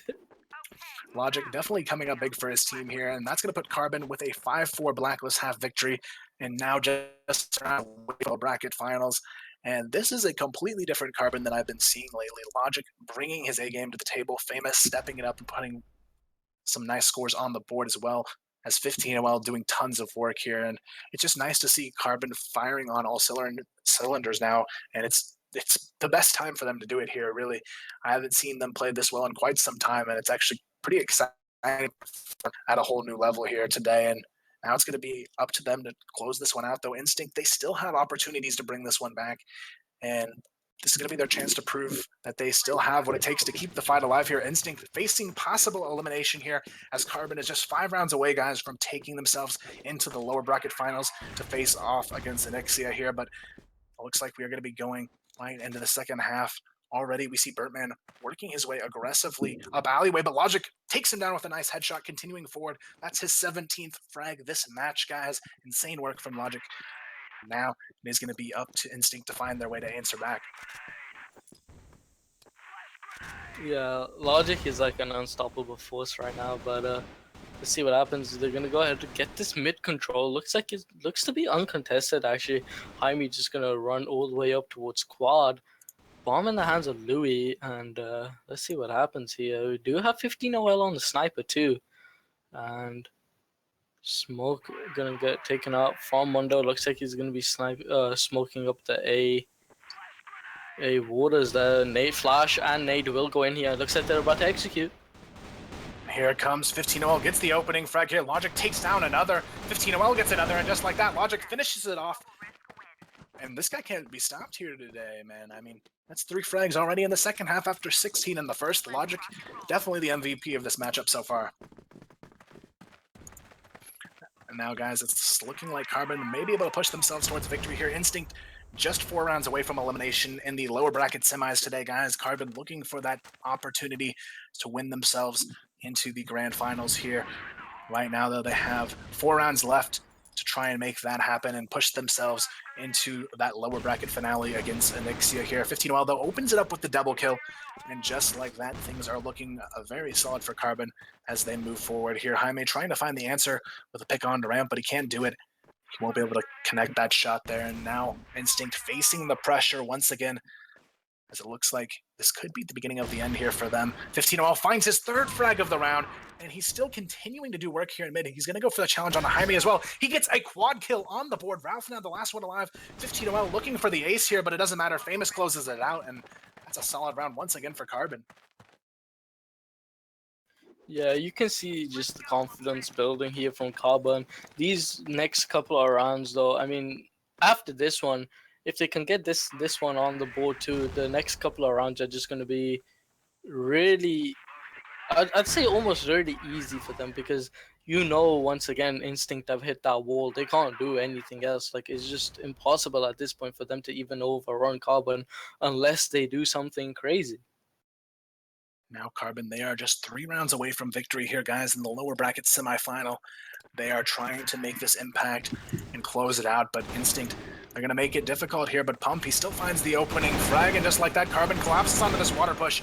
It's still going to be an even numbers trade here, but Pump and Logic, they come back in for more and manage to make it a 3-for-2 in their favor. Just like that, Carbon once again getting the early round advantage, guys. And this is what is going to be a scary finish here for Instinct. They're looking at a potential 8th round on the board for Carbon here. And Instinct is on the brink of sheer destruction here. Pump finds one. That leaves Ralph all alone. Pump cleans it up with another kill. That's 3 for him on the round, as now Carbon is facing a devastating, or Instinct is facing a devastating fate here if they can't clean this up quickly. Right now, though, guys, it's going to be 8 rounds on the board here for Carbon, while it's only going to be 4 on the board for Instinct. So definitely a tough game ahead if Instinct wants to bring this back into a 3rd map and potentially keep the dream alive here. But Carbon, they may have finally found their footing to take this one home and put themselves into the lower bracket finale here. Right now, though, it is going to be a lot of aggressive nading here into mid coming out from Instinct, but they still can't find the opening frags. Famous gets the double kill, spray down. 15OL finds one, and it's going to be Bert finally taking down Famous, but now it's just a 2-on-4 situation.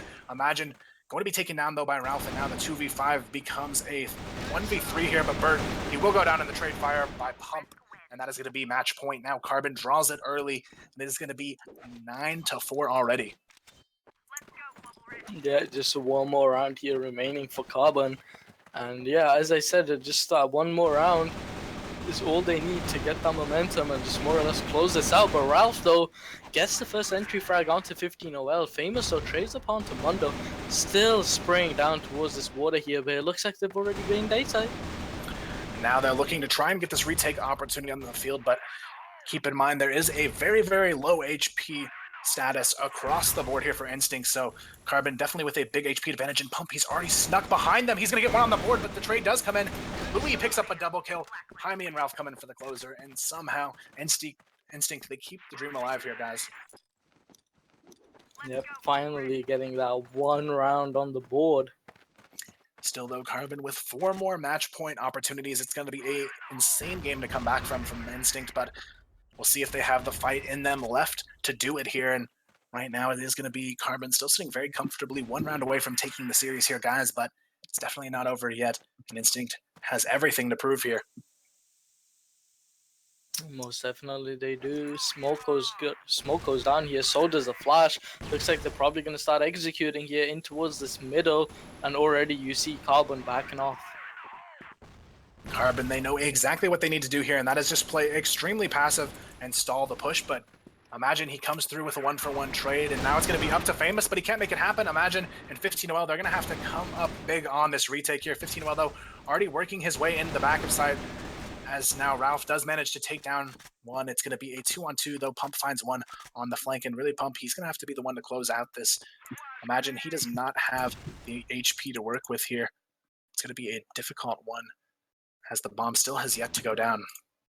So far, though, it is going to be a very winnable round here for Instinct. All they have to do is hold on to the post plant here, but they are definitely nervous to try and plant this one. Pump still playing very hesitant over by Ali and Carbon. They desperately want to close this, but Instinct, they know this is their tournament life on the line here with this round, and Ralph, he is just super hesitant to plant this bomb, and right now, looks like he will finally decide to go for it here. Yeah, you can see how hesitant they are right now. Ralph still holding the angle there. Is he gonna ever plant this bomb down? Pump still in the alley here. Imagine on the other side of these doors. Ralph finally has the nerve to put the bomb down, and Pump just eradicates him. Mondo collects the kill there and will find the double that was through the wall. Sorry, and that is gonna be one more round to Team Instinct, still keeping themselves in this game. Now they are just 3 away from taking this one into overtime, which would be just an insane turnaround here from Instinct, but Carbon, they just need one to close it here, but they are struggling time and time again to make that happen here, and this is where things could start to get scary if Instinct continues forward with this strength, but it's still come down to the wire on a lot of these rounds, and just one slip from Instinct, and it'll be over just like that, guys. As Carbon, they are just hoping to clinch on for this last round, but they have 3 opportunities left here to do so, guys. It is going to be 9-6 here. Carbon just looking for that last round to close it out and push themselves into the lower bracket finals to take on Onyxia here, but Instinct, they still have that hope in their eyes. They still think that they can take this one into overtime and make the comeback here, but right now it's going to be a very intense round ahead here. Looks like they're going to be going slowly for the take into mid, though Louis will be leading the charge. But still, there's a lot of hesitation on the side of Instinct. They do not even want to peek here, but they know the Blacklist side, you have to go for the execute at some point, and looks like they're going to be grouping up to do exactly that. Here comes the execution for mid. It's going to be do or die for Instinct here. Now Logic and Famous, they're going to be the ones locking down this mid push, but there's so much hesitation that Carbon may just win based on running down the clock and forcing a bad engage from Instinct. There's only 50 seconds on the clock, and there's still so much hesitation coming out from Instinct. They have yet to push, but they're going to go for the 5-man alley play, and this is where it's going to be up to 15-0 and Pump to really read into what's happening here. They have a very good position if they are prepared for it. 15-0, he's going to hear it here, and now he is exactly where he needs to be for this push.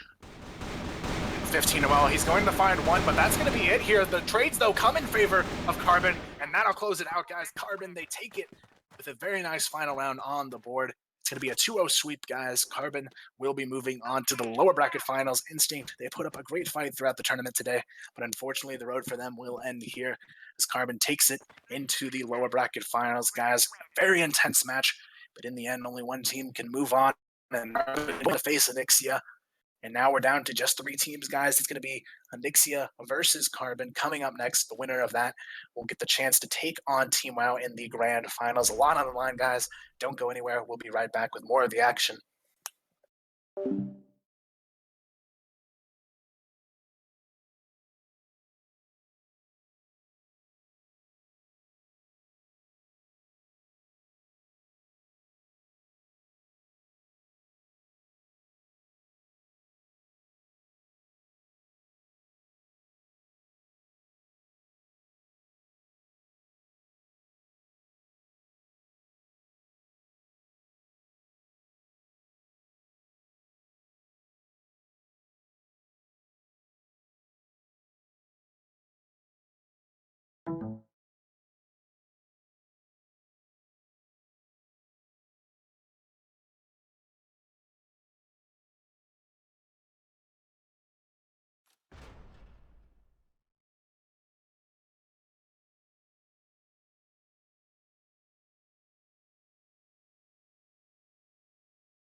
welcome back. I'm GM And I'm GM Sender. And hope you're enjoying watching the CFS National Finals. So not bad just took that one. It's pretty great because they were on their last Nation earlier on.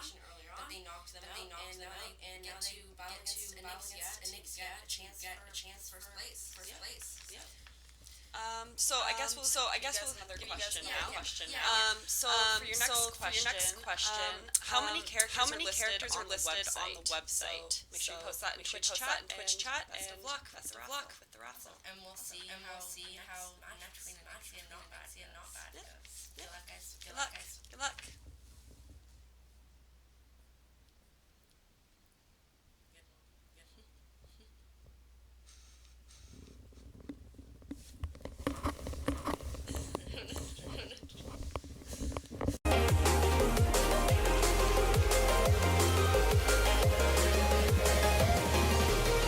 I never felt the pressure of rain to went away, just like a heartbeat.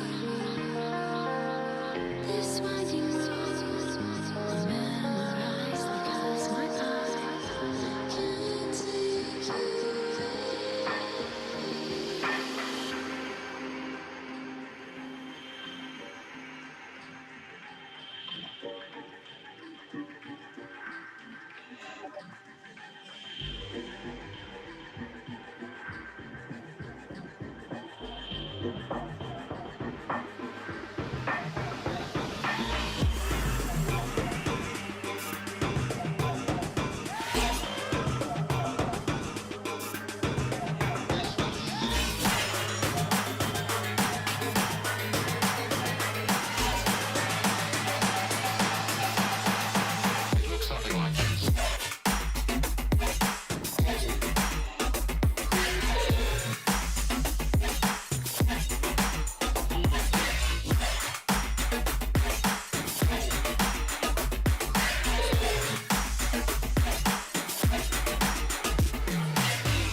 Ever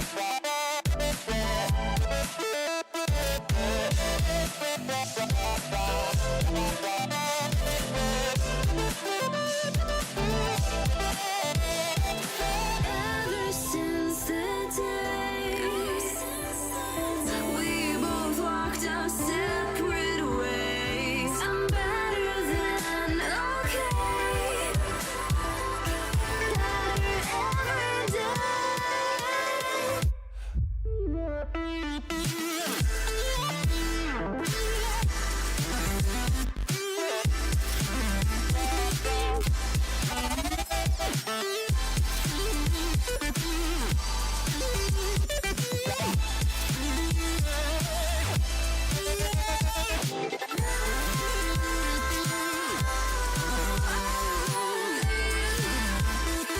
Dancing by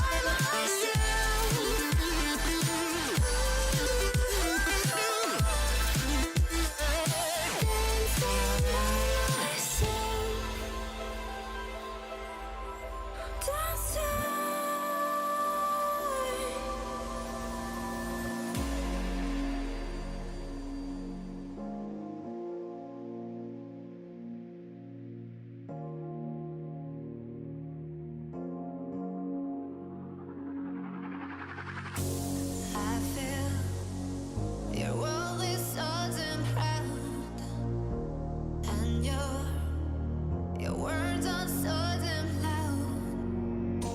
At night, I can't stay here in silence, 'cause my pain grows way too tight. Your electric heart shakes me out of love. I don't wanna feel like this. I'm alone, burning hair like this. Your electric heart shakes me out of love. I don't wanna spend my mind like this. I'll be lying behind like this, like this, like this.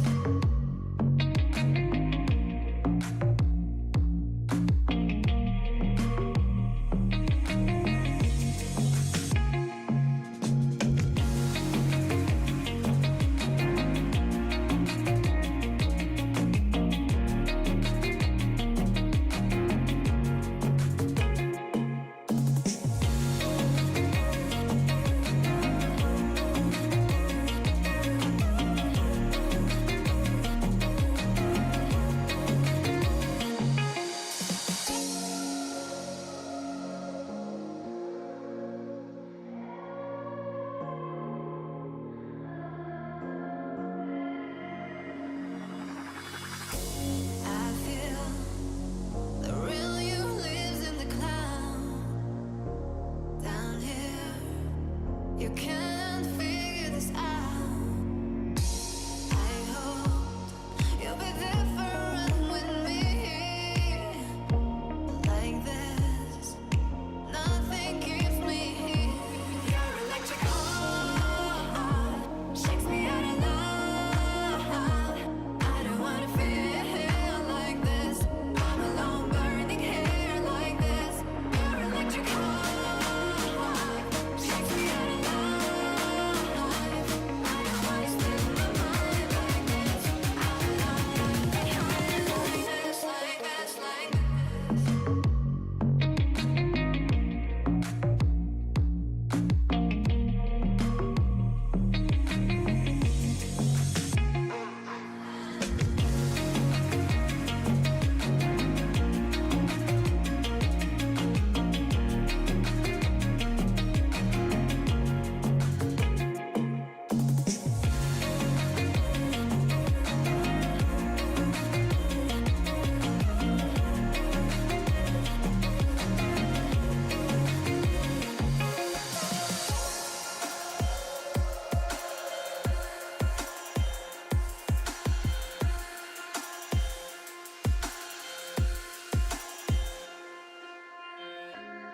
Despite the wall in my head said hello to you, you didn't notice my eyes.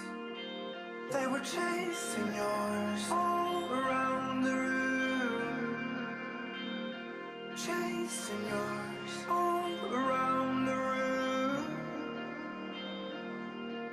I used to be in love with heartbreak, but now I need drugs to ease the pain. I used to wanna hide my love from you. I used to be in love with heartbreak and internal fires. Now those burning fires fuel my desire for you. Fuel my desire for you. Fuel my desire for you.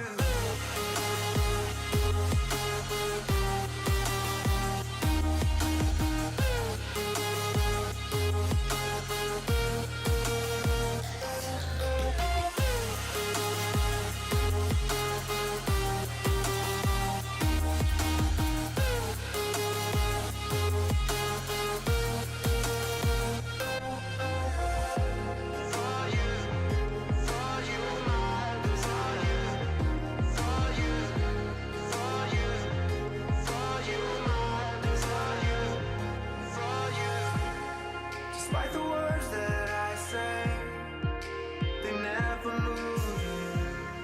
And all the milestones I break.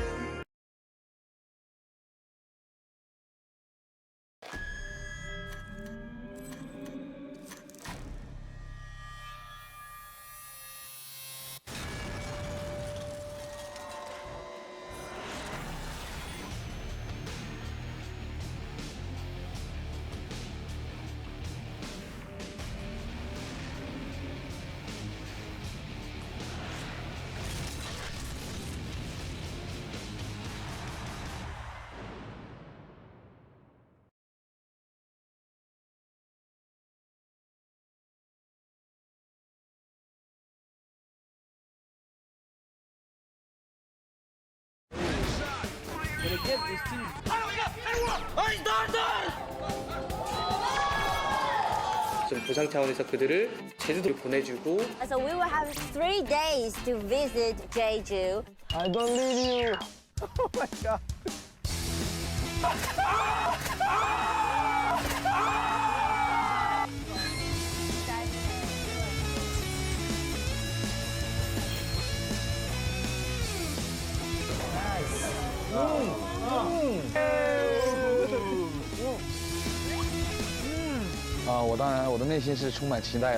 So now that I'm here, and especially on like this island, it's like really cool.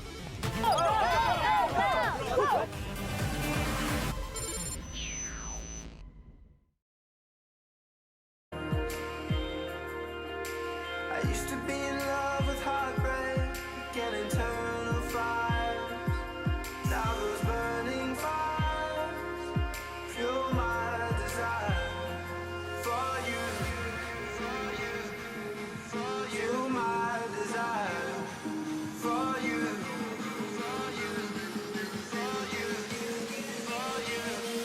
For you.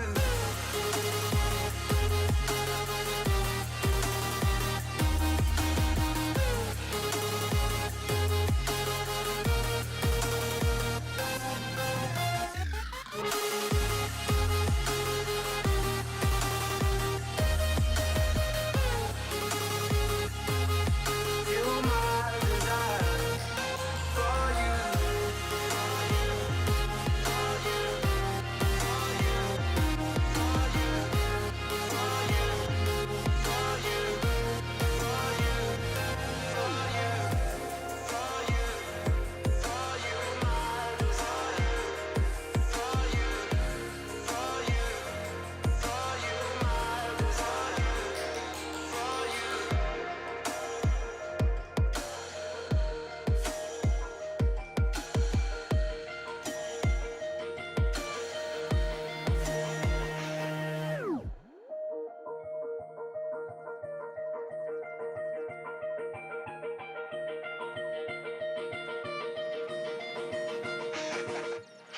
Talk to me honestly.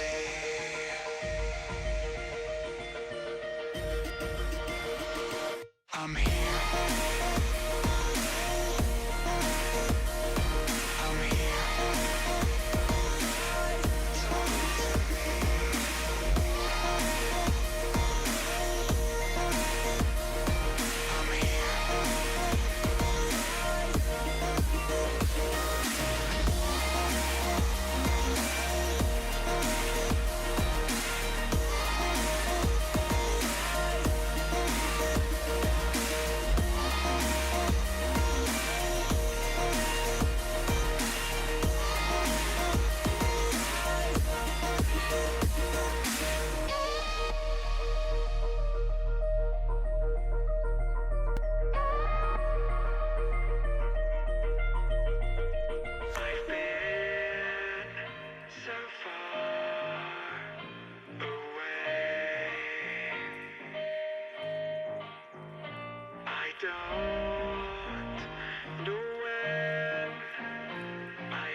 All right, looks like we are ready to hop right into the action, guys. We got the lower bracket semifinals, and this is where it gets down to the wire. We've got Anixia versus Carbon for a guaranteed international slot and a chance to take on Team Wow in the grand finals for that CFS representation here, guys. And I expect this to be a great match. But earlier in the day, we did see Anixia take down Carbon 2-0. So we'll see if that plays into a factor here as well, with Anixia having an advantage. But still, Carbon, they showed us a lot against that against that Instinct team just previously. So they definitely have shown us that they are capable of doing just as much work in this event, but now it's going to come down to this lower bracket final to decide who will get to face Team WoW in the Grand Fear, secure themselves the minimum of $6,000 in an international slot for themselves. It's a lot on the line here, but looking at these two teams, do you have any sort of prediction for us, Danny? I see. I don't know. Judging from Carbon's performance, it is sort of 50-50. Sure, they won against Instinct, but they did lose against the early team as well. Let me quickly check who that was. They did lose against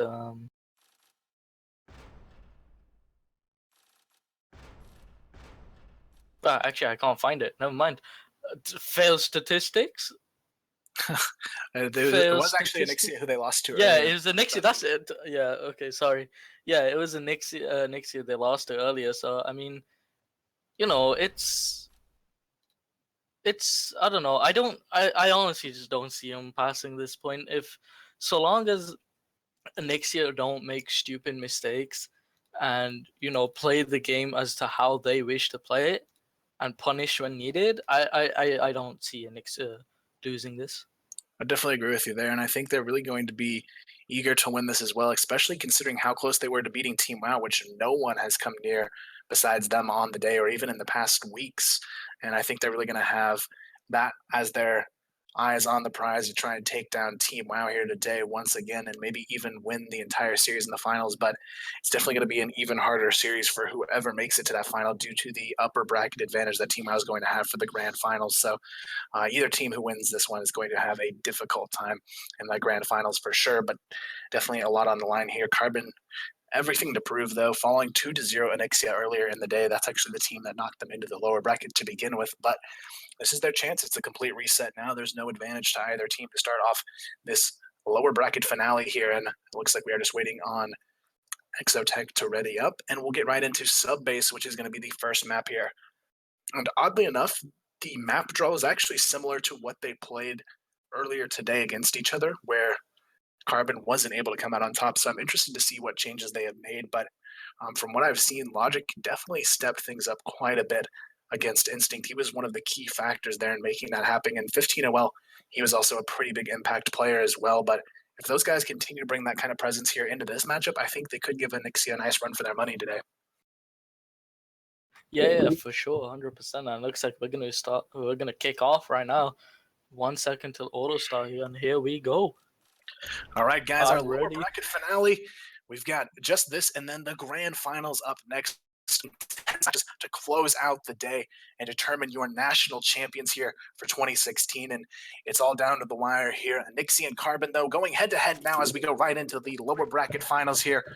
Carbon and Anixia fighting for the chance at the grand finals here. It is going to be on the global risk side. Anixia starting it off on the defense, and on the blacklist side, attacking here, we've got Carbon to kick it off in our best of 3 lower bracket finals here, guys. And right now, it is going to be a very passive approach from Carbon to get the ball rolling. They don't want to give any early picks up just yet, but it looks like they're going to be grouping slowly for a B push here. They've got 4 players playing in the B control room, just waiting to work their way into a potential push here. But Logic, he's going to be looking out for information here, trying to watch the flanks from mid and potential events here as they do just still look for the openings here. But right now, it's going to be 15 trying to find his pick as well.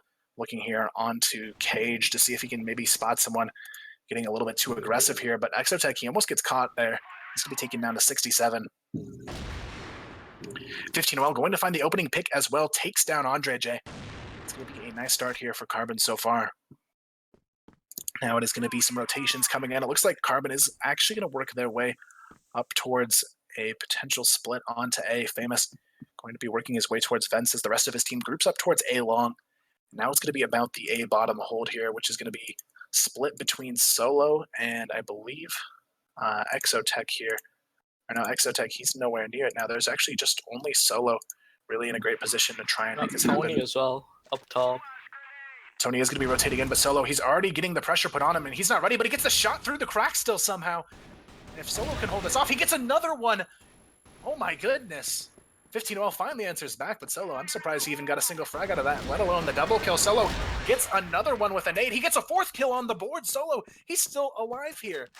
And just like that, it is going to be a 2v1 Logic left to try and make this happen, but we've seen Logic do some crazy things today, and it would not surprise me to see Logic continue that mentality forward here in this matchup, but he definitely has to play his cards perfectly to win this one, and he has the bomb in his control and already ticking towards victory here, but Exotech and Solo, they have to move quick. They know time is of the essence here. They have to push in. Logic already ready on the back side of things, but Exotech takes him out, and there you have it. The opening round goes to Onyxia, and they'll start this one off 1-0, but definitely a huge first round for Solo.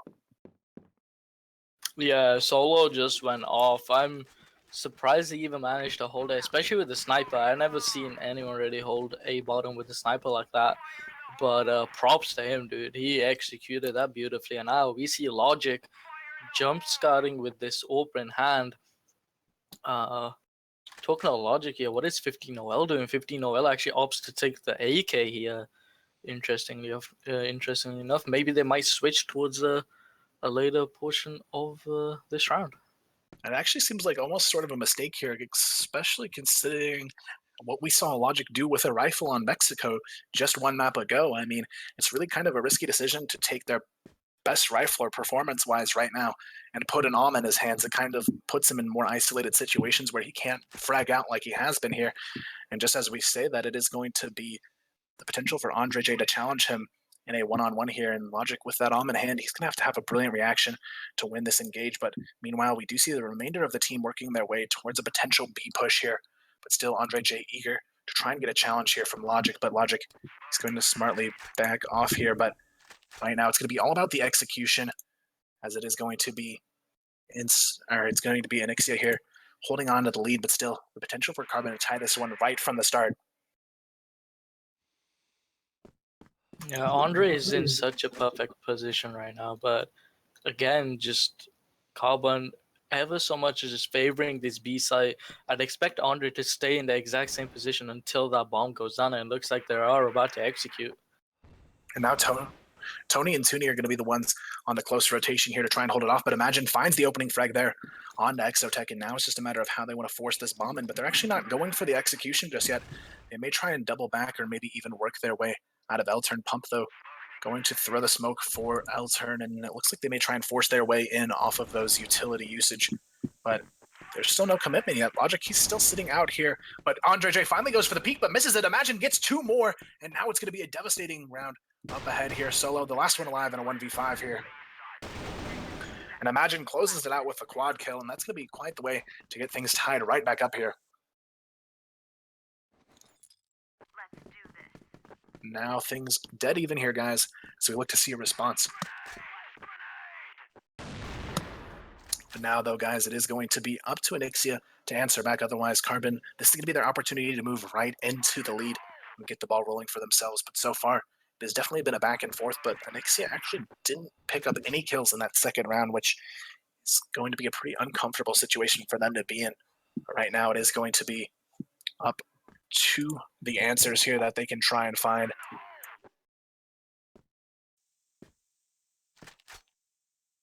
So far, though, it is going to be just a very passive approach here. Carbon, they seem very, very hesitant to try and work their way into any site early on in these rounds, and they continually just try and find their way into the early picks. But if they want to go for the execution, they have to be a little bit more decisive here if they want to take this victory today. But right now, they still haven't found the opening that they're hoping for, and the minute has already been taken off the clock here.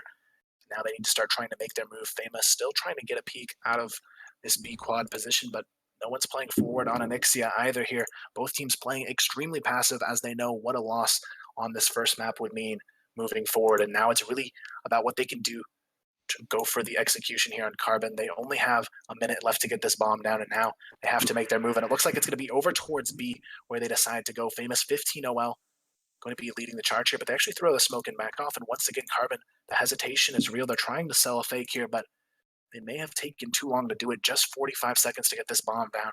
They are slowly but surely running out of time here, guys, and they have to make their move soon. It looks like we are going to see Imagine working his way into events, but it's going to be Anixia starting to get a little bit nervous here as well. They have no idea where the bomb's going, and with just 30 seconds here, there has to be a huge play on the table.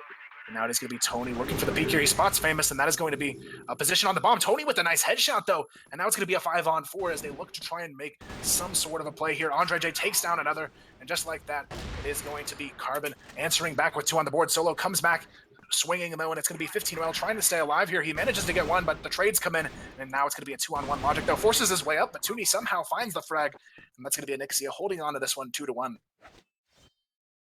Great hold there coming out from Anixia. Almost looked like it was about to fall into pieces, but they kept strong and managed to put another round on the board. And now it's going to be once again Carbon with the opportunity to answer back, but Famous finds a brilliant headshot through the smoke there, takes down Exotech. That is going to be quite the pick to start this one off here, as Carbon maintains the early advantage 5v4. Right now, though, it is going to be up to Anixia to try and find a way to respond, but it looks like they are going to be rotating this bomb over here towards vents, and this is actually a very awkward setup. They have 3 players in vents for Carbon, and I actually don't think this is a good idea. I've seen it run a few times as a strategy here where they just stack 4 of their 5 players in vents, but if you have anyone with any sort of intel here, it just ruins the entirety of the push. But it is going to be up to Andre J to come in for the closer here as Tony goes down, Solo goes down. It's up to Tuni and Andre J. Andre J, he has to respond here in order to make this one happen. It's going to be a 1-on-3 here. He's going to be spotted with just 5 HP. It should be Carbon able to tie it here, though. And the nade will finish him off, 15 OL with the nice nade frag there, and it's going to be tied up once again 2-2. And really, I'm not sure how that strategy worked out. Yeah, I don't think it was the greatest ideas to stack 4 players into vents, especially when they already got spotted last round by Tony. So, kind of a sort of dumb move in my opinion.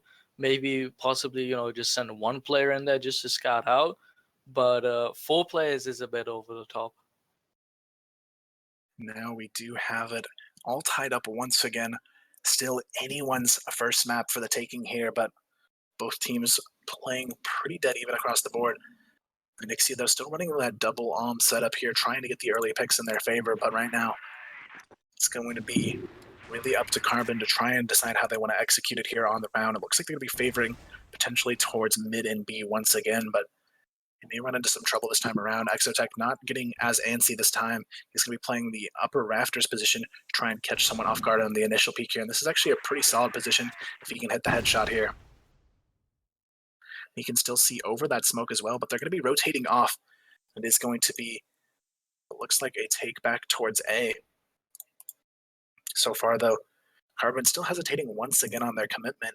Looks like they're going to go for an L-turn stack possibly here, and Carbon just making some very risky decisions with how they stack into these sites, and it looks like they're going to go for the full push here, but this time around, Anixia is ready to react, and the shutdown is going to come in completely in their favor. Famous now all alone in a 1v5, as Anixia should be able to clean this one up. Famous, though, does manage to find one on Exotech there, but still, it will be Tony coming in for the trade, and his 3rd on the board to close out this round. Anixia holding on to the lead here, guys, 3-2.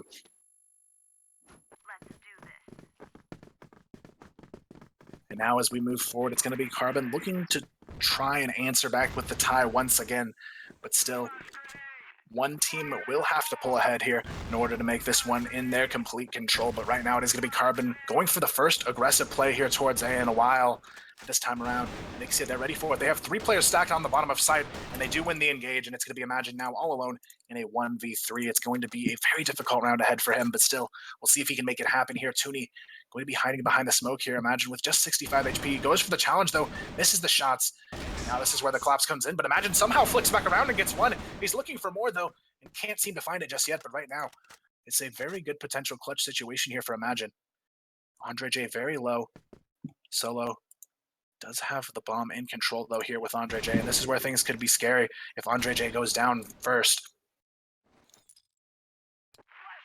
Here comes the counter flash, though. Imagine he knows he has to find an opening here to force his way in, but this is where it could be a very crucial mistake here from Andre J. He knows that something could have gone wrong here, but if he misses the shot on the back line, Imagine could have a great chance to work his way back in here, and he's going to hear the footstep, though. Imagine making the misstep could have just lost himself the round here, and that's exactly what it'll do. Solo and Andre J both hear it, and they are ready to react. 4-2 as Nixia holds on to the lead here, guys.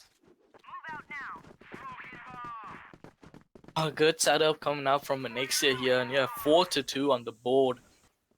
And maybe, I don't know, moving into the second half, if Anixia can hold, like, I don't know, let's say stay strong and have at least 2-round advantage up against Carbon, I'd see them taking the first map.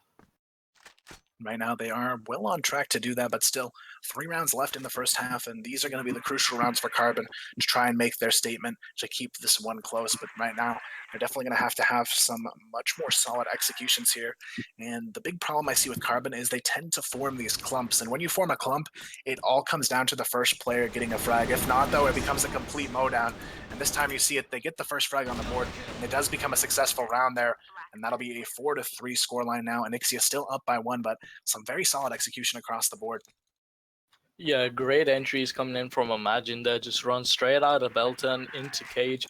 Back creeps Toonie, and then also collects a double kill onto Tony as well. So beautiful execution.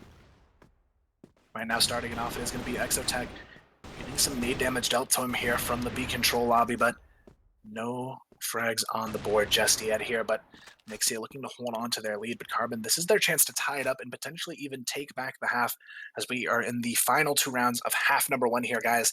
It is only going to get closer here. So far, though, the pace has been slowed down. Carbon, once again, taking their time. It is going to be Logic and 15OL trading off guns here. 15OL taking that and Logic going for the AK pickup, and definitely a smart decision considering Logic was such a larger impact when he had that AK in his hands on Mexico earlier today. We'll see if he can continue that forward, but right now it has been a pretty solid defensive hold from Anixia so far, but this is going to be the crucial round for both teams to try and hold on to. If Anixia gets the 5-3 lead, this is where things could start to slip away from Carbon, but if Carbon can bring it to a tie, it's actually going to be a very strong potential for them to swing back and take this map. Right now, though, it is going to be the bomb working its way towards B. Finally, it looks like Carbon will decide that they want to push in here. Logic, Famous, and 15OL, though, they're going to be very hesitant as they lead in here. It's going to be the first peak coming out, but still no frags on the board just yet. 15OL gets a huge reaction shot there. He was completely ready for that there. Tony finally comes in for the trade, and now it is going to be Exotech with the follow-up as well, and things are definitely back and forth so far. It's going to be a 2-on-2 now as they get down to the wire here. Andre J finds another, and now it's going to be on Exotech 1v1 here, but he makes a ton of noise, and Pump will spot him, but still no frag just yet. Exotech looking to try and hold on, though. And this is where it gets insanely difficult here. Both players desperately wanting to grab onto this round, but Exotech, he could run into trouble here. He's not ready to react, and Pump will get it. And that is going to tie it right back up here, 4-4. Both players had the same idea. And unfortunately, Exotech will go down. But we do have a push here coming up from Anixia towards this B long area. Andre will collect 2 kills here. Tony finds one onto Imagine, who did drop solo. And our Logic, though, are going to come up from the stairs, fires 2 shots with the AWP, gonna get dinked down to 2 HP. Not much he can do after that. Now Anixia in a great potential to close the half in their favor. Andre J picks up his 3rd of the round, and Logic with just a sliver of health shouldn't have really any fighting chance here, as it looks like Anixia should be able to close this one 5-4, but Logic, could he do something insane here? This would be the time to do it. A 2 HP clutch 1v4 is basically unheard of, but he starts it off with one on the board here. But Toonie does come in for the trade, and that'll close out our first half here, guys. 5-4 in the favor of Anixia. Mission fail. Global risk win. And all said and done, though, Carbon, they're still keeping this one a lot closer than I expected here. It started off with that 4-2 lead for Anixia. I thought they might have just hit the ground running at that point, but Carbon did a good job of making this one fairly winnable for themselves going into the next half.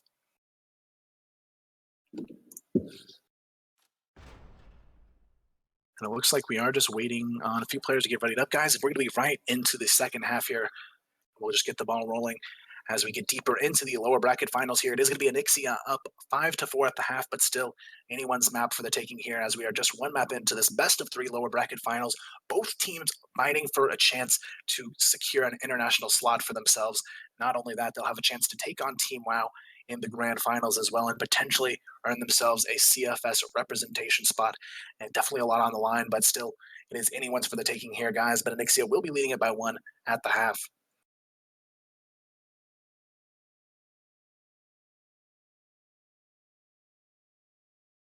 But it looks like we are just going to be waiting on one player here. It looks like Pump once again going to be the player. And we're just going to have a few seconds, guys, while we wait for him to get back in. We should be able to get the ball rolling, though, with our second half. But looking ahead here, just judging by how things are going so far, Danny, do you have any one team you're leaning towards here, looking at how they've played out so far?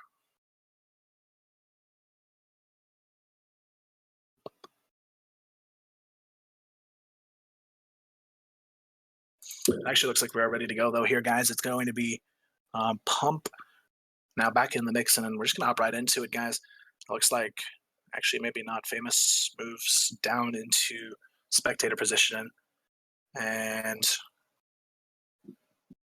give us just 1 second, guys, and we can get things back in rolling.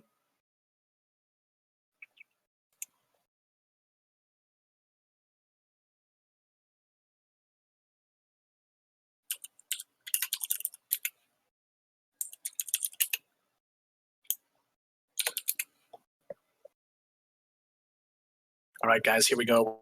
We're going to action here.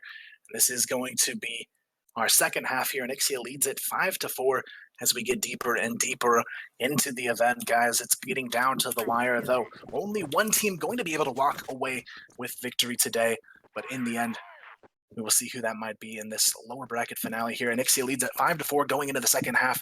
It's going to be all about the response now coming out from Carbon. Now, guys, it is going to be up to how this one starts off here. Imagine, though, finds the opening pick. It's going to be Andre J going down, but Solo comes in immediately for the trade. And just like that, it's going to be an early 5v4. Make that a 4v3, though. Solo still getting these trades. It's going to be a 3-on-3 now. 15 well, already fairly low as well. So Ankara hold on to this A-bomb site and get the plan here. Now it's all about the retake. Carbon working their way around to try and find their way back into this one. But right now, things are looking pretty favorable for Ankara in the first round here of their Blacklist half. Exotech going to find a rotation frag there on the Logic. He gets a double kill there now. It's going to be 15 OL going down as Famous is now all alone in a 1v3. Famous, though, going to be looking for some sort of retake entries here, but Solo going to spot him. So now all they have to do is hold on here. A nice flash comes out, though, and Famous, he's going to be completely blinded, just trying to hide behind the pillars here. 5 seconds left on the clock, though. He has no time, and Solo will come in for the cleanup there, and that's going to put the first one up on the board, guys, in favor of Ankara as they take an even greater lead, 6-4. Definitely a great situation for these guys to be in, but right now they need to keep the ball rolling if they don't want Carbon to have a chance at a comeback here. Right now, though, guys, it's going to be 6-4, and Ankara leading it by 2. Starting off the round, though, it is going to be a very passive setup coming out here from the defense. They have a very, very passive setup, though. No one's even directly challenging over here towards mid, so really they just want to try and draw on the fire from Ankara and see what they can do to make the best out of it here. We'll see exactly what they have in store for us, but right now things are looking pretty solid here for Ankara if they can continue forward with the strength we've seen from them so far. Right now, though, it looks like they're going to go for the A-bottom challenge. Once again, it's going to be Pump trying to hold things off here. He's the only direct one on site, but they will have Imagine playing from upper A as well, but Andre J already takes down Pump, and this is going to be a great opportunity. Imagine he's not able to get a counter frag as well. He's just going to have to try and nade and wait for the rotation here. He only manages to take a little bit of health off of Exotech, and now it is going to be up to the retake here. Once again, Carbon faced in a numbers down retake situation, but 15OL does find one on the 2D, and now Andre J will be forced to back off and play a much more passive approach here on site. Famous finds another, though, for the retake, and Carbon, they are well on track to make it happen here. Imagine finds one as well. Exotech goes down, and just like that, it's going to be a 1-on-4. Andre J left in a very difficult position here, and he'll be taken out. And that's going to be a much-needed round there up on the board for Carbon, but they still will be down 6-5.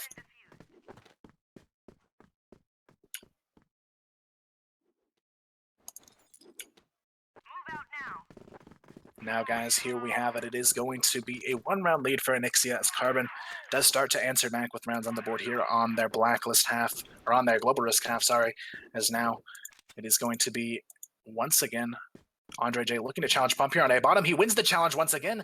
That's going to be 3 challenges in a row on A bottom for Andre J, but the trades do come in as Imagine picks off 1. Now it is going to be a difficult situation here, as the defense has done a great job of reading into this setup here. The bomb, though, starting to already rotate its way in towards B. So far, though, no openings just yet. It is going to be Exotech working his way in here with Tony already charging up onto Heaven. And now they're just going to go for the flash and control of this site here. Tooney going to be watching the flank here. Logic already takes down 1, though, on the rotation, and this is where they have to be careful. It's already a 3v4. And once again, the post-plant situation looking a bit tricky here for Onyxia.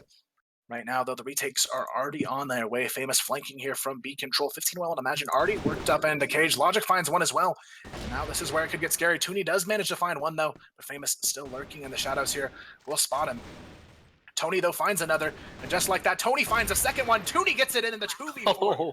And that is going to be quite the way to keep things going in Ixia's way here, guys, as now they take the lead by 2, and we'll keep it in control here, 7-5.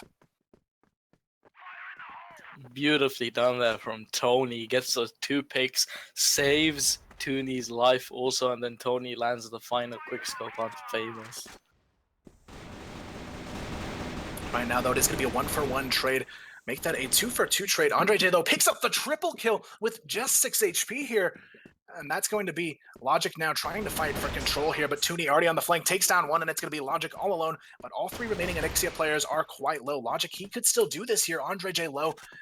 Tooney low as well, but the bomb will be going down on A, and this is where it could be a nice juke maneuver coming out here from Onyxia, as now Andre J, all he has to do is play in a lurking position to try and slow things down.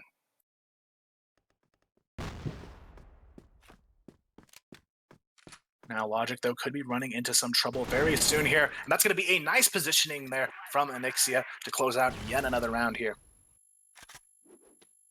Yep, Onyxia finally gathering some momentum here to eventually close out this first map. And once again, they're going to send 4 players towards that B control. It looks like it's already been smoked off. Bomb in the hands of Andre. And I wonder if they're going to go for a fast execute here. Looks like they're going to be grouping for a 3-man push into L-turn here, but 15OL and Pump are both ready for this. 15OL picks up 2. Famous takes down 1, and Tony goes down as Logic picks up the last, and that'll be a nice round on the board to answer back from Carbon. Now it is going to be 8 rounds on the board for Onyxia. Carbon, though, still sitting in a close matchup here. They're going to be sitting with 6 here.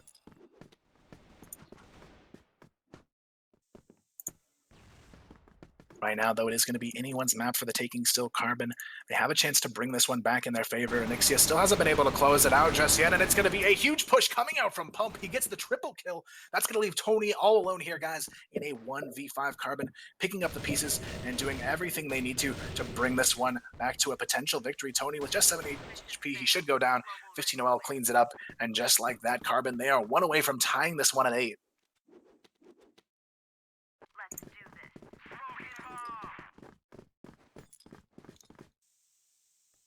So far, though, guys, it's looking like this could be one of the closest finishes we've had so far on the day. Carbon looking to make themselves into a comeback team here, but still Onyxia with an opportunity to hold on to their lead and close this one out. It's going to be 8-7 on the board. Onyxia still leading this one by 1, but Carbon doing a great job of keeping themselves in this first map here and making it a very close finish. Right now, though, Onyxia, they are very split up here and seem almost a bit nervous to take control up towards B. So far, though, there's no opening picks on the table for either team just yet. It looks like Onyxia may work their way back towards A here. Famous, though, he's going to be the key position here on this push. If they check this corner, he should go down, though, very easily. Famous, though, still manages to get one through that flash, but it's going to be Andre J coming in for the trade. But now it's all about the execution here. Andre J, he's going to have to do a lot more than just that opening pick here. Andre J, though, gets a second on the board. Andre J gets a third on the board, and that is going to be a huge opening onto A now. 15OL grabs one on the flank, but the bomb is down, and this is where things could be a bit difficult here for Anixia. They had the perfect control of the side, but now they're going to be forced into a potential retake here. It's going to be up to Exotech to really make the impact, though, from this position. Logic going to take him down, and now it's going to be a 2-on-2 as the bomb looks to get its way back towards B, but they actually catch them rotating in, and that's going to be a huge catch from Tootie and Andre J. Very well timed, and now Anixia has worked themselves into map point. Yeah, Anixia just working beautifully off this sort of momentum that they've gathered, regardless of the fact that they lost Exotech there right towards the end. Still, Andre and Toonie managed to clutch it out. And now this is going to be their chance to close out map number 1 in their favor here. They've got 2 chances to do it. Carbon, though, still with an opportunity to take this into OT if they play their cards right. Still Tony trying to get an aggressive pick here over towards the B bomb site, but right now he's just going to be holding down this position while his team rotates over towards A. Right now, though, he's just trying to put the pressure onto Carbon here and maybe even get them to make a mistake. But right now, the bomb is actually working its way over towards A, and there's no direct defenders on A bottom here. And this is going to be Anixia doing a great job of reading the rotations and setups coming out from Carbon. And now they're going to have full control here. But 15OL finds the frag onto Tony. But now it's going to be all about this post plan here. It's going to be a 4-on-5, but Anixia does have full control over the bomb site now. Right now, though, the bomb will get planted here. Solo going to down it, but right now the frags are already coming in on the retake. Imagine finds one, but Exotech, he holds on to find another. Make that a double kill. Exotech looking for more. He gets the triple kill. Finally gets taken down by Famous, but it's going to be a 2-on-2 now. Logic takes down one, and Andre J going to be taken down by Famous as well, and that's going to be a nice way to clean things up and keep the dream alive for Carbon. 9-8 as we go into the final round. Things extremely close here, guys. Yeah, this is not what I expected, not to be this close at all. I would have thought at least 2 rounds ago, even last round, that Anixia would have at least closed this out by now. And now this is going to be their third map point opportunity in a row for Anixia. And this is do or die for them. If they put this into overtime, they give Carbon a huge opportunity to bring this one back in their favor.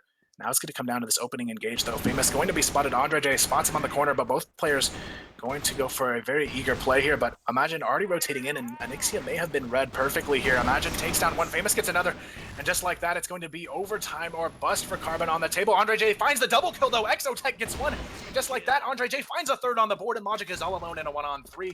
And Anixia somehow find their way from the 3v5 now into a 3-on-1 Logic in do or die mode for his team on map number 1, and it's looking like Anixia should be able to take this one 10-8. Logic, he's going to have to come up big for the win here. Yeah, Logic gives away his position. Now is going to be just the bomb ticking down. Andre J playing close in the corner here, forcing the tough situation, but Toonie is very low as well. Now Logic, though, gets taken down. Andre J with 4 kills to close out the half in such a big way for his team. That's going to count map number 1, 10-8 here, Danny. 10-8, a little bit too close for comfort, but nonetheless, though, they do sweep out the win. Now here we go into Mexico, guys. This is going to be the next map on the table here. Anixia looking to work their way into the 2-0 sweep, but it's not over yet. Carbon, this is their chance for redemption here as we go into map number 2. It is going to be Anixia up in the series 1-0, but now we see what the guys on Carbon can do to answer back. And now here we go, guys. Mexico knife round. This is going to be a big decider here. If Anixia can grab the momentum for map 2 by taking their choice on the knife round side, I think it could be the beginning of the end here for Carbon. It's going to be very important for Carbon, because if they can start things off on the right foot on the second map, they could have the potential to turn this into a third map situation for themselves. But if they don't feel comfortable with how they start off this map, they give a huge opportunity for Anixia to swoop in and take another map off of them. And this is really what it comes down to. Anixia leads it, though, 1-0, guys, as we go into map number 2 here, which is going to be Mexico, to see what these teams have in store for us to close out the series. Imagine, though, going to go down as Toonie and Solo close out the knife round. Anixia still maintaining that control here, and this is where Anixia could go for something risky, and they could go for the blacklist side first, and it's really going to be up to them to decide how to try and control the momentum of this match. If they go for the blacklist side first, though, they have to play it to perfection, but I have a feeling they're going to go for the global risk side just to take the safer approach here and throw the pressure even more so onto Carbon to make their move. And it looks like that's exactly what they'll do here. Nixia, they're going to be going for the global risk side first. And now with the pressure on Carbon, the question becomes, Danny, do they have what it takes to push this to map number 3? What do you think? It all depends in those beginning rounds and where the momentum gets built up. The moment the momentum is there for either team, it's anyone's for the taking. Now here we go, guys, right into Mexico. It's do or die for Carbon here in map number 2. Not only that, they're going to be starting on the harder blacklist side to try and make things go well for themselves, guys. Here we go, though. It is going to be map number 2 of the lower bracket finals here. We hop right into the action, and Carbon fighting for their tournament life here, trying to take themselves one step closer to the victory here. Starting things off, though, it is going to be a very passive setup coming out from Carbon, just putting a lot of pressure over towards Ali and mid, but not quite peaking it just yet. Right now, though, it is going to be very, very passive approach here from both teams, actually. Andre J, the only one playing somewhat aggressive here in mid, looking for some intel, but Carbon going to be favoring actually the push towards Ali here, but right now it is just an extremely passive setup here. Anixia throwing the spam across the board, but still no damage really being dealt just yet, besides Imagine getting knocked down to just 68 HP here, but still, it is going to be a very hesitant Carbon, and this is a map where hesitation is actually a big killer here, but we've seen what Logic can do on this map earlier. If he can pull that same kind of performance here against Anixia, they may have their work cut out for them here, but right now, Carbon, they have continued to play slow here, but it looks like they are finally going to go for some sort of mid and A execution. Tony, though, getting aggressive here. He's going to peek alleyway, and now he's going to be in a great position to flank. Tony has read this perfectly. He's right behind them. He gets one on the board. He's looking for more. Tony gets the double kill.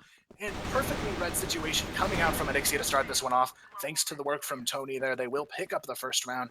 And that's just a great read from the defense there. And now it will be Anixia leading this one 1-0 to start it off as they continue to keep the momentum in their favor here, guys. And they are just 9 rounds away from working their way to face Team WoW once again on the day. And it's going to be up to them to close it out here. Carbon, though, still looking for a chance to come back into this one. It's definitely not over yet for them, but right now they have everything to lose and everything to prove here. Right now, though, it's going to be Logic working his way up the alleyway here alongside Pump. They're just trying to find an opening pick on A, but right now Anixia, they're doing an incredible job of putting tons of passive pressure onto these attackers here, and right now it's going to be up to Carbon to try and find their answer back.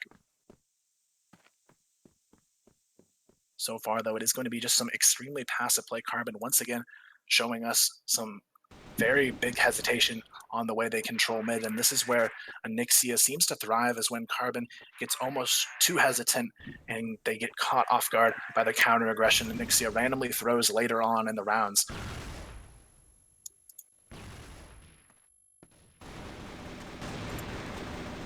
Andre J trying to get some spam here, though, through the smoke. Not going to be able to find it yet. And it is going to be a big flash coming out here. Logic going to throw one into mid. Andre J going to be left behind the boxes, but it's going to be some trades coming in favor of Anixia here as they maintain a 4-on-3 advantage after the opening trade. Now, Famous Imagine and 15 oil left to try and close out this round. It is going to be a difficult one indeed. Tooney backing off onto the far side of B. And now it's going to be all of the pressure on Carbon once again to close out a round in their favor. But still, so far, it's looking like Anixia is in full control here.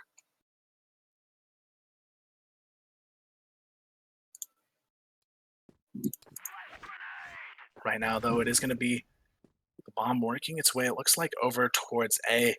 And it's going to be up to 15 while here from Ali to really find the opening on this bomb site. But Imagine finds one as well. Famous gets another. And just like that, it's going to be A in control of Carbon with 20 seconds to plant, though. They're going to have to make their move quickly here. Exotech already working his way into the bomb site here. He's going to find one through the window. Exotech could have done exactly what they need to stall this one out, and now it's going to be Exotech. He finds a second on the board. The bomb going to be planted here. Now it's going to be Exotech to try and clean it up, but he can't do it. It's going to be Tooney all alone, but Famous gets the double kill. And that is going to be a huge mistake coming out from Tooney. He really should have been there to trade off Exotech, but he was just a little bit late, and that gave Famous a brilliant opportunity to tie this one up from the start here. And that'll be a big blow to the defense, as now it's going to be 1-1 as we start things off. Still, things are very close. That was a nasty Deco shot coming up from Famous. Now this is Carbon with a great opportunity as well. Exotech does find the opening pick, though. Logic goes down. Now it is going to be the early advantage once again in control of the defense.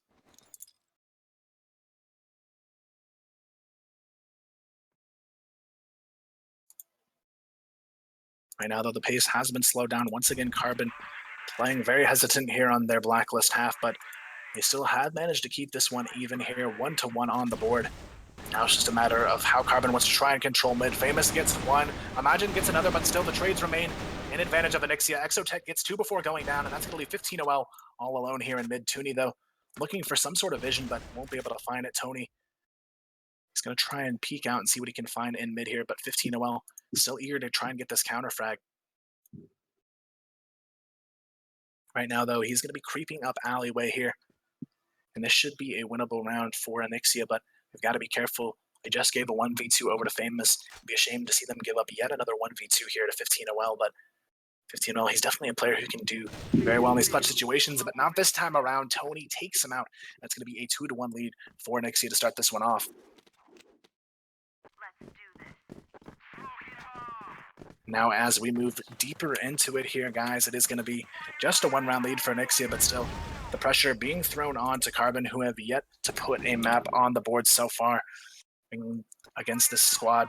But they're going to have to bring their A-game here, guys, and it's really going to be left up to them to really make this impact here. Carbon, they've got a couple players just not quite bringing anything to the table just yet. Logic and Pump have definitely been a little bit underwhelming compared to what we've seen in past maps from them so far, but there's still time for them to make this happen. And now it is going to be a big round up ahead here. Right now, though, it's going to be Carbon forcing their way onto Alley here, working for the A-bomb side take. Exotech finds one, but it's not going to be enough. It's going to be a 2-on-3 now in favor of Carbon to tie this one up. Right now, it is going to be up to Solo and Tooney, though, to find their way into this retake here. And Tooney, he's going to be working his way in. Solo already trying to force the engage, though. Solo finds one. Solo finds another, and it's going to be a 2-on-1 now. Solo looking for more here. 15 well takes down one. Solo, he's going to have to get all three, which he does. That's going to be a huge triple kill. And now all he has to do is defuse the bomb, and that is a big round going the way of Onyxia. What an insane round there coming out from Onyxia, though. They take the lead now 3-1. And this is where things could start to fall away from Carbon if they don't pick up the pace now. Onyxia, though, looking very eager to close this one out in a 2-0. I mean, Solo, he did it a couple of games ago, and he's done it again. Clutched the 1v3. Perfect shots coming out from Solo here. And yeah, Onyxia right now just looking to close out this game here. And yeah, just not even get Carbon, well, 1 point on the board in terms of maps. And now, guys, here we have it 3-1. Tony playing aggressively towards Ali as well, but they're trying to bait him into some kills here. And this could actually be a great setup on A coming out from Onyxia, just trying to bait out these early frags on the push. But it's going to be up to Carbon to really make this happen on their entries. Right now, though, it is going to be four-man stack and Ali, and it's really going to be all up to what Tony can do here from this position. It's all set up for him to get the baited frags. He gets almost a double kill, but it's actually going to be Solo doing the brunt of the work here as he picks up two. Andre J comes in for the double kill as well, and that is going to be a complete and utter shutdown on the A push. A solid hold coming out from Onyxia. Unfortunately for Tony, he should have let at least two players pass him before taking shots. But nonetheless, though, he did manage to get one, though, which is good enough. And now it's going to be a 4-1 lead. Carbon definitely with their backs against the wall here. They need to step it up here and now to start putting some rounds up on the board for themselves. But right now, Onyxia is definitely sitting in full control here. Logic going to be caught. Pump goes down in the trade fire as well. It's going to be a nice 2-for-1 to start off the round in favor of Onyxia here. But still, it's not over just yet. It's going to be a 3v4. Andre J on half health as well. Still making it a winnable round for either team, but Onyxia definitely with the advantage so far.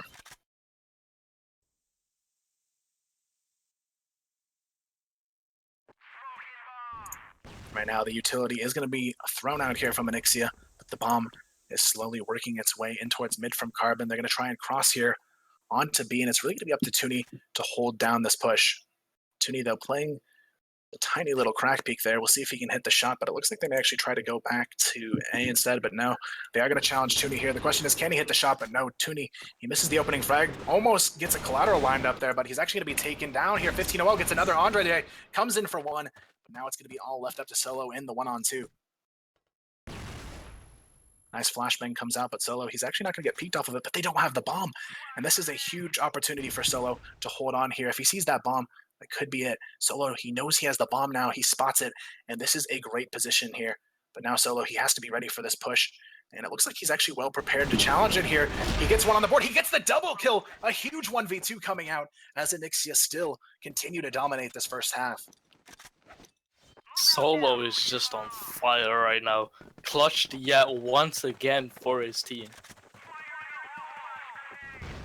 And now this is where all of the pressure is thrown onto Carbon here. They're already down 1-0, but now Onyxia leads on them 5-1. And this is Carbon with everything to prove here. Now their tournament life on the line in the second map as they slowly start to crumble here under the pressure. Andre J going for the aggressive peek, though, will be punished for doing so. He's going to be taken down by Pump here in Alley. And now Carbon finally find an opening to get things rolling their way.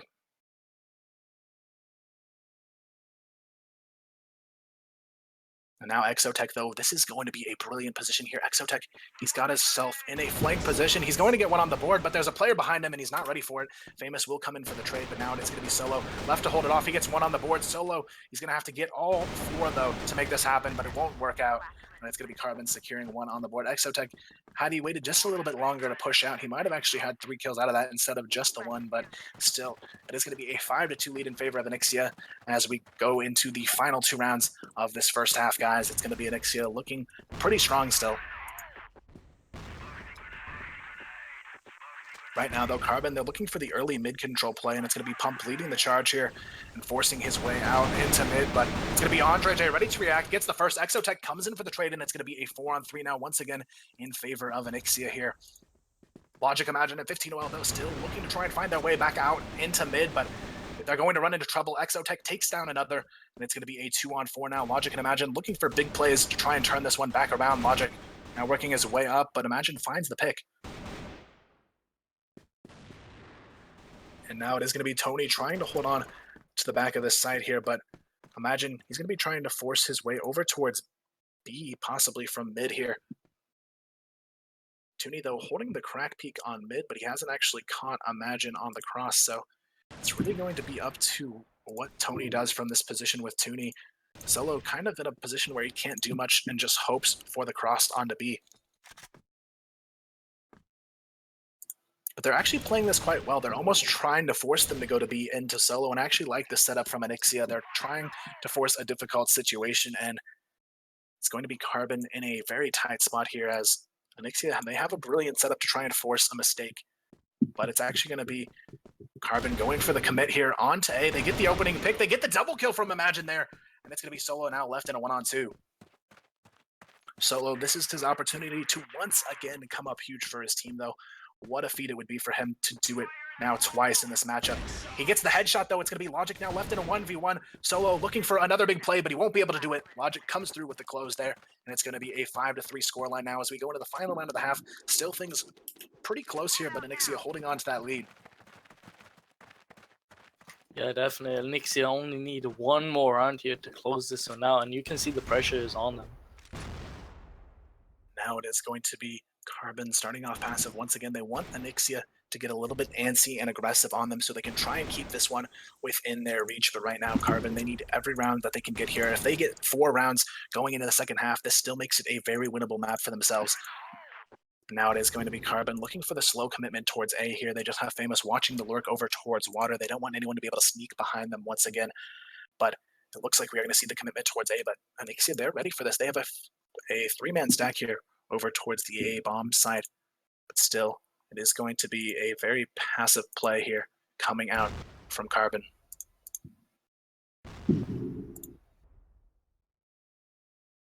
Right now, though, they're still looking for an opening. No trades on the board just yet, but looks like we may see Carbon commit towards the mid take here.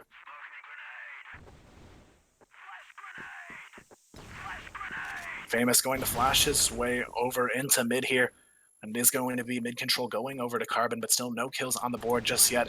It's going to be a very passive setup coming out, but Andre J, he's going to be the impact player in this round. If they don't catch him here, it could be a bad round ahead, but they actually find him without Andre J even picking up a single kill here, and it's going to be a 3-on-4 hill.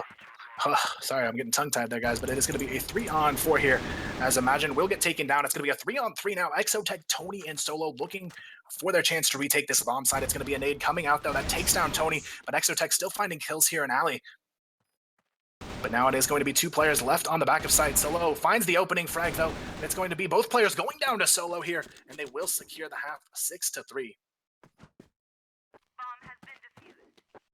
And just like that, guys, Onyxia is well equipped to close this one out, but they still aren't out of it just yet. They have to have a good blacklist half, and they will be moving on to the grand finals and securing themselves in the second international slot here, guys. And this is a big second half on the line here. Carbon, this is do or die for them. Onyxia, they just need 4 to close this one out. It's just a matter of what they can do to make this happen here. And now Carbon, this is their chance to respond, though. Going into the global risk half, they can start this one off on the right foot and still potentially go into a map 3 situation here, but it is down to the wire, guys. And now we're going to be going into the second half of Mexico.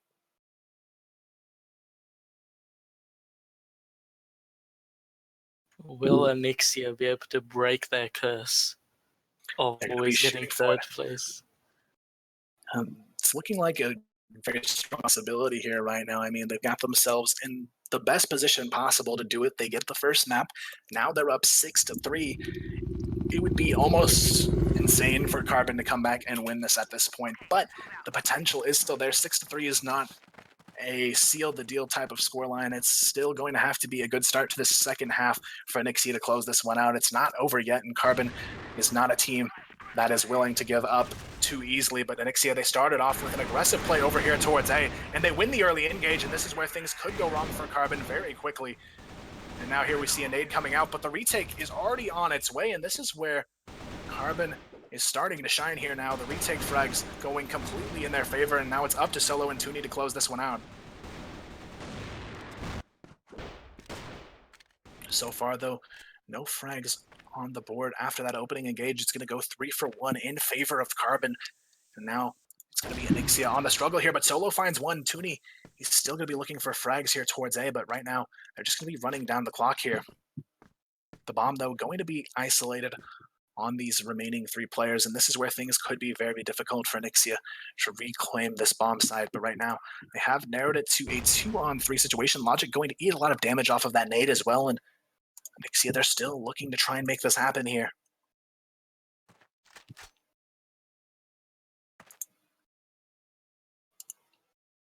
Right now, though, they're just going to be passively waiting around this bomb, but it's going to be Solo and Tuni. They have to move in soon. They're running out of time to make their move. Now they're going to have to try and force a pick here. Solo and Tuni, though, they still haven't decided how they want to try and reclaim this bomb, and this is where things can get difficult, and it looks like they're going to have Solo go for the rifle pickup here. He's going to have an M4 now to try and push his way out of alley while Tuni holds the ramp pick. Logic, though, holding behind the stacks, and 15OL going to be playing a sneaky spot here. As Solo, though, gets the opening pick. Solo, he's looking for more here.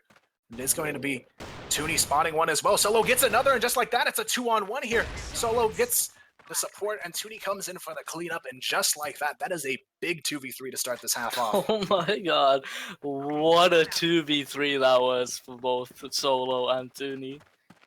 Perfectly done, and exactly what they need going into the second half.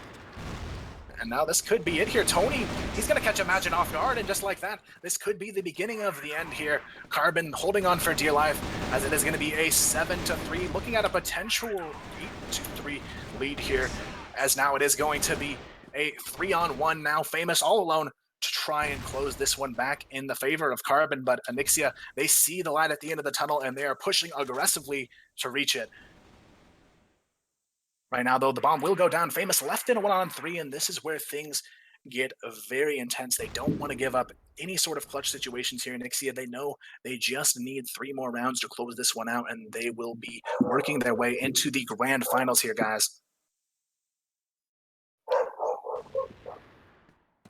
Famous, though, going to be working his way up here, trying to find an entry here, but it's going to be Andre J going down, but the trade comes in from Toonie there.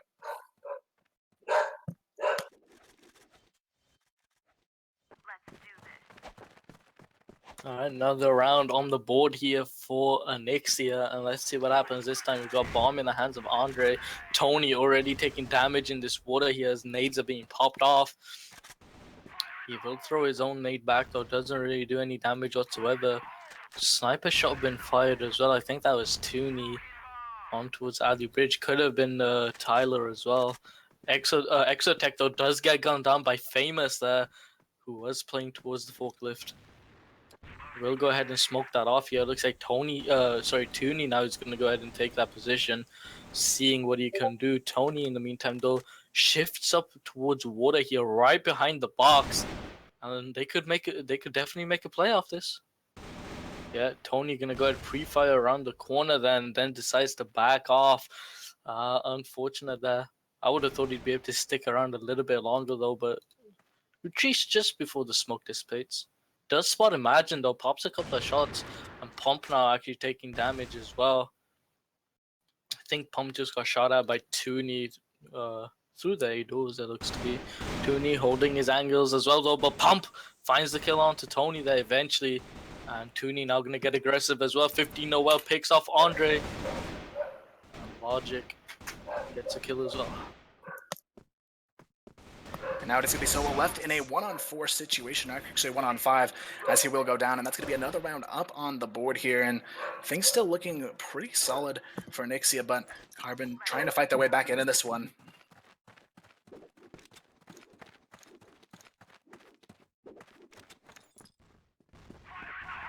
Right now, though, it's going to be mid-control coming out here. Anixia trying to find their way into this one and get it one step closer to a close. Famous goes down early. 15-0 looking for the refrag here, but he will find it. It's going to be Andre J getting taken down in the trade fire, and now it's going to be a 4-on-4 situation here. Anixia looking to try and fight their way towards that finish line, but right now things are very intense here across the board. Carbon still trying to hold on for dear life as they get a round on the board here, but they're looking for much more than that. And it's going to be a very slow play coming out here from the remaining 4 players, but it looks like they're going to try and work their way on to A. Toonie finds one, and now it's going to be a 4-on-3. They're working their way aggressively to push in here. It's going to be Pump isolated on the back of the site. Tony gets him. Exotech picks up another, and just like that, it's going to be a 1-on-4. 15-well looking to close it out here. And now it is going to be a difficult situation here for 15-well, and he's going to go down, and that is going to be match point up on the table now, Danny. Yep, a match point here on the table. One more round here for Team Anixia to break the curse. To break the curse.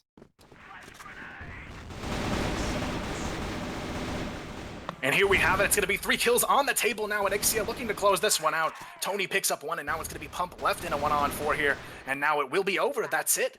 A very instantaneous round, and that will close this one out, guys. And it's going to be Anixia taking it 2-0.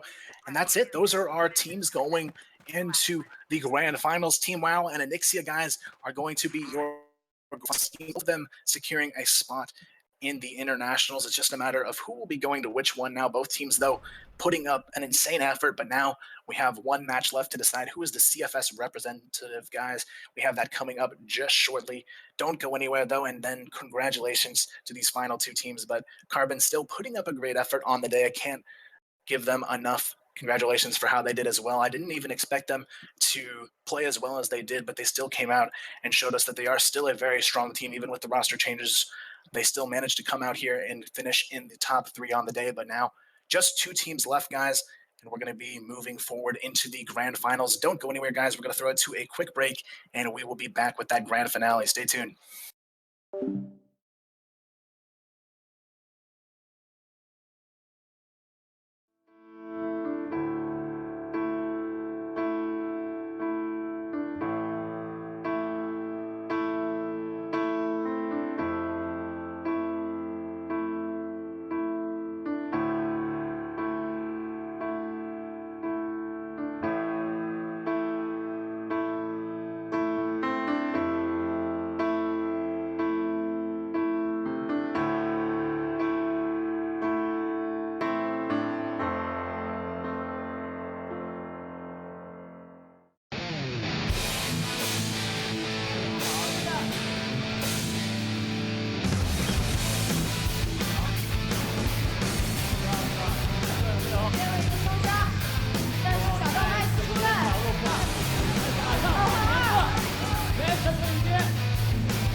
facing CYBB gets really be crowned the true hero this weekend, but he goes down and AG ties it up 9-9 in this first set of the grand final. 30 seconds. And this is what they do. They jump in with plays like these. It's what makes AG against AG Pepsi to keep EPIG in the running. Or will AG Pepsi BFS Season 2 champions? AG Pepsi winning it through. Oh my God. Of course, you could win one, and then that for FatCon. I mean, go for the defuse, only 10 seconds left. Trying to wipe them out, yet nothing. Track them long enough, and kill comes in. Of course, Ali sees him. Can he get the kill? He gets him as TF is too busy switching weapons. Ali. There's 38 seconds now. Oh, and the shot from one to take down TF. Bring the rounds back in favor of. Welcome to the final match here at the CrossFire Stars. Still grabbing Haaland in the end. He is going to be taken down by Minu. WQ takes one, WQ takes two. Rain is going to go down here, surely. And they do. WQ finds it. 10-7 the match. Wait till start us off here. WQ responds. W199 grab a double kill. They do not like to be a man down in this scenario. Man down. W899 taking down Rain. Play back on the Mino. He's done it. It's HD. They will take away.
Moving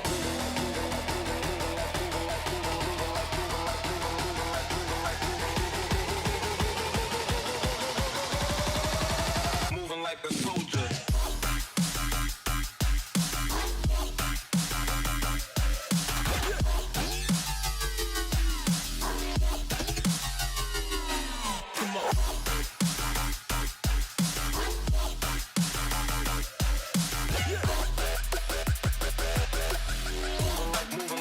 Moving like a soldier.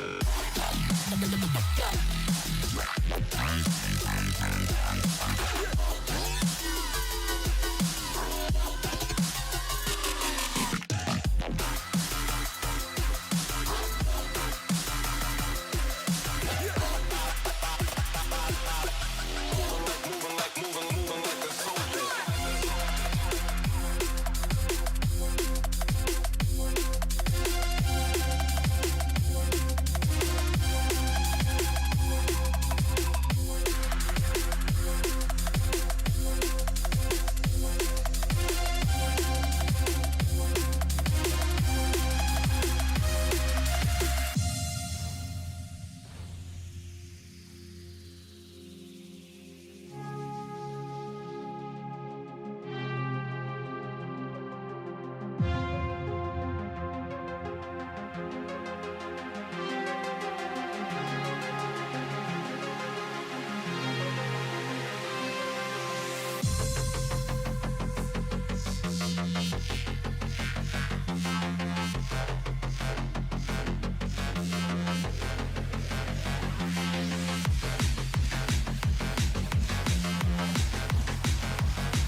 the night till you left my side.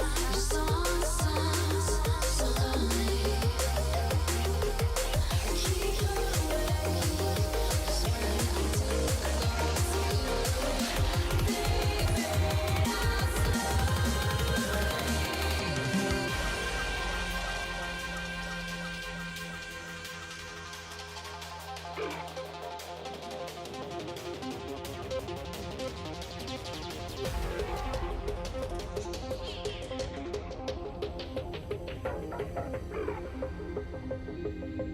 all the lights they know.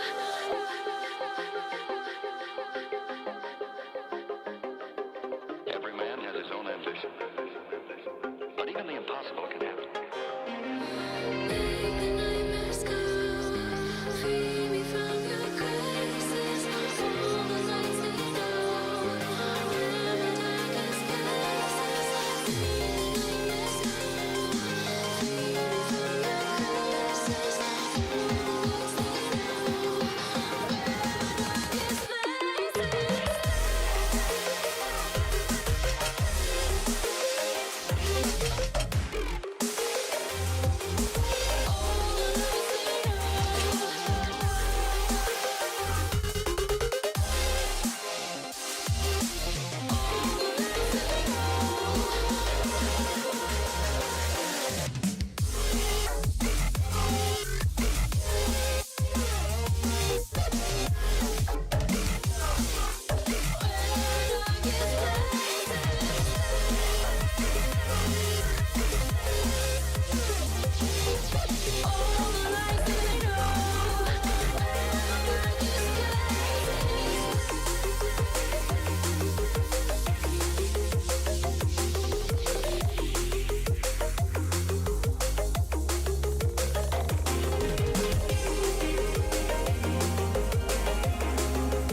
Your words are so damn loud. At night, I can't stay here in silence. 'Cause my pain grows way too giant. Your electric heart shakes me out of love. I don't wanna feel like this. I'm alone burning here like this. Your electric heart shakes me out of love. I don't wanna spend my mind like this. I'm alone burning here like this, like this, like this.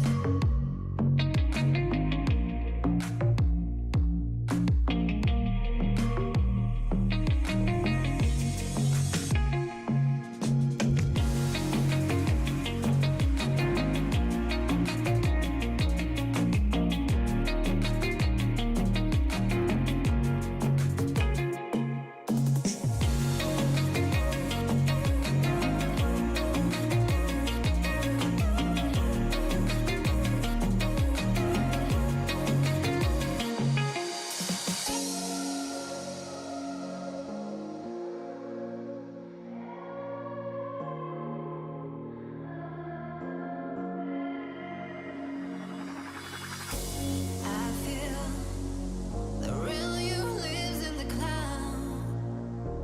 Down here, you can't figure this out.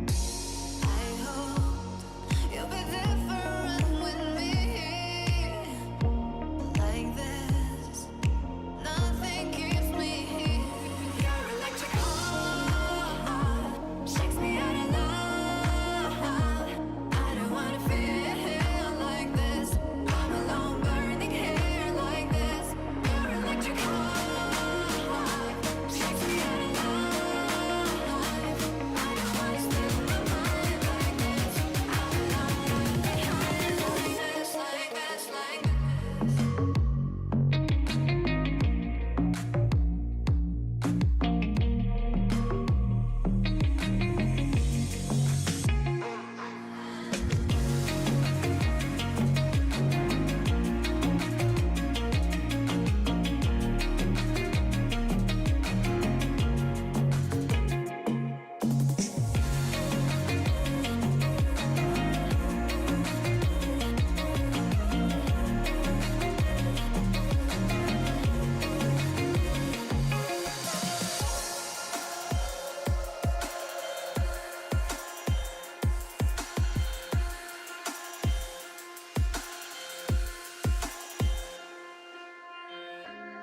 Despite the wall in my head said hello to you, you didn't notice my eyes.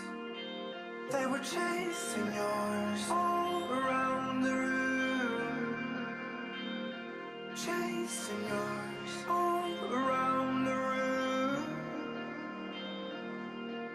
I used to be in love with heartbreak, but now I need drugs to ease the pain. I used to wanna hide my love from you. I used to be in love with heartbreak and internal fires. Now those burning fires fuel my desire for you. Fuel my desire for you. Fuel my desire for you.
to me honestly.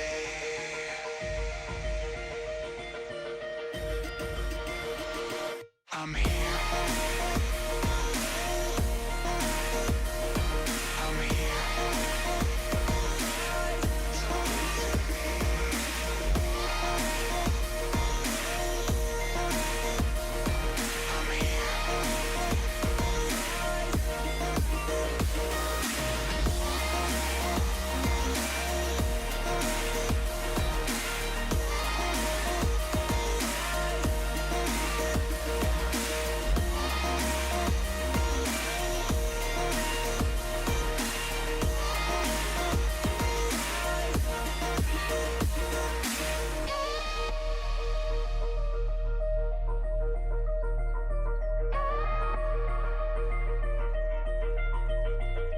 I've been so far away. I don't know when I changed.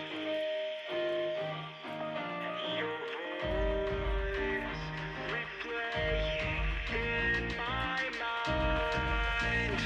I'm not prepared this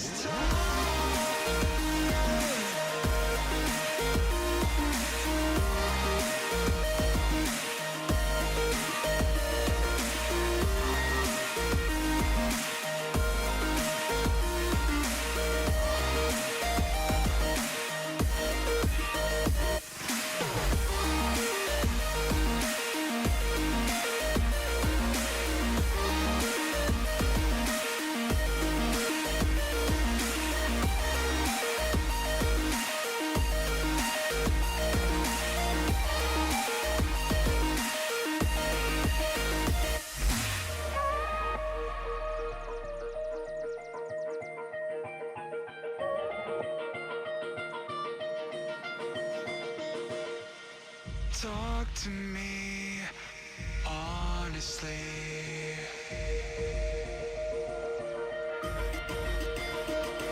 I'm here.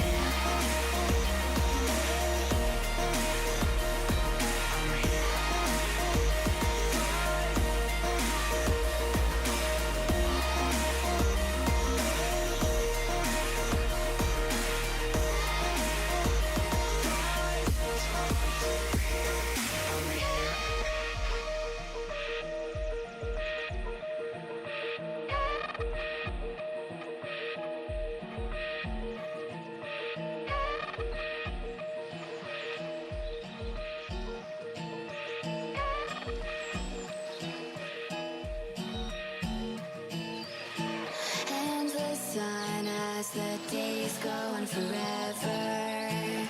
There's no place for time when you're young. Can't find the words, but we know how we feel.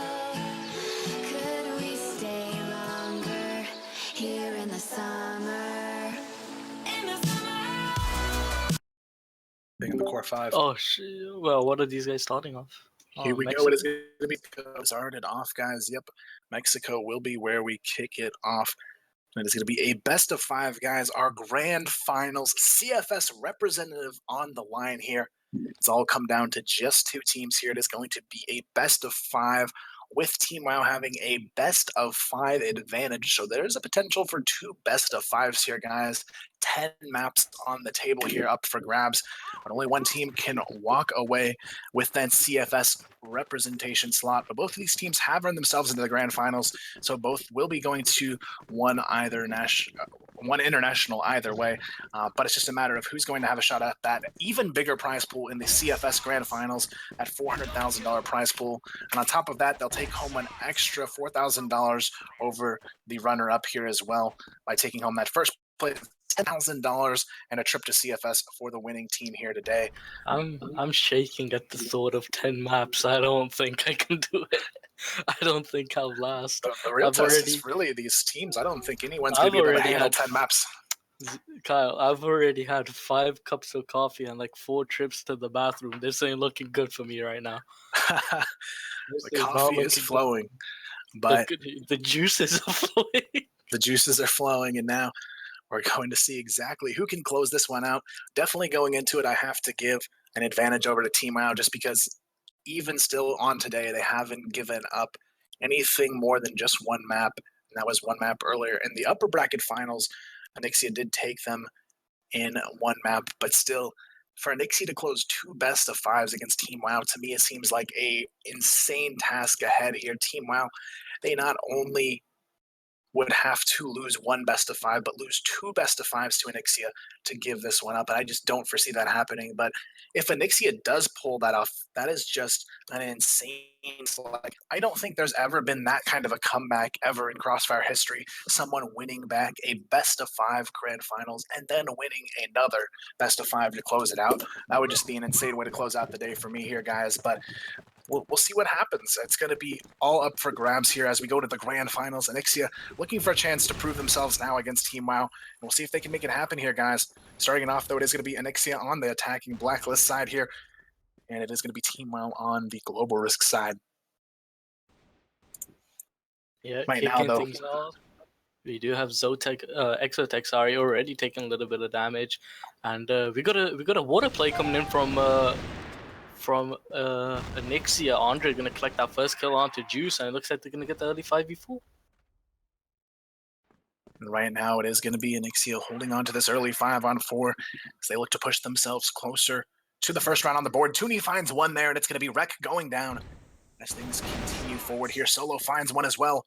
Now it is going to be Michael DRK following, and right now, though, it is going to be Coda looking for the exchange, but still, Anixia, they hold on nicely to keep things moving here. Aaron looks for the exchange, but he does barely come out on top, but Tony pulls through for the trade, and this is really going to be not only a test of who is the stronger team, but this is almost a test of stamina here to run a best of 5. For both of us.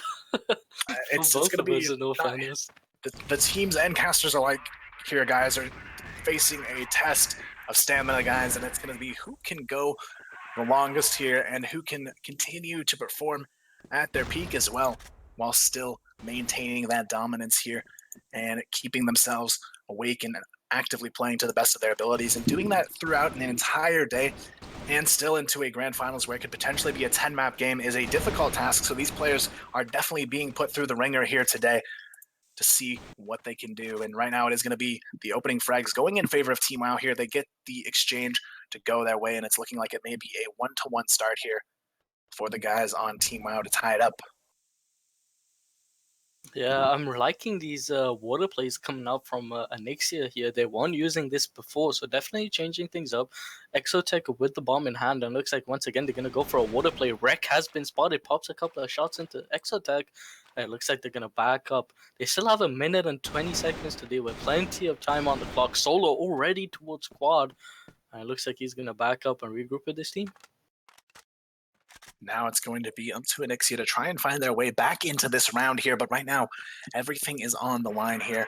They're going to try and make it happen. It's going to be a smoke for the Cross as they look to work their way over towards the B-bomb site, but right now Team WoW is definitely holding this advantage in their hands here as they look to potentially close this one out in their favor, but right now it's going to be a Juice finding a nice pick there through the crack on the B-bomb site, and now it's going to be just a 2-on-4 situation here. Exotech and Solo looking to try and close it out here. Looks like they're going to try and creep their way back towards A, though. Exotech going to be spotted as Solo works his way up the B alleyway, but Solo finds one, and this could be a great opportunity if Exotech and Solo can take out Juice here without any trouble. Right now, though, Juice finds one onto Exotech, and now it is just going to be Solo all alone in a 1-on-3, but Solo, he's been a huge factor for Anixia throughout the day, but now he's going to have to come up very huge here. Looks like he may have a chance to find the shot, but he has to get the bomb down as well. There's only 12 seconds. He has to rush the plant, and he's not going to be able to do it there. That's going to be Team WoW immediately tying this one up, guys. 1-to-1 to start it off. Yeah, 1-on-1 tied up. I think we should quickly explain. A couple of people are getting confused as to why it's 10 maps. You wish to explain the reason behind that in this So it can be 10 maps, guys. It's not necessarily 10 maps in total that will be played. It's a best of 5 to start it off. Now, if Team WoW wins the best of 5, that's it. It's over. They win. But because of their upper bracket advantage, for Anixia to win the grand finals, they would not only have to win this best of 5, but win another best of 5 afterwards. So it's going to come down to Team WoW's performance here in the grand finals, how many maps it truly goes to here. But if Onyxia play their cards right, they could potentially take it in 2 3-0 sweeps, or Team WoW, they just need 1 3-0 to take it here. So Team WoW technically only needs 3 maps to win the grand finals, but Onyxia needs 6. So it's basically a first to 6 for Onyxia or first to 3 for Team WoW to decide who will take this one home. So that's going to be the advantage they have for that upper bracket performance here going into the grand finals. But right now, it's definitely going to be quite the battle for Onyxia to do that. Winning 6 maps before Team WoW wins 3 is going to be a insanely difficult task. One of the greatest challenge indeed. Right now, it looks like, though, Solo going to be getting antsy here over towards Quad, and he's going to spot Aaron, catch him off guard here. But Aaron somehow gets a double kill out of that, and finally Tony will answer here from the B Waters, but it's looking like Aaron will be the one to make things happen here. Exotech finally comes in for the trade, but it's going to be a 1-on-3 right in front of them now as Team WoW push themselves closer to victory here. And Michael DRK comes in for the close, and that'll be one more up on the board for them, 2-1 as they swing into the lead here. Yeah, Aaron looking pretty strong on that B side there, holding it down. Great peaks as well. Collects 3 kills for himself, and let's see what they do now in this mid. Flash does seem to come over, and probably going to be a little bit of a push. But yeah, speak of the devil though, Aaron collects 2 kills. Coda going to go big as well, collects 2 as well, and Juice to clean it up, and that is going to be a complete shutdown for Team WoW.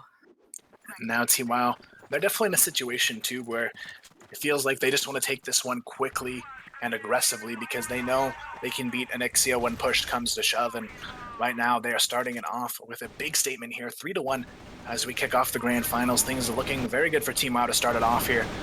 So far though, there is going to be some trades in mid. Andre J looking for a second frag here as Coda will go down. Exotech falling in that trade fire as well though. Now it's going to be Toonie going down to Aaron, and Team WoW still maintaining control in mid here.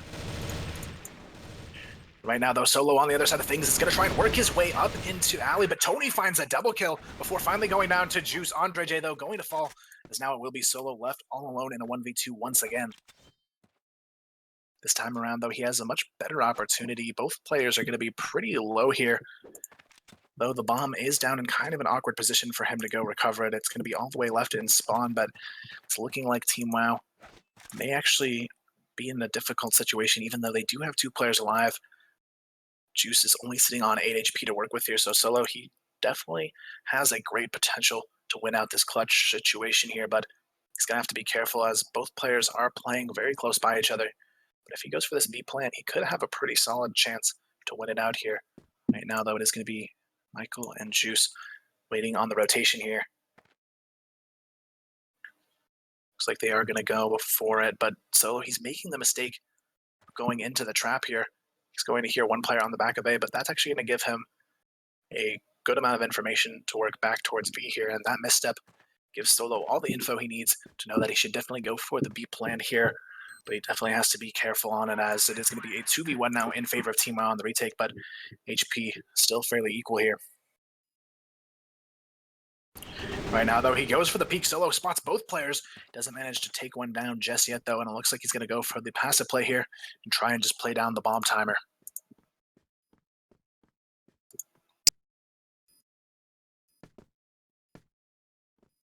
Right now, though, he's going to spot both players. He gets one on the table. Could he get the double kill here, though?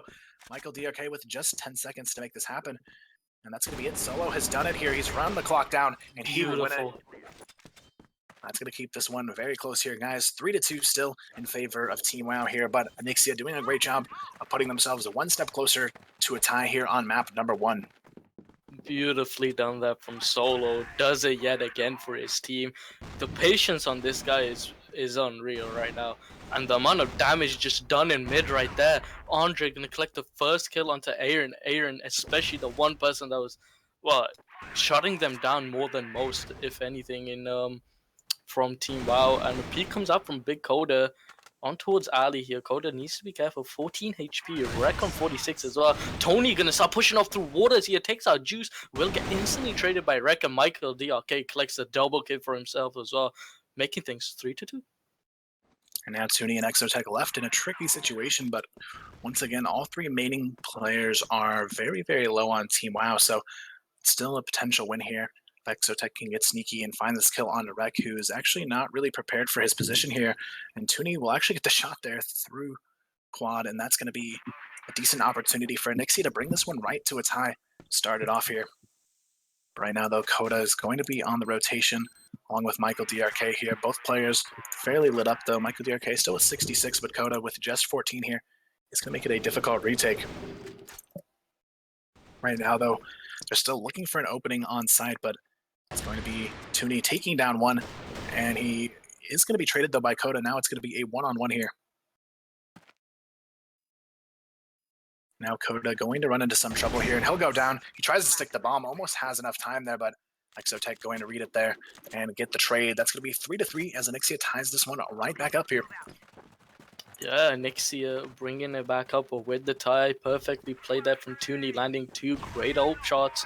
And Exotech, with the use of positioning, manages to finish things up as well, getting that final kill.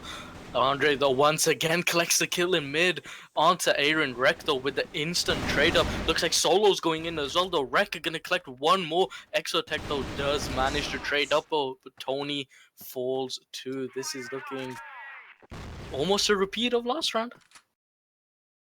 Right now, though, it is going to be Tuni and Exotech left again here. The question is, this time, can they make it happen here with not having the HP advantage this time around? The three players alive are not near as lit as they were in that previous round, so they definitely have to be a bit more careful here. Also, they do have to worry about the creep up from alleyway. It's going to be Coda here, playing very aggressive on alley, waiting to see if someone will drop down and go for the peek on him, but it's still a very good chance here for Team WoW to take the lead back, as Nixie is going to be forced into a difficult push here. They are going to walk right into Coda here, and he's going to have a chance to get both kills here, but Tuni actually gets the entry, and now it's going to be a 2-on-2 once again. Exotech and Tuni doing work in this clutch situation here, and now it's going to be even 2-on-2, Juice under half as well, and this is actually a potential winnable round here for Anixia once again. Looks like they're going to be rotating their way over towards this water push, but right now they have to be careful. Juice and Michael DRK, the last two alive, to try and hold on once again. Time is starting to tick down, though, and nobody's directly ready for this push, but Michael DRK, he's moved into position now. He's going to be holding the push out of water, and they may have read this quite well here on the side of Team WoW. They know it is going to be water push, and now Michael DRK, he should have an opportunity to get the double kill spray down here, and that is exactly what he'll do. But actually, no, Tuni somehow escapes here. He's not down just yet, but with just 6 HP, he should get taken down. Michael DRK will manage to clean that up still with the double kill, and that's going to be 4-3 Team WoW, swinging back into the lead here, but still a very close back and forth, guys. You could tell on Tuni's entry and Ali, like, they really have done their homework against Team WoW. Maybe they've just played that many times that they just know exactly what this team is going to do. And it shows, I mean, once again here, Andre gets the pick in mid on Aaron. What is that, the third time in a row now? First pick for Andre here onto Aaron, and Aaron can't really do much about it. Definitely has been quite the start here for Andre J, doing tons of heavy pick work in the early portion of these rounds, but still, Team WoW, they do hold on to the lead here, but Anixia will grab the early 5-on-4 to start off this round, but still, they have a lot of work left to be done to work themselves into a winning map here. But right now, it's going to be Exotech going for the flash out of water as they work their way on the wraparound to B. And Team WoW, they're actually not ready for this positioning here, and they're going to be caught fairly off guard here. And Solo, he's already working his way up alley, and this could be some great positioning here, but Juice is actually responding quite well to it. Rek picks off one as well, and that is going to be a very big turnaround here in favor of Team WoW, as now it's going to be a 3-on-2. Tuni finally getting one onto Rek there. It's going to be Solo finally getting a trade, but he goes down as well. And now it's going to be up to Tuni here, 1-on-2. It's looking like Team WoW should be able to secure the half here, as long as things don't get too aggressive from them to try and get this one to happen. But I'm surprised with Tuni's positioning here. He could have planted the bomb on B already and played for the retake, but instead he's actually going to try and charge in here. But he's going to have one player run right into him, and now Coda isn't able to clean up with the trade as well, and this is a great opportunity here. And Tuni gets it, the 1v2, and they just sort of run right into him. And now it is going to be all tied up here, guys, 4-4, as we go into the final round of half number 1. Things still neck and neck in this first of the series.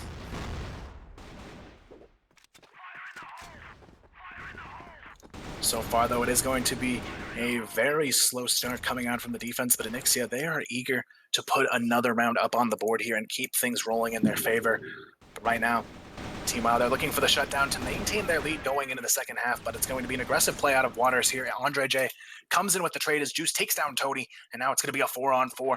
Things still looking good on both sides of the field. Try and take home this final round of the half, but it is going to be Tooney taking a ton of damage there through the smoke as now things start to heat up. Exotech, though, finds an opening here. He takes down Michael DRK in mid, and that is going to be a huge opportunity to move things forward here for Anixia and possibly take home this half. Rek, though, finds the trade there. Solo goes down. Tooney quite low as well, and now the HP advantage swings back in favor of Team WoW off of that exchange, but there's no one actually holding A side, and this could be an opportunity for Anixia to close it out, but Aaron, he's already found one on the retake, and he's going to be wrapping around to try and find more. That's going to be an insanely good nade there onto Andre J's position, and now it's going to be up to the retake. Andre J finds one, but still a lot more work left to be done here. Aaron still trying to get some spam here through the smoke, but won't be able to find anything just yet. Andre J, though, finds another here, just doing insane work for his team, and now Exotech going to have to hold on to the back of sight as Aaron works his way in. Andre J gets the spot, though, but it's going to be up to Aaron to try and close this one out on the 1-on-2. He takes down Andre J, but now it's going to be up to Exotech, but Aaron comes up big and will win the 1-on-2, and that's going to close out the half 5-4 for Team WoW.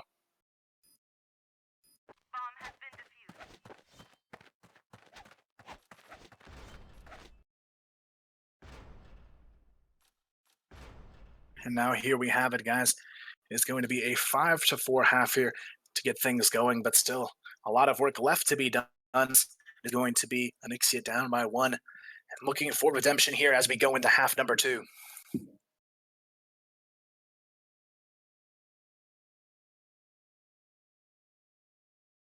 All right, guys, it looks like we are ready to get rolling right into the second half here. If you guys are just tuning in, this is our grand final here. Both of these teams securing themselves into this grand finals, earning themselves an international slot. One of them will be going to CFS, the other to WCA. The winner here will be the CFS representative, though, in that much larger prize pool of $400,000 here, where we will see the best teams in CrossFire throughout the world fighting for the #1 team in the world position. And it's going to be awesome to see one of these teams go in and fight for that there, and the other go to WCA and fight on the international stage as well. But now, guys, it is going to be the second half here of map number 1. Anixia, they are down by 1, but they're not out of it just yet. They're going to have a chance to fight back now on their global risk side. Here we go, right into the second.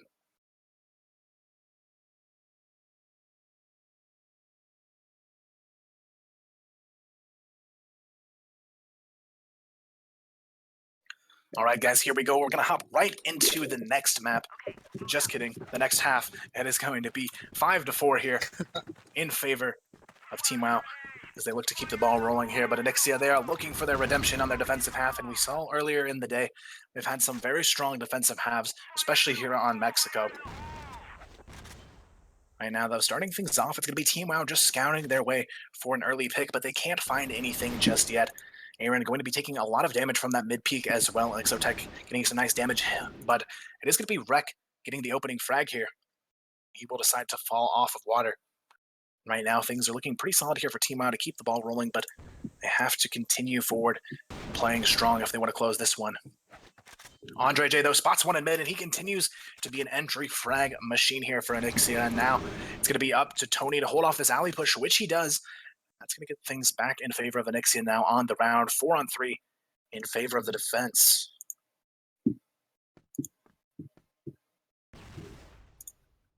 Right now, though, it is going to be Aaron working his way up the alleyway to try and get a peek here onto A, but he does have to be very careful. Juice gets one, though, peeking out of water, and he'll just fall off without any sort of trade potential coming out there. And now it's going to be Aaron who does go down, though. Tony doing some work on this push as well. Solo and Tony both getting aggressive and taking down 2 players in water. That's going to leave Coda all alone to try and clutch this one out.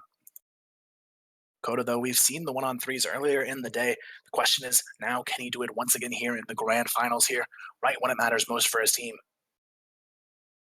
He's going to be working his way up here, though. Challenges Solo, but Solo continues to be an aggressive presence for his team, and that'll be Anixia starting this half off and tying it up 5-5.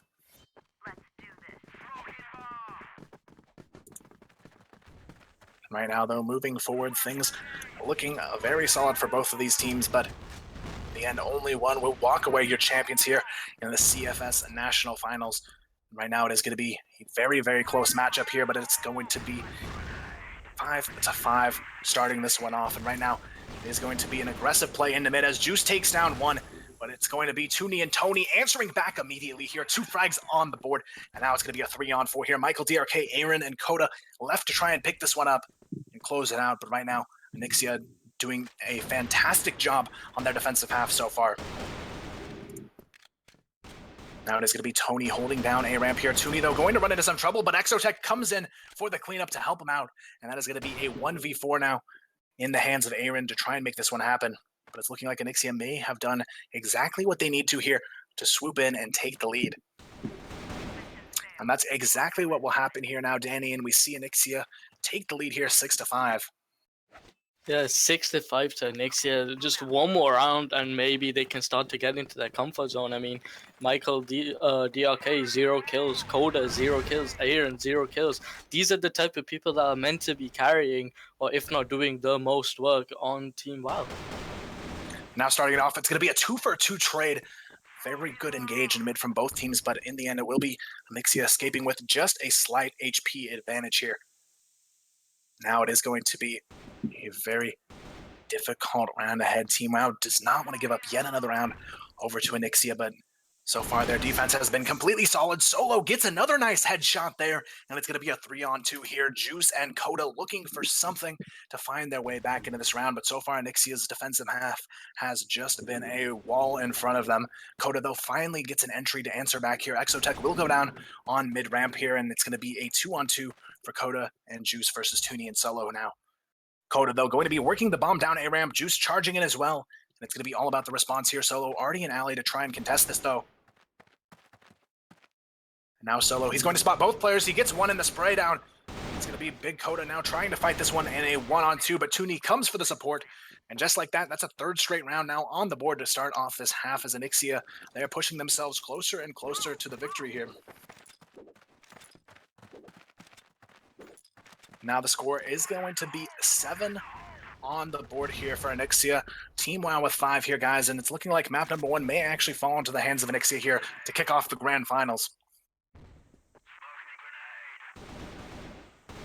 Tony gets aggressive in alley. He'll take down one. Juice going to get the trade, though, and now it's going to be a 4-on-4, but Juice escapes with nothing for HP. Tony gets another here from alley. He gets the cold out and still picks off a kill. An insane performance here from Tony on this mid presence, and now it's going to be Aaron and Coda left in a 2-on-4. Tony still rocking the Colt in hand as well. He goes for another kill, but it won't happen, and now it's going to be Coda and Aaron in a 2-on-3. Toonie, Solo, and Exotech still hold the numbers advantage, and still Anixia has a very good half on their hands right now. Coda, though, going to be trapped here with the bomb in hand. Toonie going for the peak. Still not quite able to secure it, but here comes the pressure from Anixia, and they clean it up nicely, and that's a 4th straight round now on the board. And this is the momentum I was talking about. The moment Team Anixia can seem to find it is when, you know, Team WoW start to crumble and especially realize the sort of, you know, what they're going through and what kind of positions they're in right now. Starting it off, Aaron gets the double kill, though, to open it up, but it's immediately traded back as Anixia gets 2 of their own, and now Coda and Rek finally come in with the answers, though, and that's going to leave Toonie alone in a 1-on-3 here. But right now, guys, the score is going to be 8-5 in favor of Anixia, but Toonie looks like he may let this round slip here, but still Anixia will hold on to the lead. But Toonie, if he could put this on map point already, it would be quite the start here. Here it comes Toonie. He's going to try and force his way in here.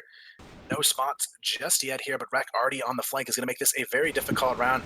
But now he's going to know Rek's behind him, but he has to challenge on the front, and it's just not going to happen. Rek cleans it up, but still, it will be 8-6 here in favor of Anixia.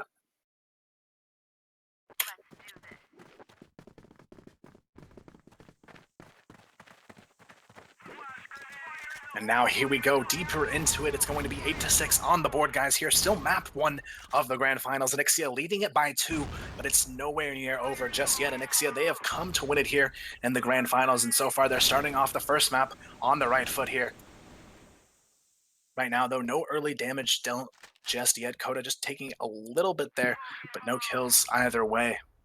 Right now, though, Nixia, they're just trying to run down this half in their favor. They know they've consistently been able to outperform Team Wow on their defensive half so far, and all they need is 2 more to seal the deal on map number 1.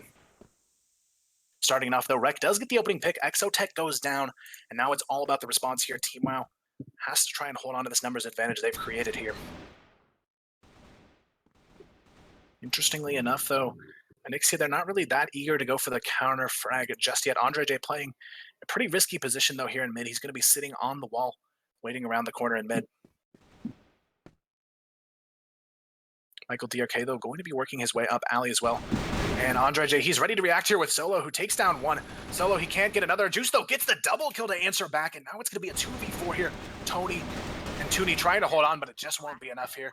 And somehow will be Team Wow fighting their way back into this one, as now it is going to be 8 rounds on the board for Nixia, but now Team Wow sits at 7 as they try to come back and take this map away from them.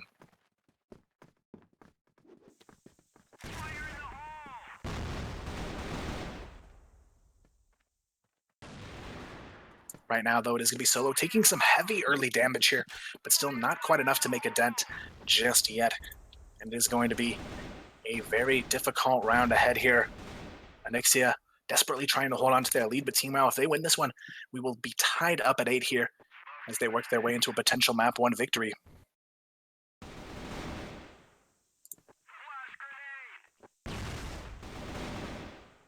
Right now, though, it is going to be very difficult positioning here. Solo already very low as well on Nixia. They're trying to find an opening, but Team Wow, they're so hesitant on this push, and we are finally going to see some commitment coming out here as Aaron finds the opening there on to Tony. Solo very low as well. It's going to give Team Wow a good opportunity to go for the tie here now. They're looking to tie it up, guys, 8-8 if they can win this round. And it's going to be Team Wow with the bomb in hand, working their way up alley. Right now, though, it is going to be Michael DRK finding 1 here. Juice finding another, and it's going to be a 5-on-2 now as Solo and Exotech look to try and hold on, but Team Wow, they may have turned this one into a win for themselves here, as now Solo, he's going to be all alone 1v5, and he'll go down as well. And just like that, it's all tied up here, Danny, 8-8.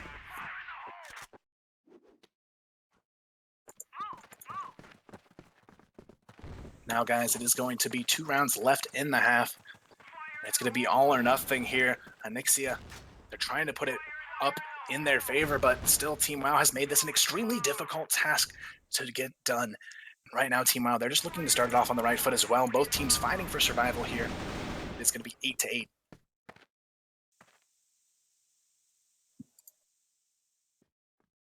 Right now, though, Team Wow, they still haven't found their way into a round just yet on the board to keep things going, but they're going to be looking to try and work the victory here. If they can put this one on the board, they'll be back in the lead for the first time in quite a while on this map. Right now, though, Coda eager to try and get a pick here over towards A Juice, and Rec coming in for the support as well. And it looks like they're going to try and steamroll their way onto the A-bomb side here.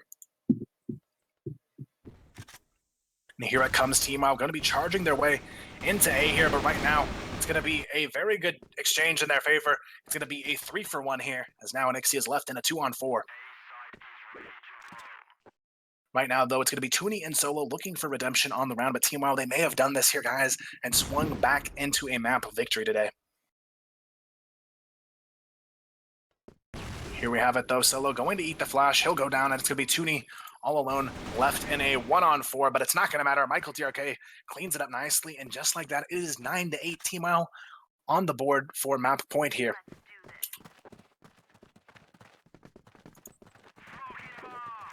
And now this is the potential close, guys. Team Wow looking to end this first map in their favor, and all they need is this final round to do so. Nixia, they put up such a strong fight, but in the end, Team Wow, they have had exactly what they need to clutch here and take it home. That's so many rounds on the board in their favor in a row now to bring this one back, and it's looking like they might be able to do it here.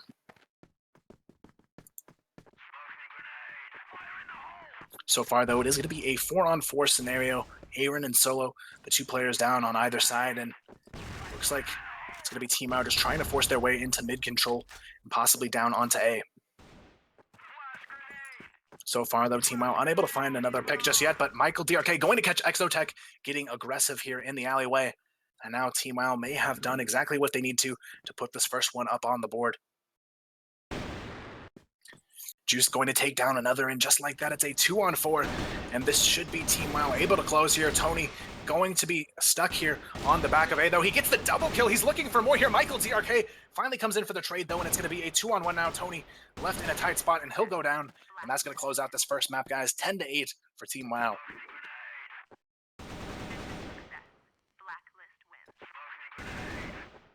And that is just going to be an performance here, guys. Team WoW, they take map number 1, and now, just like that, they are 2 away from taking the grand finals here today, guys. And that is just an incredible start coming out from them. That was crazy. A very crazy map indeed. They just come through right when it matters most. And as we've seen throughout the day here, Team WoW, they just seem to be the team that can step it up during these high-pressure situations and come out on top just a little bit more. But now going into a Team WoW, they're 2 maps away from victory here, guys. They want to start off the grand finals here.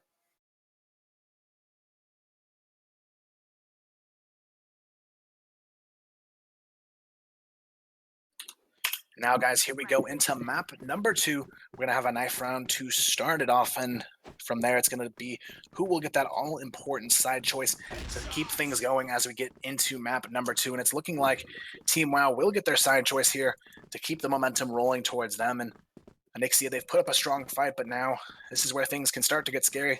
They don't just need 1 best-of-5 here, guys. They need to win 2 best-of-5s, and already starting down the first 1-0 is going to make this an even bigger uphill battle for them to try and make it happen here.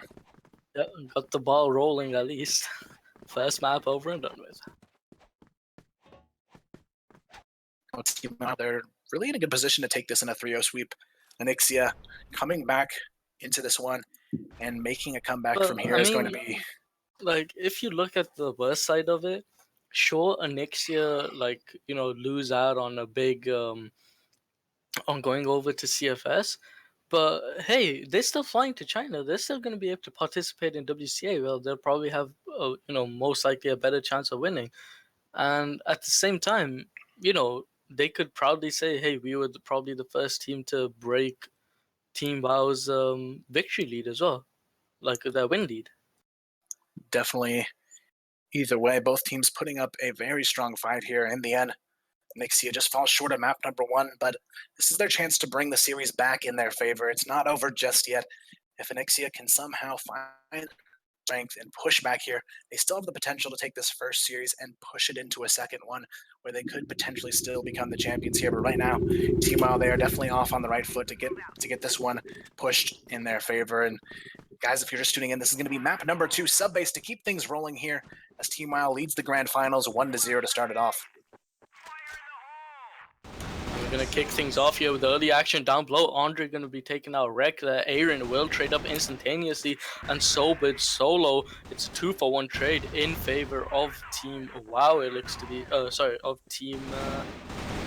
well, never mind. It seems to be even there as a solo will get picked up. A bomb about to go down by Zotac. Now it is going to be left in a 3-on-3 situation here. Juice, Coda, and Michael DRK left on the retake, but Tony is going to line up Juice there, but doesn't manage to get the kill just yet. Coda, though, leading the charge here into lower A. They have to be careful, though. Exotech playing behind this missile, gets one, and now he's just looking for more here, but Coda comes through with the trade, and now it is a potential retake here coming out from Team WoW, but it is going to be Tony and Tooney closing it out, and that's going to start this one off 1-0 in favor of Anixia. Tony and Tooney always seem to be the last two, like, dynamic duo left alive. If not, it has to be Exotech. You ever noticed that recently now?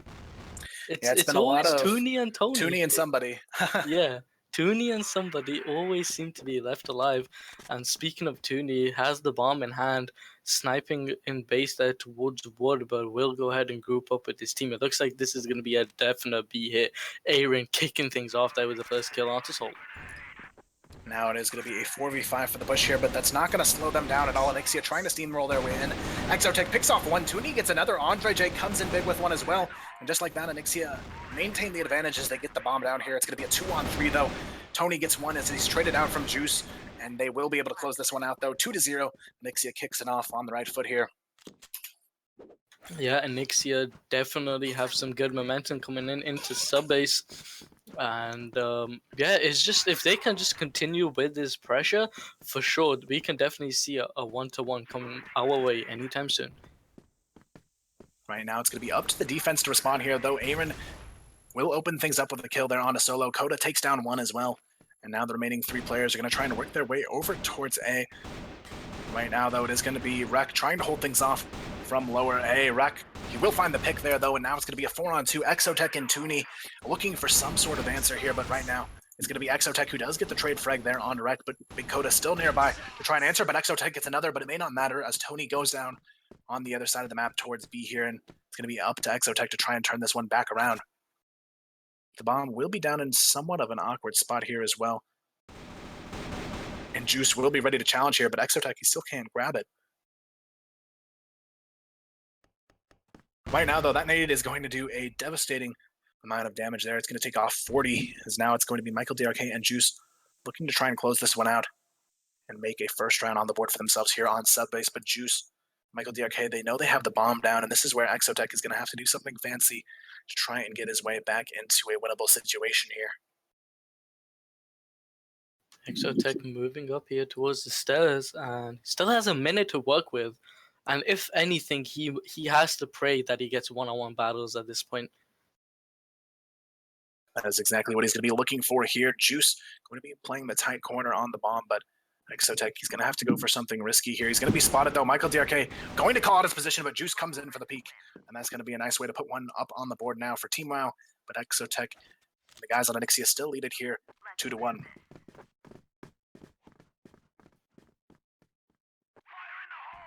Right now, though, it is going to be a great opportunity for Team WoW to answer with the tie immediately to keep things very close here. But right now, it's going to be Andre J aggressively rushing here onto lower A. So he's going to try and get the peek here onto Rek. And there you have it. It is going to be 2 frags going the way of Onyxia here as they work their way into the A bomb site. It's going to be Coda coming in for one of his own with that nice nade frag, but still, it is going to be a 4-on-3 advantage here for Onyxia as they attempt to get the bomb down here on A. Tooney going to find one, though, on the rotation here, and the rotation does work out quite nicely, but this time around it is going to be Juice answering with one. Now it is going to be Juice all alone here. Actually, no, Coda will be alive behind him. I'm not sure why I thought he was alone there, but now he will be all alone. And he does manage to take down Tony there. And now it's going to be a 1v2 here, Solo and Andre J trying to close this one out, but Juice, he's going to be aggressively working his way back towards this bomb site. And Juice, he finds a nice headshot there, but it won't be enough to get the job done. Solo comes in for the trade, and Onyxia maintains their lead here 3-1. 3-1, a great flick there coming out from Juice. But yeah, as you said, not much you could do there at all. Gets traded up instantly, and already we have 3 players headed over towards this wood. Bomb headed over towards mid as well. Andre pushes straight towards A down here, takes the battle up against Rek, will instantly get picked up there by Coda. Looks like Solo tries to capitalize, doesn't manage to do anything. Nade goes in by Exotech as well, and looks like they're going to take it a little bit slow from here. Solo, though, seems to be pushing in. Now it's going to be up to Coda to hold off this initial push here, but Solo gets the frag here. Rek tries to peek out, but he won't be able to do anything either, and this is going to be a big entry now for Onyxia as they have a potential to take a 4-1 lead, but Juice already on the rotation will take down one to keep things even here, but Juice is in the key position here. If he peeks down, he might actually be able to get some vision onto Solo here. He's actually going to spot Solo, but Solo hits the headshot. And now it is going to be a 2-on-1 here. Tony gets one as well, and now Michael DRK is all alone in a 1v3 here. Michael DRK looking for some sort of answer, but he can't seem to find it just yet. Tony still trying to challenge him here, but the bomb is going to be planted on lower A. And this is where things could be a little bit difficult. If Michael DRK just goes right in, he could actually defuse this bomb without the other 2 players being ready, but he's actually going to turn around, catch a Solo off guard here. And now it is going to be up to him to really make the impact. Tony going to be spotted as well, though, and Michael DRK, he's still looking for the clutch opportunity. Right now, it is going to be Michael DRK forcing the play here, and now this is where he could run into some trouble. Tooney going to be holding the pyramid stack here, but Tooney, he has to win this engage. But now, it could be an opportunity here. Tony has to go down, but it's not going to matter. He's going to try and stick the bomb here. Could he get this ninja defuse? He's going to get the ninja defuse! Oh my god. Oh my god, that should not have happened for Team Onyxia. Oh my god. Michael DRK winning the 1v3 thanks to the ninja defuse there. He went for the risk, and this time around it does pay off here. And now Team WoW has a second round on the board where they clearly should not have here. And now it is going to be Tooney getting the opening frag here onto Aaron, but right now Team WoW still feeling very confident after that last round. It looks like they're going to be going for an engage here on Woods. Andre J, though, already working his way up. The bomb's already planted on A here. Michael DRK finally pulls through with the trade frag. Right, Rek takes down one as well. Now it's going to be a 3-on-3 retake here. Now we do see another 1-for-1 trade, as it is going to be Coda trading out onto Solo here. And now the 2v2 becomes a reality here. But Coda and Rek, they're going to try and make this one happen. Exotech and Tuni, though, once again, the last two alive here to try and hold on. But they're going to spot both players and just play for the passive return here. But Coda, he tries to force his way in, but with just 1 HP, he'll go down. And Rek goes down in the trade fire as well. And Onyxia hold on to the lead 4-2. Yeah, great idea from Wild though to stick together. You always want to stick with your teammate, especially on retakes right towards the end. But Tuni landing a pretty crisp Deagle shot, and Michael DRK there with the early entry onto Tony from the from long B, beautifully done. Looks like Solo is going to go ahead and push up. Really wants to get that revenge. Only gets one bullet into him, but does take a leg shot as well. 20 HP left in Solo. And now Andre J finds a nice headshot there, takes down Rek. It's going to be up to Team WoW to remain in the advantage here on the round. They do have more HP to work with, but still, it is an even 4-on-4 situation here. Right now, though, it's going to be Coda who answers with a nade frag there, takes down Solo. Andre J looking for the forced play onto Michael DRK here, but still he can't find his way out of it. Aaron will take him down, and it's going to be a 4-on-2 now. Exotech and Tuni, once again, the last two alive, trying to make a clutch situation out of this here once again, but it is going to be a difficult road ahead here. They have to win the 2-on-4, and the bomb is yet to be planted as well. Right now, though, Juice going to be the one locking down lower A. Exotech looking for the challenge here, though. And Juice, he's going to win the fight there. And now Tuni all alone will go down. And that's going to be a nice double kill to close this one out here. Juice picking it up and putting it now just at a 1-round differential with 2 rounds left in the half. It's going to be Onyxia up 4-3. Yeah, I definitely think Juice has stepped up almost more than anyone really on Team WoW, but we've got a wood push coming in from these guys. Rek gets the first kill onto Tuni. Andre will get instantly picked up there by Big Coda. Exotech though popping a couple of shots though. Exotech needs to be careful, does have bomb in hand, doesn't want to get that into the hands of the enemies there. Michael DRK though gets another pick, oh sorry, his first pick of this round onto Tony. Solo though instantly trades it up with the double. Juice, though, will come through and finally takes him out. And now it's going to be a 1-on-2 situation here for Exotech. But he does have the bomb in hand and a completely open A side here. And this is a great opportunity for him to try and clutch this one out. Juice and Aaron, though, on the retake are going to try and wrap their way into it. Exotech, though, does find one, and Aaron is going to find himself in a difficult position here. But Exotech, he just gets one, and he's going to back off and play extremely passive here. Exotech doing exactly what he needs to in this clutch situation here, and he spots Aaron as well.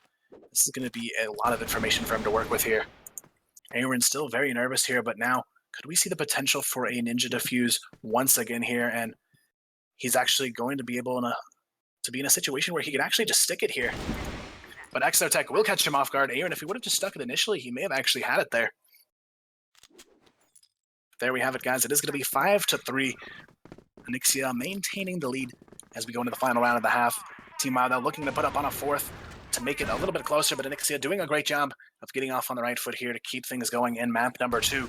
Right now, though, it is going to be an early engage in mid, but no one seems to come out on top there, and Aaron will back off towards towards B, sorry, here, and it is going to be a very passive approach now coming out from Onyxia. They're just trying to get some intel, but they don't even know that there is a player already waiting behind this door, and it's going to be Juice.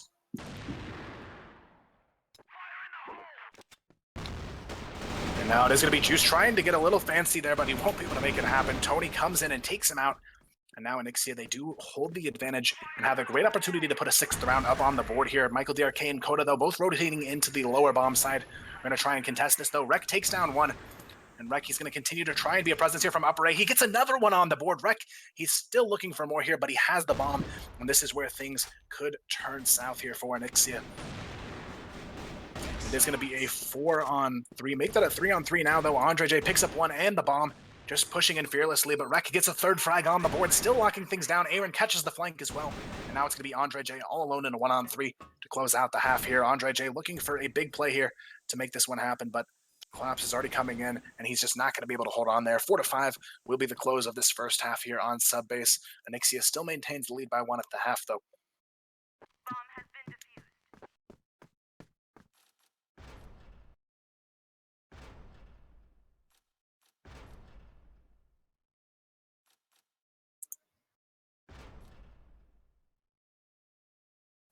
pretty close here coming into this first half, and Subbase didn't quite expect it to be like that. But nonetheless, though, there was some pretty good rounds from both sides.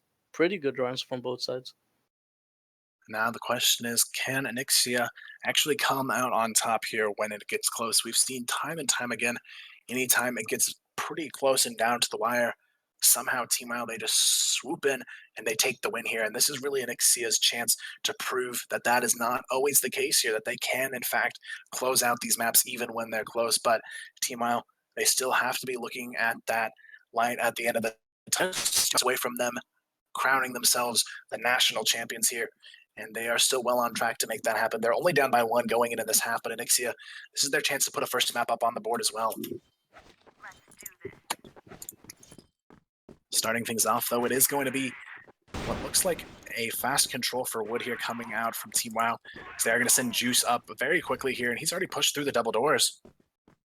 And he's going to take down Tony immediately, and this is their chance to start things off with the tie to go into the second half. Andre J, though, does come up with the trade frag, taking down Aaron as he looks for more here. Right now, though, Michael DRK forces his way on A. Solo goes down without a fight, and now it is going to be all about the retake here, as full control of A is in the hands of Team WoW. Andre J, though, coming on the flank here with Exotech to try and force their way back in as 2E tries to get a pick here from upper A, but things still looking good for Team WoW to hold on and tie this one up. But right now, I think they're going to have to come up with something big to hold on to their lead here. Here come the nades, though. They're going to try and force their way in. Andre J throwing a nice flash out there. Here comes the push. 20 seconds to get this done. And Onyxia, they are running out of time. Even though they do get the entry frag there, Juice is still in a great position to stall this one out. But he doesn't get the frag either. Now it's going to be a 2-on-3 here, but still, they're running out of time. 8 seconds, and all they have to do is make sure Rek can kill the diffuser, and that's exactly what they'll do. Tooney has no time to make this happen, and it's just going to be down to the wire, but he won't be able to do it there. Team WoW just barely slides by with the tie. Now, guys, it is going to be 5-5, all tied up here as Team WoW has once again put themselves in a position to swing into the lead here. Juice gets the opening pick here as well, but Tooney does come in with the trade, and now it is going to be BC in control of Onyxia here. But still, it will be a 4-on-4 even number situation as the bomb looks to work its way back toward A here. Coda, though, has it in his hands, and it looks like he may actually fall off here with Juice and potentially work their way towards B. Aaron already getting aggressive, though. He's already got control of Heaven. He's going to take down Andre J, and that's going to be a huge opening here now onto the B bomb side. So it looks like they're going to try and force their way in here. Michael DRK, Rek, and Coda all on the way to support Aaron here as well as they look to work back into this bomb site. But Tooney, he's going to try and hold things off here, but he's not going to be in a good position to engage, and everybody has already crossed his initial pick site, and now this is where things can get difficult. Tooney, he's going to have to hold on with the Desert Eagle, but it's not going to happen. Tony, it's up to him now to stall this plant, but he only gets one before he goes down, and now it's going to be a 1-on-3 here. Solo looking for some sort of play to make a big impact for Onyxia to hold on here, but it's looking like Team WoW are going to be able to do it once again, but Solo, he finds one. Now Solo, he's in a great position to try and challenge Big Coda before Rek can respond. Rek and Big Coda both facing some low HP here. It really doesn't matter though. Coda somehow 13 HP. He'll pull that one out. And just like that, we see Team WoW back on top again. And now it is going to come all down to this here, guys. Things looking pretty solid here for the guys on Team WoW to once again swoop in and take a map here in the grand finals, but it's still a long road ahead here for Onyxia to get some sort of recovery going for themselves. But right now, Team WoW, they are well equipped to keep things moving forward.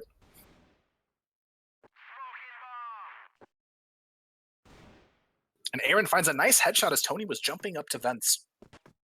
And now it's going to be Team WoW in control, 5-on-3.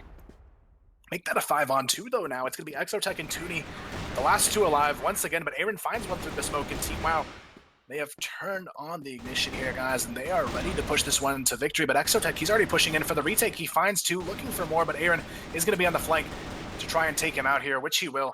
And that'll close a third straight round on the board for Team WoW as they take a strong lead 7-5. And just like that, guys, no matter how close it gets Team WoW, they still maintain this advantage here. And now they are just 3 rounds away from another map on the board for themselves, and that would put them on the potential for one more map left to close this one out. And Team WoW, They've definitely been the team to make it happen here, and they continue forward very strong on their second half so far. It's going to be Juice taking down one. Michael DRK goes down in the trade fire, though, and it's still going to be a 4-on-4 even number situation on the table. Exotech looking for the pick, though, across B, but it's going to be Aaron who finds one here. That is going to be Tony going down. Coda, he's taken down as well. Tony, though, catches Aaron with a nade out, and now it's going to be the trade frag, though. The nade actually kills Tony in the trade fire there, and that leaves Andre J all alone in a 1-on-3. Right now, it is going to be Andre J trying to force his way in, but Juice gets the shutdown, and that is going to be another round on the board here as Team Wow push themselves closer and closer to victory. Now, it looks like we are going to see a pause coming up next year, as they will be down 5-8.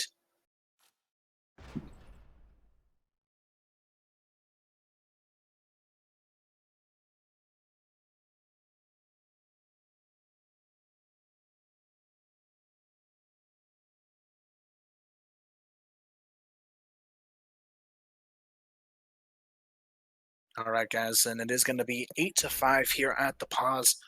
Nixia just looking to slow the pace down, more than likely a tactical pause coming out from them to try and keep things from slipping too quickly away from them. And we saw how well it worked for Team Wow earlier in the day when they did it in the upper bracket finals against Nixia. They used it to come back swinging on Ankara, and now this is Nixia's chance to do the same right back to them.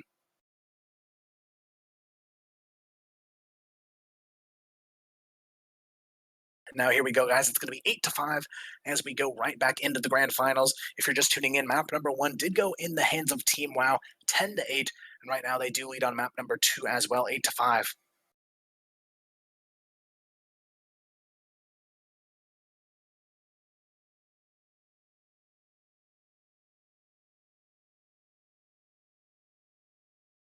Here we go, right into it. 2 rounds left for Team Wow to put a second map up on the board, guys. But Anixia looking to try and slow that down and keep themselves alive here in the grand finals. But right now, Team Wow, they still maintain that dominance in this grand finale here, and it's going to be up to Anixia to try and slow that down.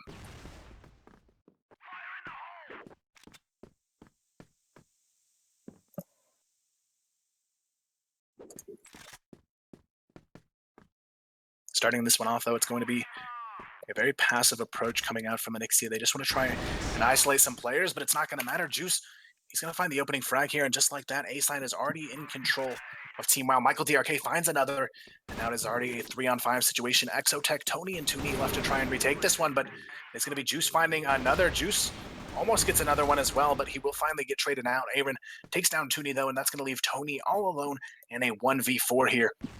But now Tony, he's going to be working his way back to try and flank here, but he actually catches Michael DRK off guard. A nice headshot to take him out, and that's going to make it now a 1v3. The flash will come out, but it's not going to matter. Rec there to take it, and it will be a 9th round on the board here. Map point once again.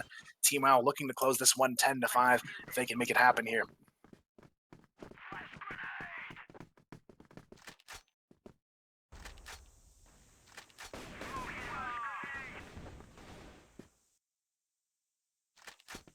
Right now, though, it is going to be a slow start of the round here. Nixia just eager to try and get the opening pick, but Team Wow, it looks like they're going to go for the steamroller here. They're sending everyone over to lower A with Aaron on the lurk in vents. And this could be the final round of the map here. Aaron grabs one from vents. He's looking for more. Aaron finds another. Aaron, he's still doing tons of damage here, but finally goes down. It's going to be a 3-on-2, though, Solo and Tooney to try and hold on to this map. Right now, though, it is going to be Solo picking up another. Now it's in the hands of Coda and Juice to close out sub-based here. Solo and Tooney, though, it's going to be up to them to try and hold on. Solo, though, already working his way aggressively into lower A, but Coda, he's here and ready to try and fight this one out, but he won't win it. Solo takes down one, and now it's going to be up to Juice here. He finds one, but can he get the double kill? No, it's going to be Solo coming in for the shutdown right when it matters most there, and he'll hold on to grab a round for Anixia. And now it is going to be 9-6, guys, here, as things are still very close, but Team Wow on the verge of a second map.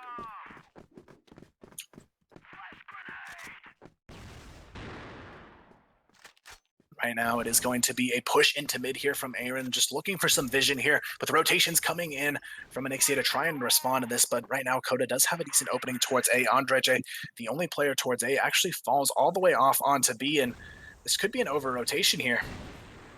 Solo, though, manages to get the opening pick. Aaron goes down, but Rek answers back with a frag there on Andre J.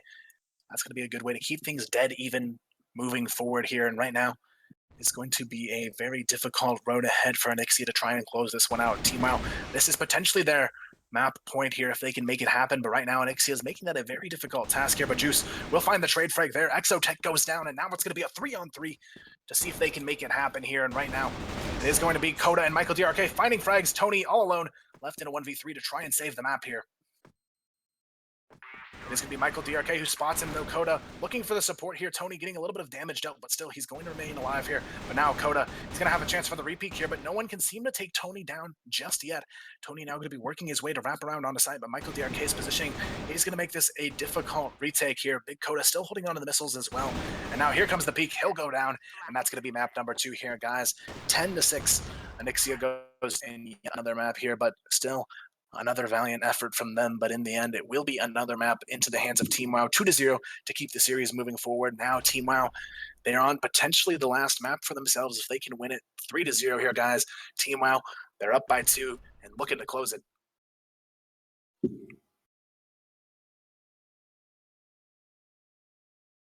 All right, guys, here we go right into the third map. Could be the final map of the day here if Team WoW. And now, here we go, guys. It is going to be Team WoW leading it 2-0 as we go into what could be the final map of our grand finals here. Team WoW looking to close the finals in a 3-0 sweep. Anixia, though, looking for their chance to work their way back into it.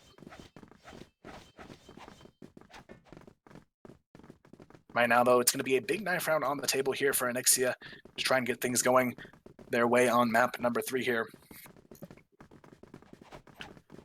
And it looks like they will actually win the knife round here and get their choice of side. Unless Michael DRK can win the knife round here, but it is going to be Anixia with their side choice, but still a difficult road ahead. And have to not only win out this series with a 3-0 reverse sweep, but they would have to win another best of 5 as well to keep things going their way. And I just don't see that happening at this point. Anixia, they have to be fairly burnt out at this point. You guys, they've been playing for almost 12 hours, or actually probably about 10 hours already here, and really pushing them to the limits here is going to see who gets burnt out first as things keep moving forward. Team WoW, they just continue to put on the pressure, and Anixia, they've got to be feeling a little bit agitated at this point as they're just not able to quite close out these maps, but still they seem to be putting up a strong effort time and time again on these maps. But in the end, Team WoW has come out on top, and they will have the 2-0 lead, guys, as we go into port.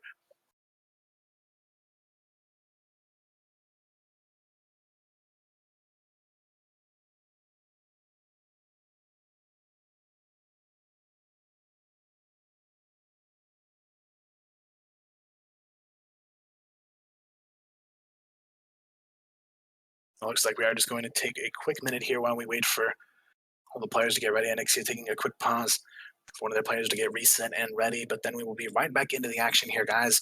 That is going to be map 3 of the grand finals here. Team WoW in a 2-0 lead, but it's not over just yet. They have one more left in order to close this one out.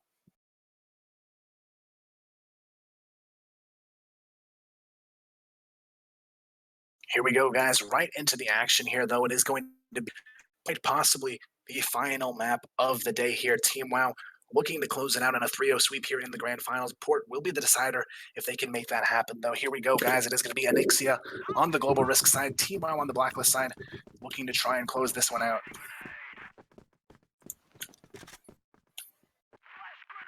So far, though, it is going to be a very passive approach here. The defense just playing very patiently, waiting for the early aggression that Team WoW might be throwing their way. Juice, though, will work his way into the A connector here. It's going to be Michael DRK right behind him, but Solo, he pushes up way too aggressively, and he's going to be taken off guard there. Exotech comes in for the trade, though, but it may not matter, as it looks like Team WoW may still try and force their way onto the A-bomb side here.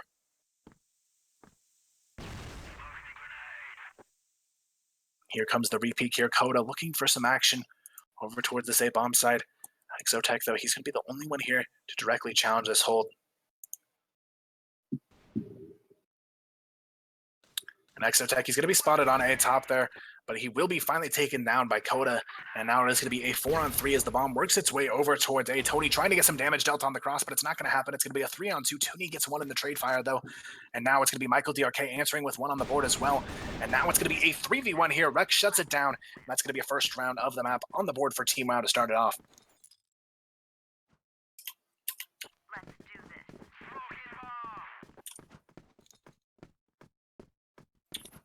Now moving forward, it is going to be Team WoW 9 rounds away from a grand finals victory here today, guys, and they are well on track to make this happen. Aaron starts it off with a nice mowdown in the B tunnels here. Exotech comes in for the trade, but still, it is going to be a close match here.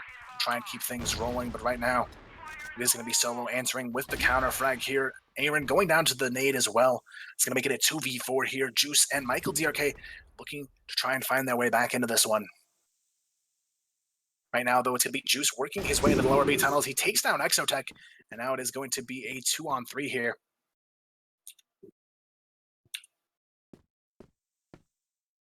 So far, though, things looking very close. But it's going to be Juice and Michael DRK working their way over towards A here.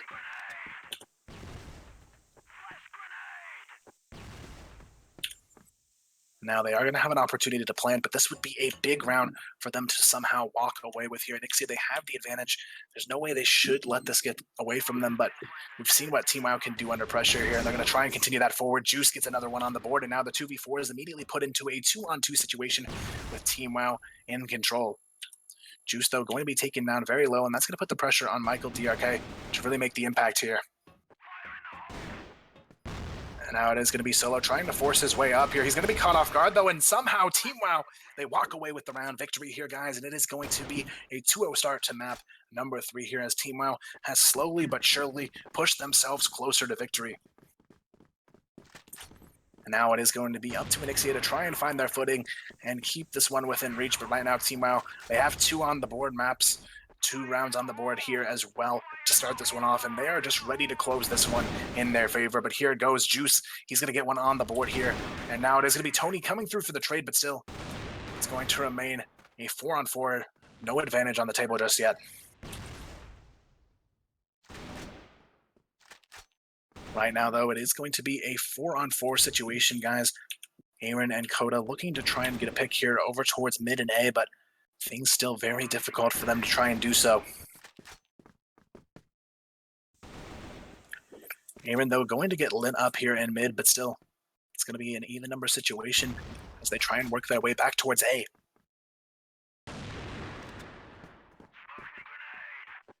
And Tony will find one on the board here, and now it's going to be all about this push here from Team WoW to try and hold on. Tooney, though, will find one, and now it's just going to be a 2-on-4. Aaron and Rek trying to make it happen, but Rek finds one, but he will go down. Aaron, though, looking for the answer here. He almost finds the double kill, but Solo with the repeat will take him down, and that's going to be around now on the board for Anixia. 2-1. Team WoW still in the lead here.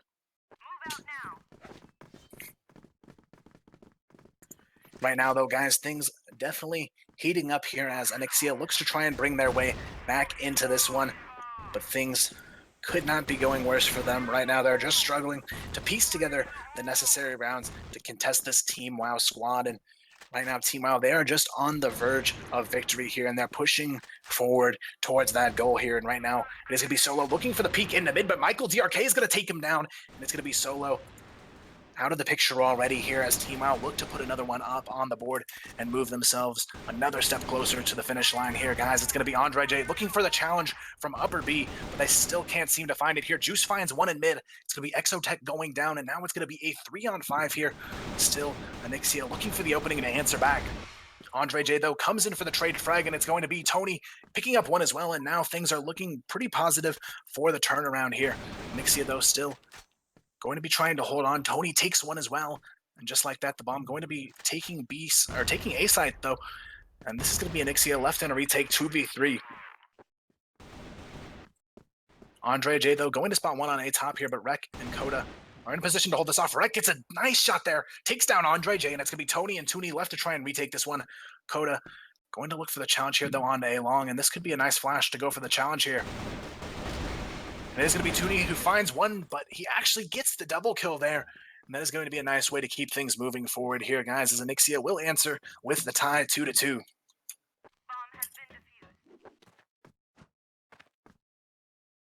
And now, guys, it is going to be up to Anixia to keep the ball rolling back in their favor. They've done what they need to bring it to a tie. Now it's just a matter of what they will do to hold off Team WoW from working their way back into an immediate lead here. Right now, though, it is going to be Coda and Aaron looking for some picks over towards the B-bomb side here, but still no one able to connect anything just yet. It is going to be just some slow play on the table now. Andre J trying to find an answer here, but still unable to do anything just yet. Right now, though, Team WoW looking to swing back into the lead here. They're still shooting for that 3-0 finish, but right now it is going to be Anixia making that a difficult task here. Michael DRK getting lit down to 2 HP to start off the round, but still won't go down just yet. It's going to be Team WoW still hunting for the opening here, but Andre J eager to try and peek out from Belong. Aaron, though, going to throw a nice flash there on Andre J, but Andre J tries to peek through it anyways and will get the triple kill spray down. Rek finally comes in for the answer, but that's going to be a nice hold coming out from Andre J now. 4-on-2. Michael DRK with just 2 HP as well. This should be around here for Anixia to take the lead.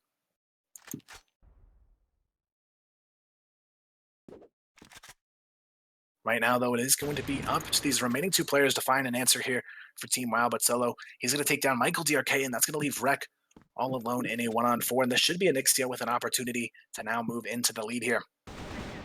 And Tony will be the one to close this one out, guys. 3-2, Anixia move back into the lead. And now moving forward, though, it is going to be Team WoW looking to go for the tie here and tie this one up at 3, but Anixia, they do have the lead, and they are not about ready to give that up without a fight here. And it is going to be Team WoW looking for an aggressive play towards B-Long or mid, but Anixia, they're not going to go for it this time around. They know they just need to play passive and try and draw the defense into their line of sight. But right now, Team WoW, they really need to find an opening here if they want to bring this to a quick tie and keep things from getting out of their reach.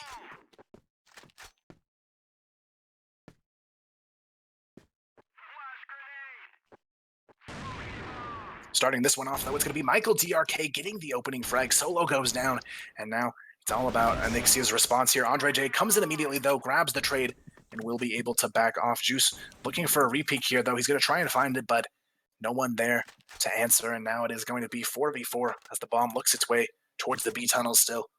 Team WoW still hesitant, though, on the push. They want to try and work their way in, but they still can't find the opening that they've been looking for here. Michael DRK, he did get the opening pick, but immediately Andre J answered back and made it a dead-even situation here. But Exotech, he's going to be getting a little bit antsy, trying to find some information here over towards A, but still, it is going to be the bomb now working its way slowly up the B tunnels. Right now, it's going to be all about the response on this B hold. It's going to be Andre J all alone on the B bomb site, and he's going to have to come up with an excellent hold to make this happen. But as we've seen Team WoW, they don't just go straight into B ever. They always go for control of the lower B tunnels before they make their move, and this is really one of the key things that sets them apart on the way they control this map here. And it is going to be Tony isolated by that smoke here in the back of spawn. And now here comes the push out onto Tony here, and he's not ready for it. Juice takes him down, and that's going to make it a 4-on-3 as the bomb now aggressively works its way onto the back of B. But Andre J, he holds onto the back of site, but will only manage to get one before he goes down. And that's going to make it a 3-on-2 post-plant situation here. Exotech and Tooney looking ahead for the retake. Now both players going to be coming up here through the B tunnels here for Anixia, and it's going to be all about the retake as Tooney picks off one, and that'll even things up here. 2-on-2, Aaron and Rek, though, a devastating duo to challenge here on this post plan, and now it's going to be Rek looking for the initial pick here. And Rek, he won't actually be able to find it. Aaron peeks out, though, gets one, and Rek will seal the deal there, and that's going to tie this one right back up, guys, 3-3.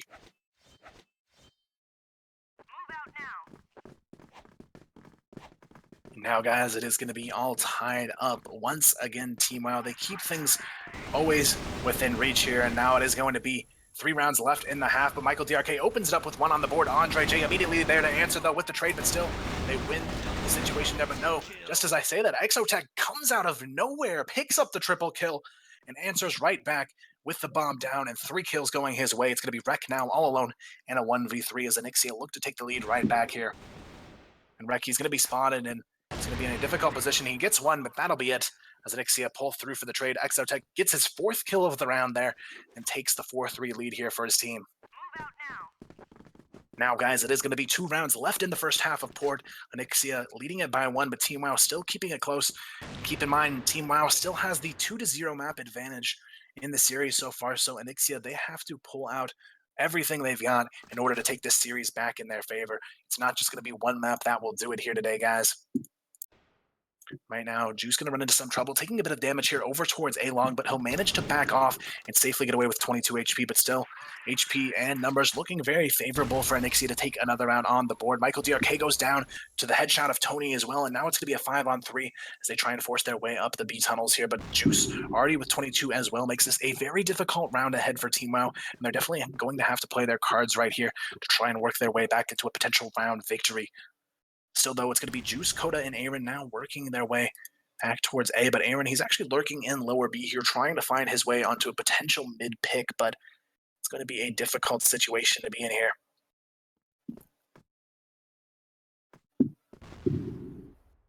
Right now, though, it is going to be Coda looking for an opening, but still, he's not able to find anything just yet. Aaron still lurking in the lower B tunnels, though. Team WoW, they're so hesitant on this push, but it is going to be a slow A in the making here. This push is really going to be reliant on what Coda and Juice can do from long A. If they can get at least 1 or 2 frags on the entry, it could be Aaron with a potential to flank and clean things up nicely. But Aaron, he's going to be spotted, and this is where things could get very tricky here. Right now, Aaron, he's going to catch Tony off guard, and this is the exact split that they were hoping for to get their way out onto A, and now it's going to be up to just this singular player of Andre J here holding off an A connector. Now Andre J, he's going to get caught from Juice, and it's going to be a 2-on-3 now. Team WoW somehow managing to work this into a winnable round here, but Aaron, he falls off of A top. He'll go down, and Tuni comes in for the cleanup, and still Anixia, they will hold on to take the round, and that'll put them into a even bigger lead here, guys. 5-3 as we go into the final round of half number 1 here. Team WoW definitely not bringing their A game here on Port.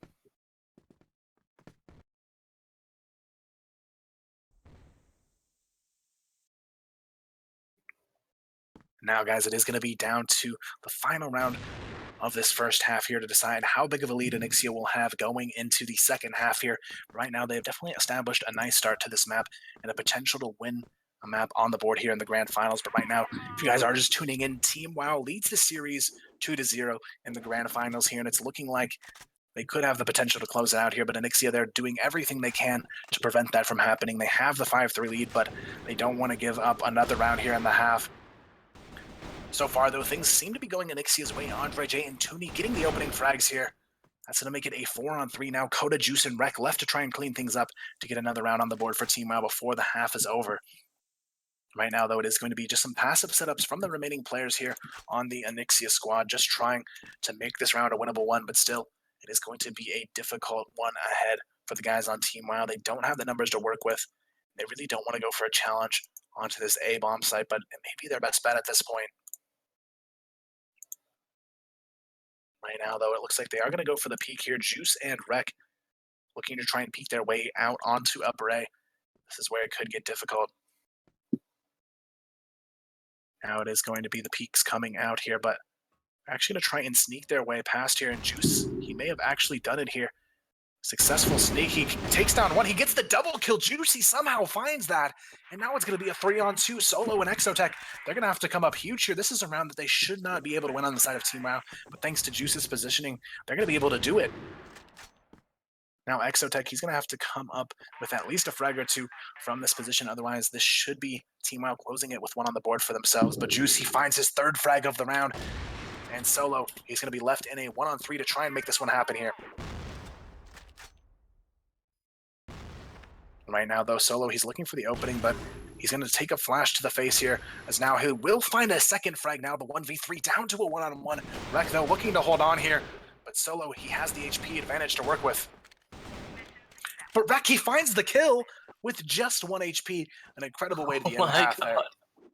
A fantastic triple kill coming up from Juice there. Definitely a big round for Team WoW. hold on to. And just as we've seen, when it stays close, Team WoW, they're the team that's able to close it out. And this is Anixia's last chance here as we go into the second half. They have to come out guns blazing in order to take this one step further for themselves. But right now, Team WoW, they see their eyes on the prize, and they are just 6 rounds away from taking this best of 5 grand finals in their favor. But Anixia, they do have a 1-round lead going into the second half, so it's definitely within their grasp if they can come out with a very solid Blacklist performance here. But guys, we're going to find out exactly what they can do now as we hop right into the second half of Port.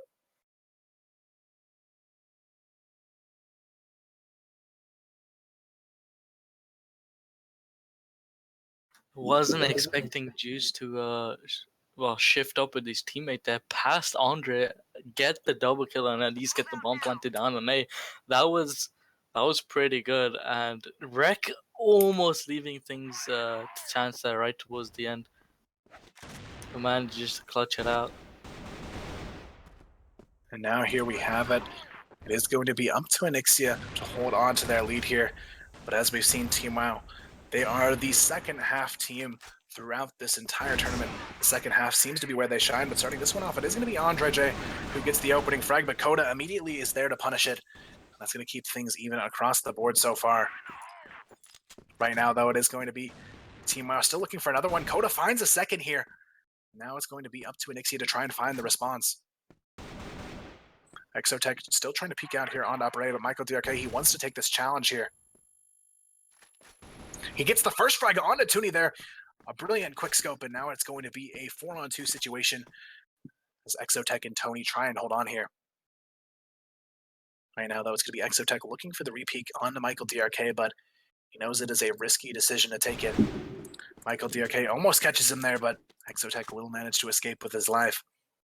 Right now, though, it's going to be Exotech trying to work his way back around to B as Tony. He's already ready to work his way in here. It's going to be Coda throwing a nade and just falling back. Now Anixia, they do have an opportunity to work into the B bomb site here. And now here comes the flash here. Tony and Exotech looking for a huge play to start off the second half if they can make it happen. Right now, it is going to be a completely clear bomb site here, but now it is going to be Team WoW with a lot of information to where this bomb's going to be going down, and now they should be well equipped for the retake. Right now, though, it is going to be Tony trying to hold off this push from lower B, but it's not going to happen here. Aaron just throwing down a ton of pre-fire here into the B tunnels, and now it's going to be Tony all alone in a 1v4. Tony, though, he finds the first frag here, but now Aaron is in a great position to trade it out, and that's exactly what will happen here, and the defuse will come in as well. And that's just going to close this one out, guys, with another round on the board for Team WoW. 5-5, they tie it up. Great try there coming out from Tony. Doesn't quite manage to clutch it out, though. 2v4 though, unfortunately doesn't happen. Aaron though comes out with the early flash towards that A long. It looks like they're gonna boost him up here, and this could actually work as we do have plays in this mid as well from Anixia. Right now they do take 2 opening picks into the hands of Anixia here, but Michael DRK answers with 1, but Andre J, he finally comes back as 2 go down. It's going to be a 2-on-3 now. Coda and Aaron looking to try and bring this one back for Team WoW. Right now, though, guys, it is going to be the bomb working its way into A. But now Coda and Aaron, they're going to be left with a difficult retake here, 3v2. As it will be the bomb crossing now onto the side. Aaron, though, he's already in position to flank here, and this could be a great opportunity for a 2v3 clutch if Aaron can come up with a nice frag here. And Aaron, he will find one here. Coda finds another, and now it's just a 2v1. Tooney going to be left all alone here, though, for this 1-on-2, but Aaron's going to spot him and take him down, and that is a big 2v3 retake coming down for Team WoW on the board there. 6-5, they take the lead once again, and as I've said it before, it just seems like anytime it gets close, Team WoW's there to strike. It's just in these last moments, just in these especially in the second half is where this happens. It starts off ever so close, and then just eventually Team WoW just start pulling away here, building a lead, and Juice gets the first kill of this round here on towards Andre, and that's going to give them early 5v4 advantage. Rek in the meantime though is 43 HP. Now it is going to be an early 5v4 over to Team WoW. Solo though finds a pick there on to Michael DRK in mid, and it's going to be a 4-on-4 now. as Nixia look to try and answer back and tie this one up. But still, things are looking pretty solid for Team WoW so far on their defensive half. They put up a huge fight against the Nixia, and they are just very eager to close this one out in the 3-0 sweep that they've been hoping for here. Aaron, though, going to be playing a very crafty position here in the top of B barn. Tooney, he's not going to go down, actually. Tony comes in and saves the day there, but now it's going to be up to Rek to try and hold off this push. It's going to be Rek who finds the double kill to open it up. He gets the triple kill spray down. It's going to be Tooney all alone now. Rek holding it off. He gets the shot through the wall. Oh my god! Rek has just delivered what could be I don't even know. Oh my goodness. the final moments of Team Anixia. Rek just done it the first 4K combo of the game. Oh, well, of the entire day, I think, if I'm right. That's one of the only quad kills we've seen, I think, on the day, and maybe one other quad kill, but nothing as clean as that. And finishing it off with just that icing on the cake shot through the wall. That is just going to be quite the devastating blow to an already on the brink of destruction Anixia squad. And now this is where Team WoW has to be feeling confident after that play coming out from Rek. They know they have what it takes to close this one out here, guys. And I think they may have put the pieces together to finish this one out. Anixia, they're going to have to come up huge now, time and time again on their global risk half. Team WoW finds a way to win these rounds and make the second half insanely difficult for Anixia to put one up on the board. But now, guys, the score is going to be just a 2-round lead here for Team WoW, so it's still a recoverable one, but Team WoW, they sit in the lead, guys, 7-5, 3 rounds away from being your national champions, and they just continue to bring insane plays to prove their worth here in the grand finals. Right now, though, it is going to be the bomb working its way over towards B. Right now, though, no one able to contest it just yet. Michael DRK, though, taking a ton of damage, but will manage to still escape with his life there, but it's going to be Anixia grouping up in the B tunnels for a push, but Coda, he is antsy to peek this here. He's going to spot 2 players and just back off very quickly here. And still no one finds the shots they're looking for just yet, but a lot of damage being dealt to the defense, but no one goes down here. And now Juice, he's going to catch a player off guard in mid. That's Exotech going down. It is going to be a 5-on-3 now as Aaron picks up one as well. It's going to be solo Andre J and Tooney left to try and pick up the pieces. And once again, Team WoW continue their dominating defense.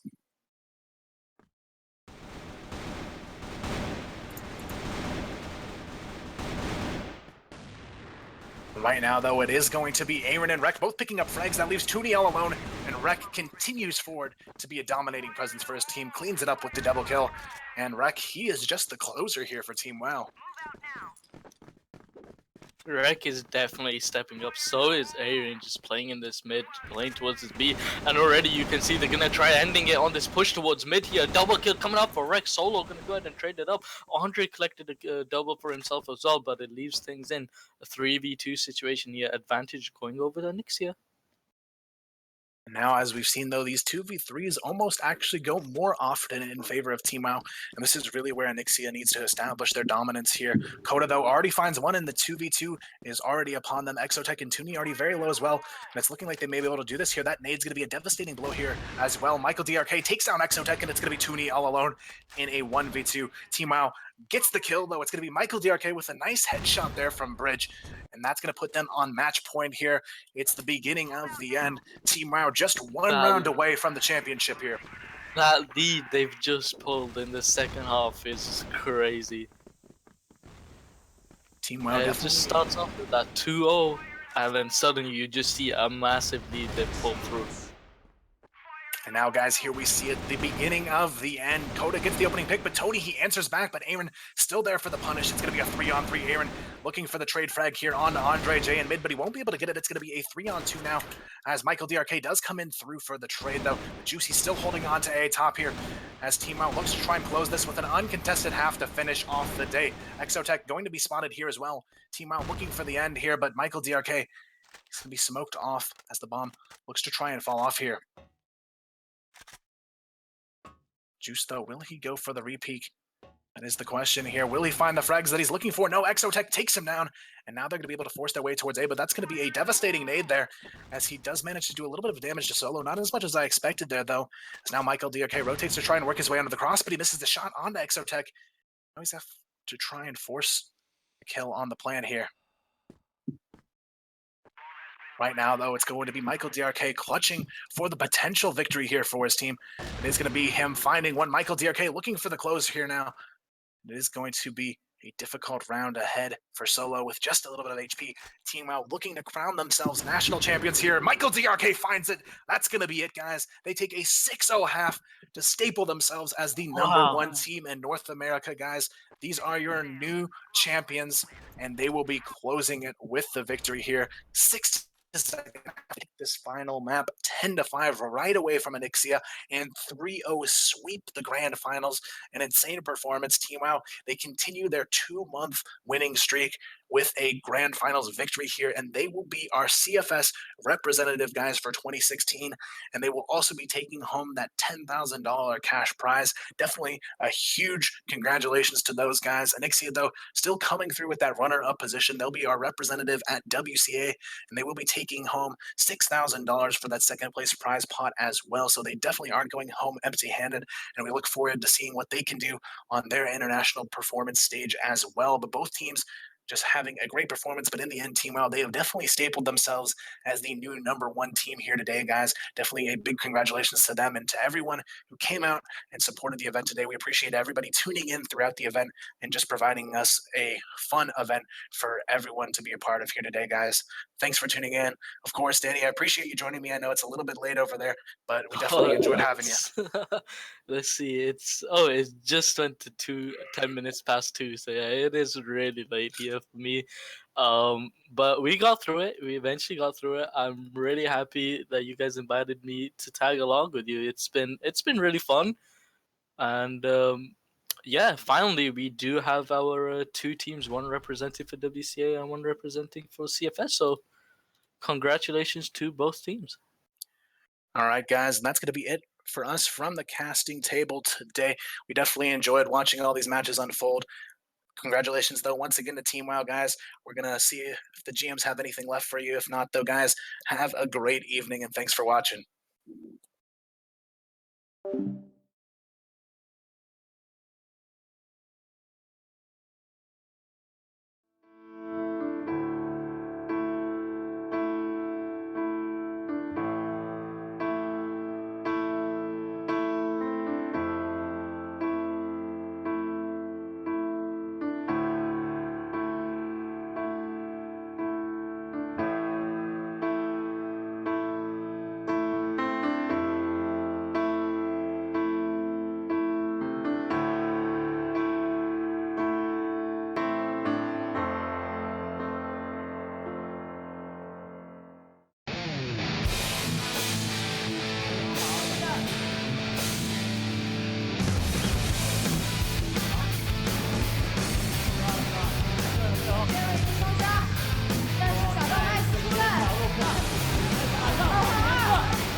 CYBB keeping Emerson busy. CYBB gets really be crowned the true hero this weekend, but he goes down and AG ties it up 9-9 in this first set of the grand final. 30 seconds. And this is what they do. They jump in. The plays like these is what makes AG against AG Pepsi to keep EPIG in the running. Or will AG Pepsi BFS Season 2 champions? AG Pepsi winning it through. Oh my God. Of course, you could win one and then that for FatCon. I mean, go for the defuse, only 10 seconds.